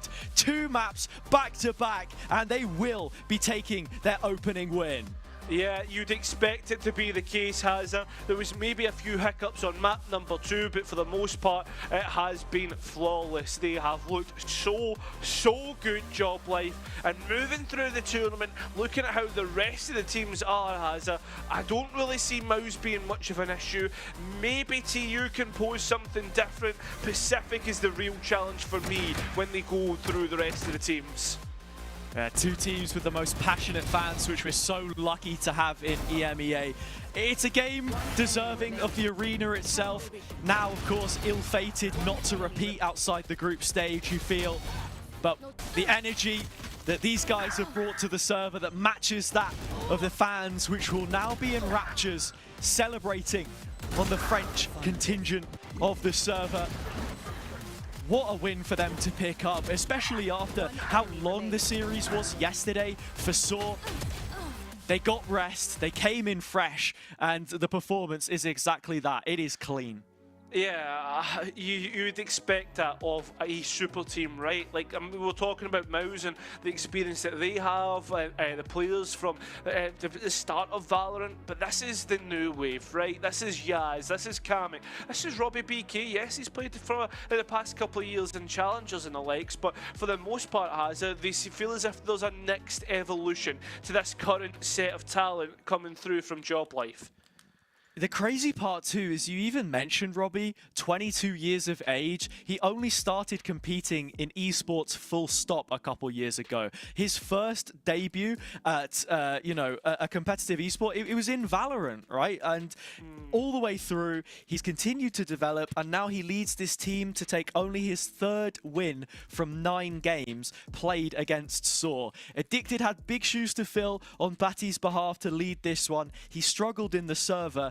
When you talk on the other side, I think that man exactly had the work cut out for him by Kamek and Yaz, putting up big numbers here on the Reyna and the Jet. I mean, there's so much to go over as well. The change up and how they wanted to play their Valorant as well, from a really in-depth macro plan on Haven to double duelist and just send it on Icebox. Obviously, that's not just how they played, right? But that's how it feels because of how aggressive Kamek and Yaz were being. Yeah, that's the thing too. You had so much quality on Job Life from front to back. Saw still keeping themselves in the fight, looking good at times, but not giving us that is reflected in a project which has had time to set up in the same way that Job Life had, where they plucked their experience from different leagues, bringing it together to make this iteration, moving away from the French core into something new. And speaking of something new, it's an old face that we get to bring up onto the interview here. We have Magic to talk us through the series that we've just seen. And Magic, well, it's been a while since you and I have spoken to one another. I believe the last time we did was after that split 1 win. You go on to win the second split. Now you're in Ascension, you arrive on the scene, and it's exactly the performance you could have asked for, right? Yes, the business. Yep. How are you feeling after the win? Look, was that what you expected, your first taste of this level of competition, or any different to what you were thinking in your head? I mean, it's always what we expected, you know. I think yesterday was a bit of a surprise for everyone how Saw performed against Mouse, which was, I mean, a good surprise, obviously, since it's nice to have a higher level of competition. But we came in confident in the game anyway. Like we know how good we are, and we had no stress for this game. I wish I was more happier, but I got a stomach infection, so right before this game, we even told the sub, I'm like, keep warming up, bro, because I might just auto for next round. But yeah, it takes the pain off a bit, though. It takes the pain off. Yeah, and obviously, like, from yesterday's games, I just want to talk about them briefly. Pacific as young roster, how do you guys feel about them and potentially coming up? Because they're, I think, like, not the next game, but the game after, if I'm right in saying? No idea when, but yeah, I mean, I already saw them when I was keeping an eye on the Turkish scene, because Hero played obviously first and Supermassive. So I kept like tabs on the scene and stuff. I think they're a really talented roster. Honestly, I expected, I think, How to make it with Xus and stuff. But I think Pacific is like just the same, like a bunch of young talent, you know. People underestimate them, but I think there is lots of raw talent, but yeah, not to be underestimated for sure. I asked you before the tournament began what the preparation had been like, and you went on a boot camp, but then decided to play at home. You feel more comfortable in this environment. That's what you said to me. How has it been in officials here then after that preparation, and what did the week really look like? What was the regimen that you had Lohan putting you through? I mean, we had the boot camp, obviously, which is more like you come back from vacation, get back in the vibe, you know, make sure we're coming out stomping. Which was good, you know, but I think I speak for most people on the team, is the setup at home is more personal, more comfortable, you're in your comfort zone, etc. So I think the week after we came home from bootcamp, we made sure to drill some stuff in, we were trying out some stuff, making sure we're on point. And I think the last 4, maybe 5 days have just been like calm, short days, 2-3 pracs. A little bit of theory, a little bit of fold, make sure we're refreshed and ready for Ascension, basically. Yeah. Do you guys have any surprises for us coming into any new maps, Abyss, or anything like that for us? It's a cheeky question. If I had, I wouldn't tell you, but that's a cheeky question. Yeah. Okay, final question from me, a question which you've been asked a couple of times then. So after today, who's the best player in all of the Netherlands? Is it you or is it Robbie? Because I've heard a couple of answers now. Or is it Hero? Because I also heard that one. Honestly, the humble answer is Hero because he's at VCT, you know. No other Dutch player is there right now. But I think today I actually claimed the throne for one day. And I think I can wear it proudly just today. Okay, so you're going to claim the title just like you stole Kamek's ace? Nah, I didn't even notice. I shot him and my whole team was screaming. I'm like, what did I do? Oh, he had an ace. Oops. Sorry for that. Oh well, man. I'll leave it to you then. That's leaving that as the last question. Any shout outs you want to give or anybody you want to flame? I'll leave it to you. Shout out to, I think it's GRTW on the enemy team. Thank you for shooting my body. I was dying because of pain, but seeing you shoot my body was like, we gotta fuck these guys, so that's what we did. And obviously, you know, to the fans, the support's been insane. Twitter's been full. You know, people write us off as not one of the better teams in Ascension, but we're here to prove we belong here. Alright, thank you so much, Magic, for joining us on the interview. It's always a pleasure to hear from you. Congratulations on the win, and allez le job life. 07 gang. There you go, he's off, right? That one for the fans.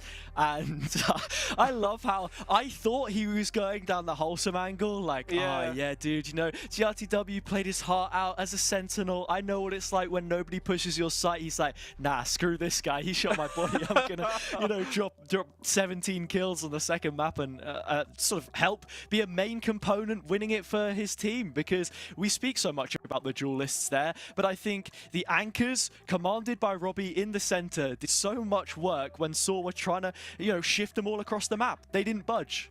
Yeah, I mean, every piece is as important as the next. It truly is a cohesive unit, and they're all strong in their own right. I mean, you saw Magic nearly clutch up on Haven. You see him attempt a couple here, but for the most part, as you said, Hazza, it comes down to holding those sites and being the foundation which Yaz and Kamek can go and frag out on.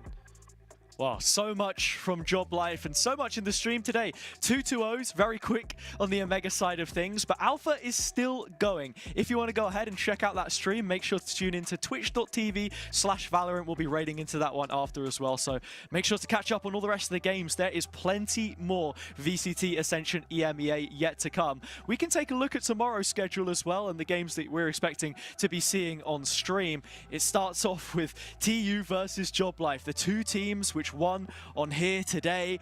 CGN Barca, their second game in the competition, it will be by then as they're playing right now. Apex Desire and Mouse versus Pacific. Any favorites there, Cairo, in terms of what you're going to be keeping your eyes on? I think for me, TU Job Life gets more interesting after how well TU played today against Mouse. Job Life, I'm looking forward to that. I mean, there's so many storylines to go into with Barca going up against, what was it, Go Next? Oh no, they're playing right now, sorry. But there's still loads to have a look at. And yeah, keep your eyes on it because the Ascension drama does not stop. We're still getting a lay of the land. The groups are still defining, and especially with one game yet to play over on the Alpha side of things, Hazza, it's going to be exciting to watch. A win for MENA, a win for France. So much that we've seen today, and I can't wait for the rest of this competition as it goes on. That's all from myself and Cairo. We hope you've enjoyed the matches. Make sure to stay tuned for plenty more going on. We'll be watching the Alpha stream. I know that much is for sure. Again, it's been a brilliant day of action. The action doesn't stop yet. We'll see you all very soon. Have a great night.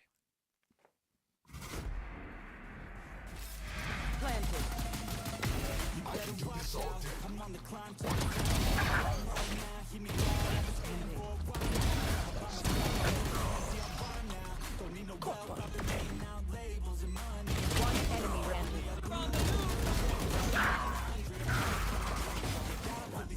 One enemy remaining.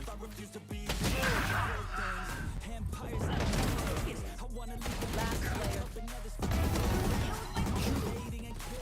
Depression, exhaustion. Work through the pain. Seeing gains. 30 seconds left. One enemy remaining. Even when I feel one enemy remaining. You don't hear complaints. No, I don't want to stay the same.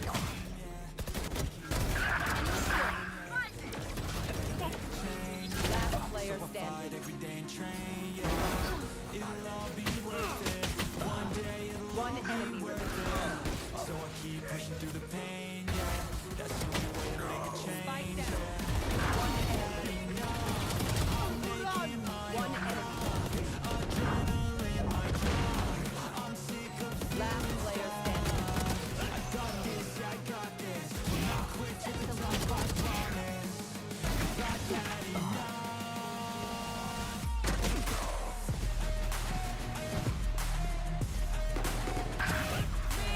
One enemy remaining.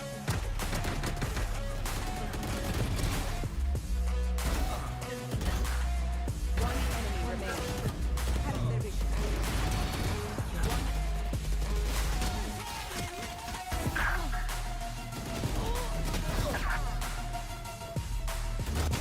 remaining.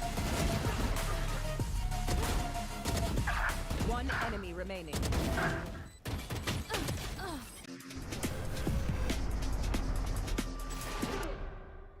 In my zone, yeah, I feel at home. Silence on my phone, focus on my goals, whoa.